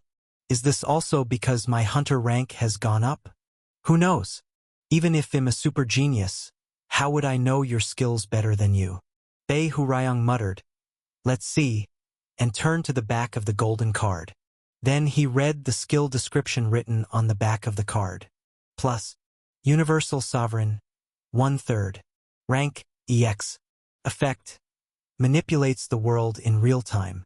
The world changes according to the skill caster's imagination. If the caster wishes to be in the sea, a sea will appear there. There was originally a sea there, and the world will have changed from the beginning. This is a power that should not originally be permitted, and is only allowed under the contract made with the constellation on a limited basis. The limitations of this skill are as follows. You cannot change the world if you lack imagination. To create a sea, one must be able to imagine a sea. There is a big difference between simply imagining and imagining in detail. However, the skill holder cannot change the world alone. The holder can only use the skill when with someone else. Universal Sovereign is effective only when you are not just fulfilling your own imagination but trying to fulfill an imagination together with a companion. Choose your companion carefully. However, this skill can only be used 3 times. This skill is not permanent. The number of available uses decreases with each casting. When Universal Sovereign is cast for the 3rd time, the skill will be destroyed. A penalty is applied each time the skill is used. Currently, there is 1 use left of Universal Sovereign. Plus, I opened my mouth. At first, I was speechless at the sheer power of the skill. But then, how come there are so many limitations? I was astonished by the unprecedented number of restrictions. 1, 2, 3. For limitations? 4? My goodness. Even Returner's Clockwork Watch, another EX grade skill, only has 1 limitation. I've never seen a skill with more than 2 limitations before. What in the world? Bae Hurayong murmured. Unlike me, Bae Hurayong seemed to accept it. No matter how supreme a constellation, I wondered how it could be so terrifying. Indeed, they maximized the effect by sticking penalties all over the power they originally had. My intuition is never wrong. A pervert playing with perverts. Pervert master. Pervert master. Remember? Bei Hurayong suddenly asked. Excuse me? The name of the constellation. You were brainwashed into worshipping it as a god, but anyway, it became your personal constellation for a few days, didn't it? It must have mentioned its name in the messages when using its power. Do you remember the constellation's name? I furrowed my brows. Deeply. No, I don't remember. Could this also be the effect of Universal Sovereign? Because of the wish, the imagination that it doesn't want its name to be revealed, our memories of it. That's possible. But there's another interpretation. Bei Hurayong snapped his fingers. The golden card fluttered with the flick of his finger. Stolen. The name. Stolen? Penalty. Penalty. Right now, the constellation isn't exerting its power in this space. It's in a state of freedom. But even in the skill card's description, the alias isn't written. Just like that. There must be a reason for that. So the name was completely deleted? 99%. Bei Hurayong crossed his arms and slowly tilted his head. According to what's written here, Universal Sovereign can only be used 3 times. And it's already been used twice. Kim Zombie. You're probably the last one selected as the target of Universal Sovereign, the final third companion.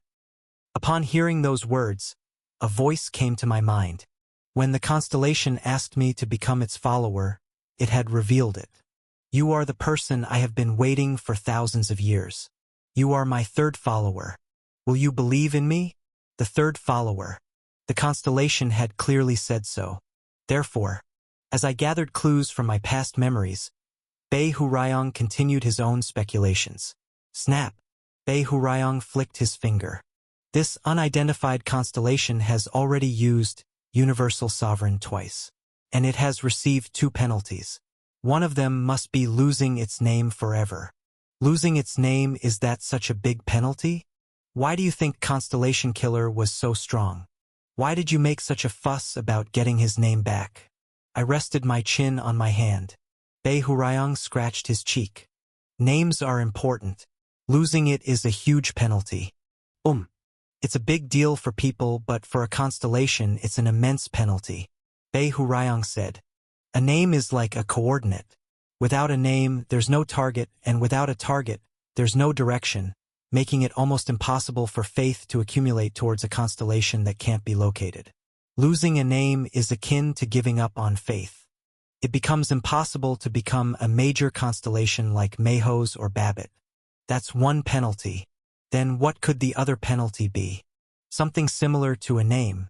Something that constitutes a part of its existence. Bei Hurayong's gaze deepened. In my opinion, it's probably the appearance. Appearance. Looks. The facade.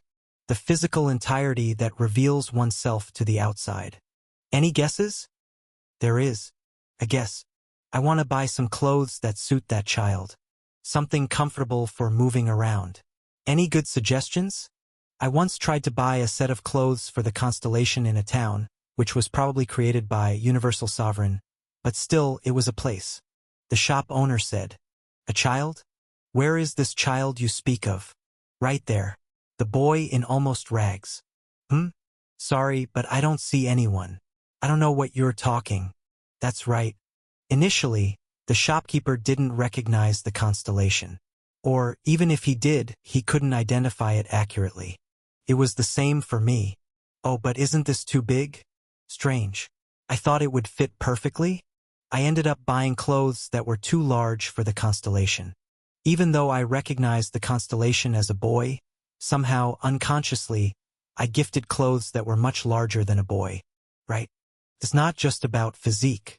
The voice, gender, manner of speech, everything I remember is dubious. Literally in the dark.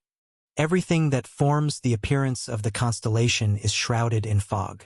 The constellation has lost its name. It has lost its appearance. That's the penalty the constellation bears. And now, choosing me as the third follower, the last companion of Universal Sovereign, means that there's one more penalty far worse than losing its name or appearance. Yes. Possibly. I wonder if its very existence will be erased. The traces of the constellation's life so far, including its own memories and the memories of others who remember it, everything might disappear as the third penalty. The so-called erasure of existence. I can't think of a more severe penalty than losing its name or appearance.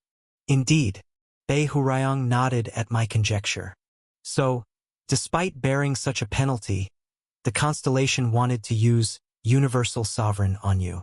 It didn't care if it disappeared. I'd like to ask why, but I suppose we'll find out soon enough without asking. Yes. I reached out my hand. Since we're going to see the trauma anyway. I grasped the only golden light flickering in this void. Selection complete. Copying the skill. As I grasped it with my fingers, the card melted away. It transformed into golden fireflies and flowed towards my chest. For a while, my heart was dyed in gold. And then, a penalty due to the skill occurs. Your current hunter rank is S-class. Warning. Warning. Tick. Somewhere, the hands of a clock began to turn. The depth of the penalty is supreme.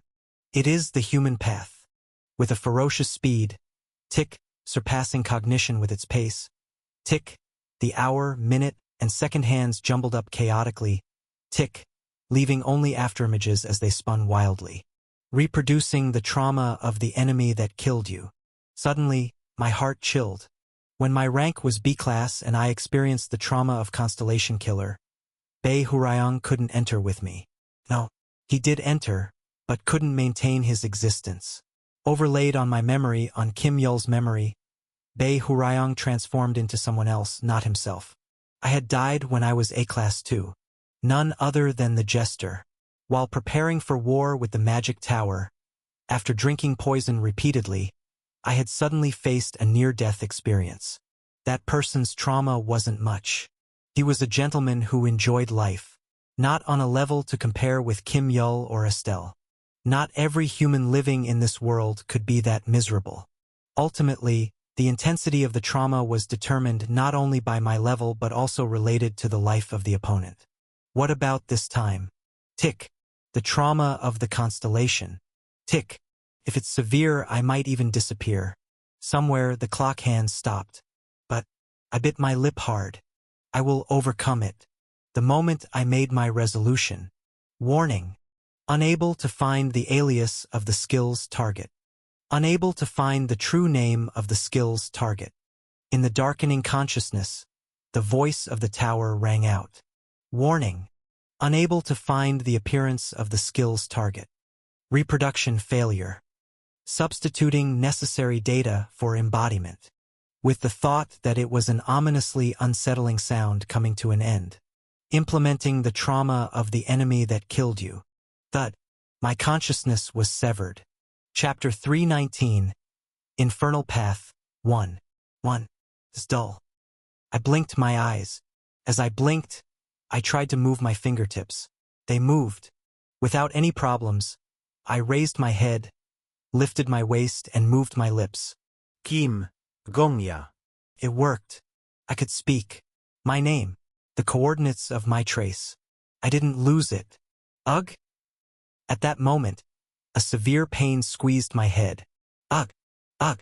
The veins on the side of my head throbbed, seeming like they would burst. The headache spread from the side to the front of my head in no time. Ugh! My lips parted, and my salivary glands refused to be controlled, fluttering.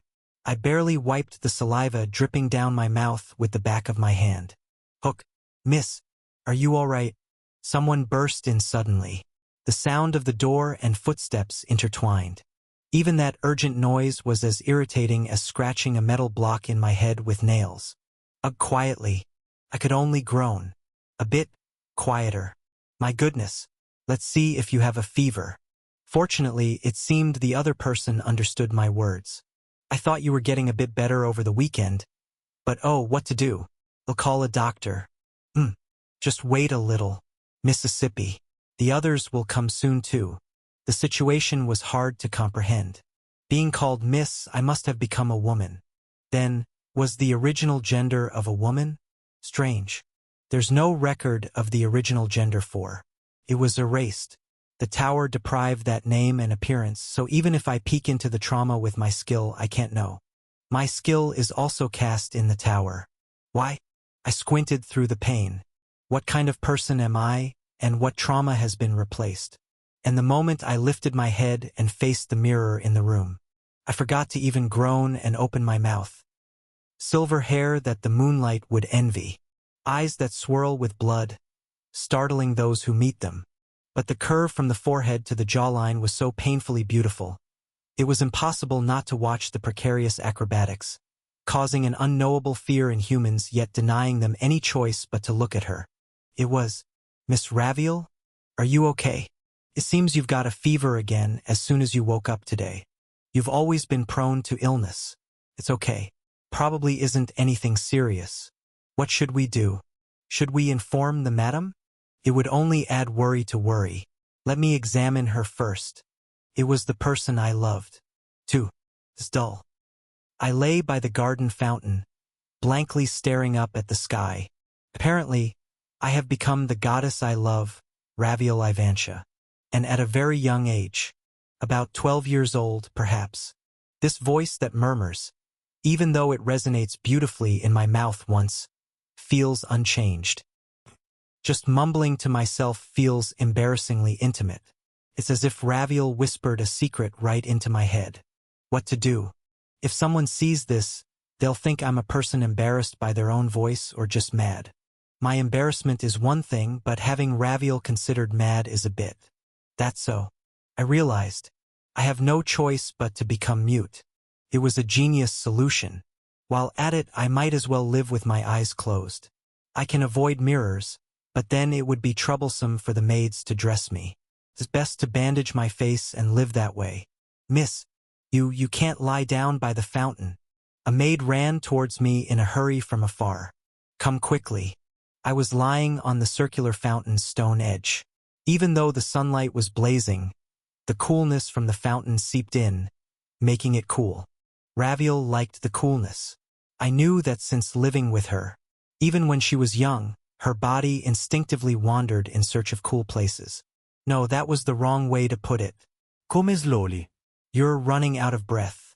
Huff, huffa. My goodness, I'm going to die. Have you already run out of breath? My advice was too late then. It's the master's negligence for not paying attention to the servant's panting. Ah, Mississippi lying down in such a place calls into question your dignity as the First Lady of the Empire. The maid covered my waist with a thin blanket. Even the blanket had the finest touch. The Ivantia family, as if to prove to everyone that they need not be frugal with money, was unnecessarily luxurious to this extent. Is that so? Yes. But think about it. As you said, I am the Empire's First Lady. However, being the First Lady of the Empire is not only a title given at birth but also a qualification document that must be continuously proven in the future. Huh? If I am not befitting of the First Lady, as you said, lying leisurely by the fountain would seem vulgar.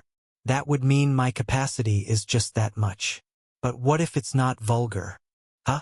If, despite lying by the fountain, I still look noble, that would indeed prove my ladylike qualities. Wouldn't it? Eating, sleeping, wearing clothes, just being alive should exude nobility. That's what being the Empire's First Lady is about. Naturally, even lying by the fountain should become a picture. Shouldn't it? Therefore, the blanket is unnecessary. I flicked it, sending the blanket floating into the fountain. Ah, it's expensive. The fountain might sometimes wish to be covered with a blanket. Rather, look at me. The maid, not knowing what to do, followed my command. Her eyes captured my figure. Lying on the fountain's stone edge, one arm stretched down, looking at the maid at an angle. How does it look? You look noble. Does it make a picture? Yes. Miss, you are like a painting. I ask your sense of aesthetics. Covering this portrait's waist with a brown blanket, is it a cultural gain or a cultural loss? If you were to hang a painting in the palace corridor, should it have a blanket or not? Huh? It's more beautiful without it? Exactly. I nodded in satisfaction. So, It's proven that there's no problem with me being the Empire's First Lady. I'm striving to produce a painting that could hang on the palace walls. Your worry has been proven unnecessary. Go on. I wish to enjoy the freshness of the garden and the sound of the fountain a bit longer. Yes.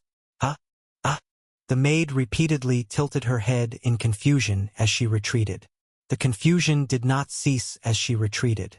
Watching her, a somewhat pleasant feeling swirled in my cold heart.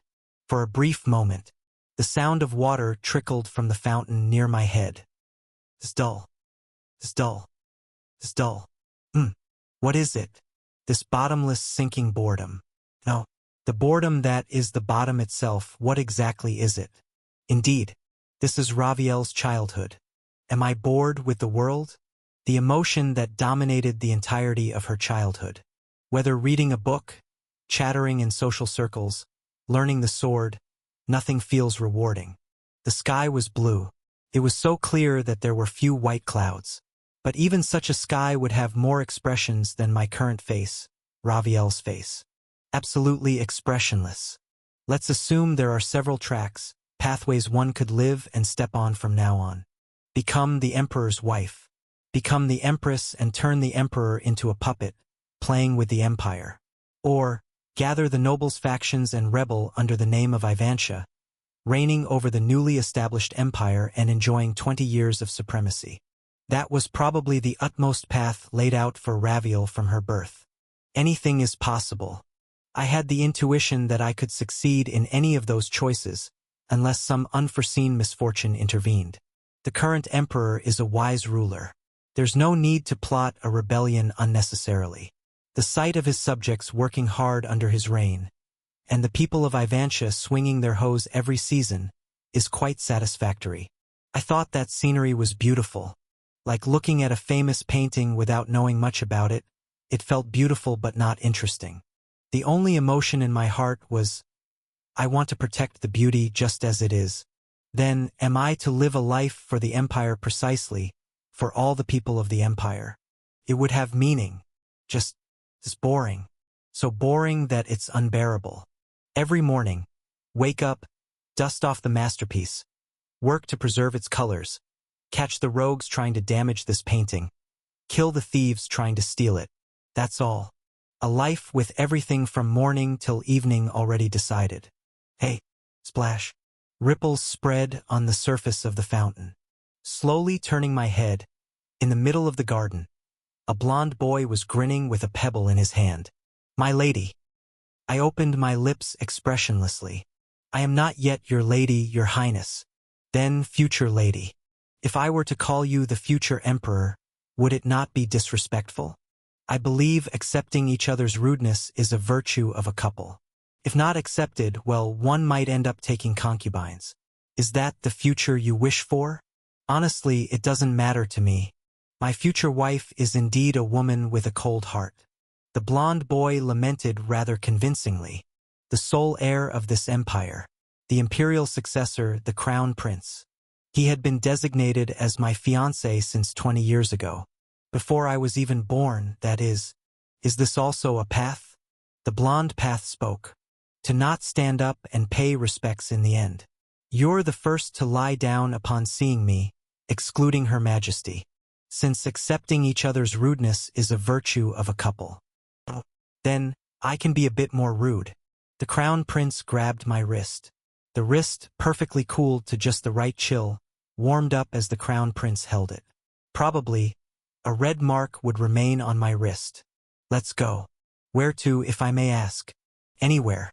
Well, to speak frankly, His Majesty told me to show you some flattery.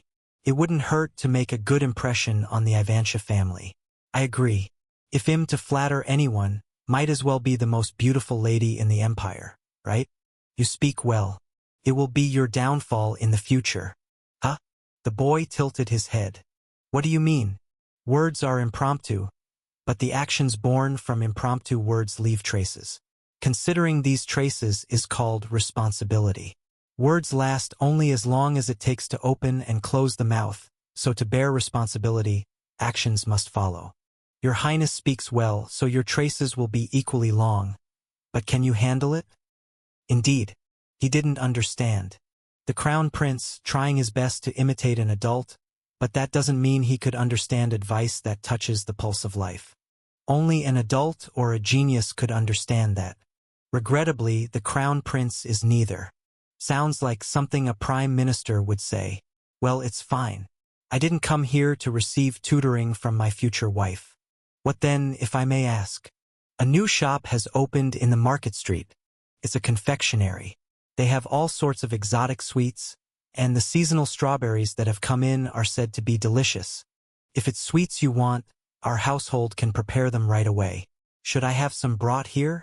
Ah, you really don't understand. Future lady. You don't understand at all. From lady to first lady, and now just future lady? Sweets brought out from the kitchen are merely evidence of service. I'm not looking for service. I want an appropriate exchange between free citizens, yes. I'm seeking a free trade. The commoners will look at you and me and envy our freedom instead. We envy each other then. An ideal relationship between ruler and subjects. He's not listening. Moreover, this man, he doesn't even know what he's talking about, just scattering seemingly plausible sentences. Come? I've even arranged for a carriage. Not a royal carriage nor one from your family's estate, but just one rented from a merchant. No one will recognize us. C'est impossible. Her silver hair is a noble symbol of the Ivantia family. The moment she steps into the confectionery, she can easily imagine the employees panicking, kneeling down, and the owner rushing out to bow. Is that so? As you wish, Your Highness. Oh, finally, you're talking sense, future lady. Is it really so simple to stray off the predetermined path? After visiting the shop, let's head to the market. Phew. Not to boast, but I've already visited all the markets in the imperial city, including the 6-day and 3-day markets, even the permanent ones. In this regard, I'm far more experienced than you. Yes, just need to play a bit dumb. I'm looking forward to it. Look forward to it. Being with this man gives me a feeling that my life is swaying. Everything familiar to me, the daily routine I'm supposed to have today, what I eat and drink, where I sleep, all the paths are getting shaken and twisted. It didn't reach the point of being fun. But certainly it was something that could be considered refreshing. Come on, future lady. This way, this way. For a moment I can forget myself. Isn't that enough? In one's life, isn't that reason enough to give one's heart? Amazing. Were seasonal strawberries always this delicious? Here, future lady, try some. Next, suddenly, I want to see the sea. The sea. How about it? Let's go to the sea. Since escaping from myself is the most difficult task. To forget. For someone like me, oblivion has always been the hardest. It's too dark to see the sea. Your Highness. Yes. I've decided to be content with this life. Boring though it is, utterly dull though it may be, I will try to love Your Highness. Oh, finally. However, I have a condition. Sometimes one must live a life satisfied with just the moonlight reflected on the water, not the sun. Love only me. The water must be calm to reflect the moonlight. I simply decided to ask the world to be quiet. Do not take concubines. Do not even cast your gaze elsewhere. If Your Highness can love, allow that profound love only for me, and if love is impossible, then direct those efforts solely towards me. Then, perhaps, I will be able to stay by Your Highness' side, to assist you to protect the empire and to care for all its people. Your Highness, can you promise to love only me? The boy kept his mouth shut. Not long after, with the usual convincing brightness, the boy cheerfully said, Of course. I will love only you, my wife. Yes. It might be nice to have expectations of the world. At least, compared to the water trickling from the fountain, the sound of waves echoing from that unseen sea, unknowable in its end and depth, feels a bit cooler. You are implementing the trauma of the enemy who killed you. I quietly closed my eyes. Chapter 320. Infernal Path.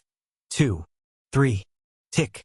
The needle grazes the white flesh of the clock, as if to leave a wound in a place destined to be wounded. So, how many times do I have to say it for you to understand? There's absolutely nothing between the lady of the golden silk and me. It's a misunderstanding. A misunderstanding. I blinked. When I blinked, the blonde crown prince was getting angry in front of me. Since it was just the crown prince and me in the reception room, he must be angry at me. The lady completely misunderstands me as a person. Felt like a long time had passed. And yet it felt like only a short time had passed. Had my sense of time been broken? It's as if every single hair on my head has melted away in lukewarm water. Am I swimming in Raviel's dream? Or is Raviel swimming through my time?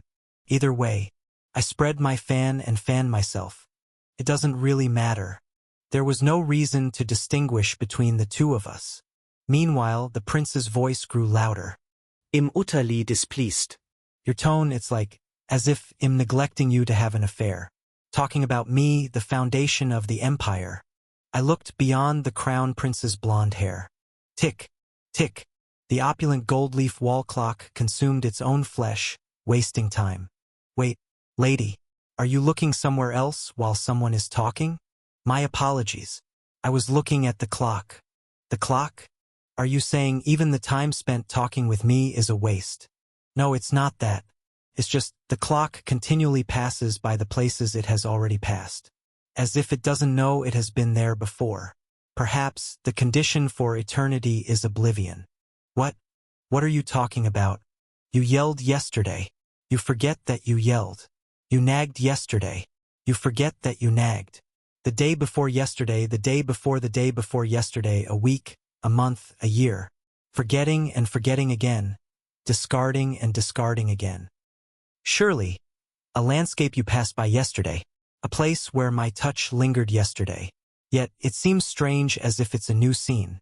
Thus, people live in eternity, forever, 1,000 years ago and 1,000 years hence. I really don't understand what you are saying. The crown prince furrowed his brows.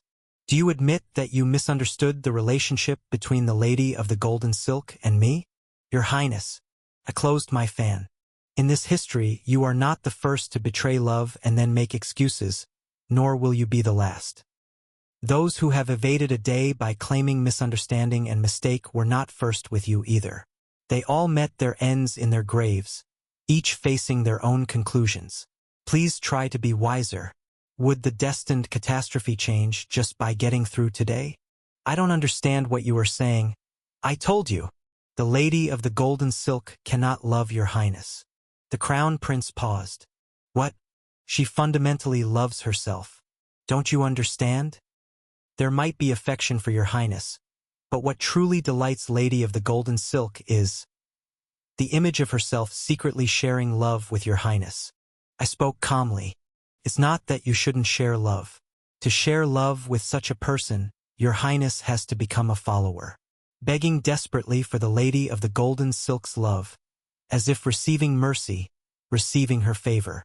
Only such a relationship will make you and her eternally happy. However, your highness is the foundation of this nation. You should stand the highest. Would your highness bow to a mere lady of a baron's family? If your highness bows, the subjects will follow in bending their backs, and the people will follow in bowing. Then the master of this nation will not be your highness but the lady. Crown Prince. I gazed intently at my fiancé. Are you truly planning to hand over the country to the lady of the golden silk's family? Swoosh. Drip, drip. Water trickled down from the side of my head. Before me, a blond man was fuming, holding an empty glass. You are the worst kind of person. A meaningless curse. Yet, even if it was the most trivial person in the world who spat out the insult and inflicted the wound I received was still a wound, causing the surface of my heart to sting. Why don't you ever try to understand me? I'm having a hard time too. It's tough. The Prime Minister nags me day in and day out, and am dragged to a position I'm not accustomed to, having to keep a solemn face. Of course, you wouldn't know, being born with the deep-seated lineage of the great Ivantia family. But, I looked at the Crown Prince expressionlessly, and thought, but what is it? Should I replace him? The current emperor is a sage. However, there are countless cases where a tyrant ascends to the throne right after a sage dies, ruining the country. If the empire's fate hangs by no more than one generation, it wouldn't be bad to start preparing from this generation itself. As a last resort. For this certain end, they'll scatter spies throughout the nation, assassinate obstacles in advance, and prepare to instigate rebellion at the right moment. Your Highness. Hesitation. The Crown Prince unconsciously stepped back. I understand, Your Highness, the deepest. Since childhood, I have tried my best to love you. This love might seem insignificant, but this is my best. In my heart, I cannot kindle a larger candle than this. Dismiss the Lady of the Golden Silk. That is the path for Your Highness and for the country. Monster. The Crown Prince grabbed the doorknob. Such a monster. And then he ran away. Tick. Time flows. Tick. Water droplets wetting my head fall with the sound of the second hand. Suddenly I realized the fact that I had been betrayed. Ah, how tedious. The skill cannot find the target's alias. In that tedium, anger somewhat congealed. The skill cannot find the target's true name. Tick. But, tedious and boring as life may be, the skill cannot find the target's appearance. Tick. Certainly. Reconstruction failed. Gongja. Ayu. Ed here is a part of which means I love you. However, this only includes which, when translated, means you, omitting the part about love. Substituting data required for implementation. Tick. For. How tedious. I blinked. As I blinked, I realized that I was sitting cross-legged. Had I fallen asleep in this position? Or had I briefly fallen into a state of no thoughts, no worries, failing to grasp enlightenment and completely slipped out of it? Lord of the heavenly demon. The sounds of the world reached me. I quietly turned my head. Startled. The young man in black flinched as our gazes met. I knew his name. You are Flame Ghost Demon. My apologies. Flame Ghost Demon bowed deeply. How dare someone like me disturb the practice of the supreme being? I have committed a sin worthy of death. So noisy. I've heard that enlightenment is a piece that won't break no matter what touches it. So quiet that it wouldn't shatter. If it would break from being disturbed, it wouldn't have been enlightenment in the first place. I smiled. It's like waking from a nap. Rather than ruining enlightenment, I would prefer to receive an apology for interrupting a pleasant nap. Ah, my apologies? TSK. What a boring subordinate. Just go and bang your head over there. Ah, yes. Flame Ghost Demon immediately responded as if that was much easier. Then ill report. Im listening. First, we've circulated a proclamation throughout the land and evacuated the citizens. Flame Ghost Demon continued speaking, his head planted upside down. Despite his head supporting his entire body, there was no shaking, demonstrating that he indeed was an elite disciple properly trained by our sect. Many people do not believe the rumors that a plague is descending from the heavens, and convincing them was difficult. However, after showing them those already afflicted by the epidemic, tightly bound and paraded around, even the most skeptical had no choice but to believe. Is that so? It's been several months since an inexplicable plague began to spread throughout the martial world. This place is still the world before Master, faced the white funeral shroud. You have worked hard. Your praise is too generous. But what use is fleeing when one cannot escape a plague on the move? It's impossible to build huts under the sea or tents above the clouds. The outskirts by the sea under the sky will be the last refuge for the people. However, it was only out of respect for humanity. I am proud of you for spending a day comforting the people, which could have been spent seeking refuge on an island. Flame Ghost Demon corrected his posture and bowed deeply. Loyalty. Beyond him, hundreds of elite disciples bowed. For the demonic cult. Further beyond, tens of thousands of followers kneeled. For the common man, a noble echo resounded through the headquarters of the demonic cult. I sat upon a stone platform and bowed my head. The scenery of the demonic cult, reaching its zenith in this era, unfolded before me. It's tedious. Despite the world facing destruction, what exactly is this profound tranquility? It's not triviality. It's not boredom.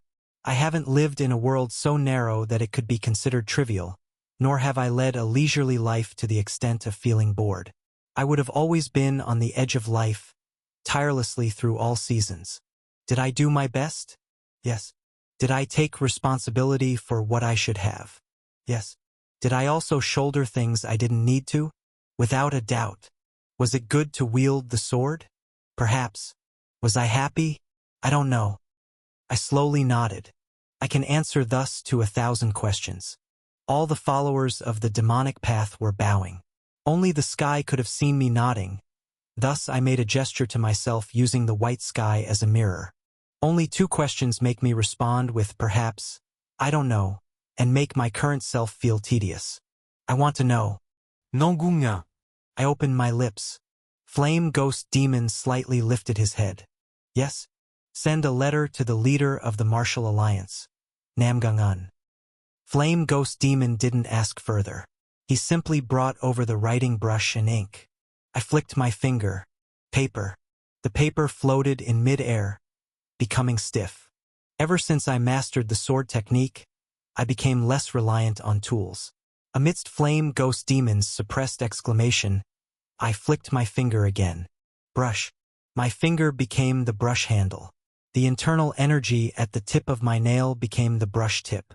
Gathering ink at one point and sweeping it across, there was nothing rough in writing letters, even with a void between the paper and me. Ink. Thus, black letters imbued with the force of my energy were written. Burn it. I put my hand down. How could I possibly? Even if a plague ravages, the world remains, and life persists even after waking from sleep. This is my will. If it is my will, it will remain even if burned. Flame Ghost Demon, trembling, set fire to my paper.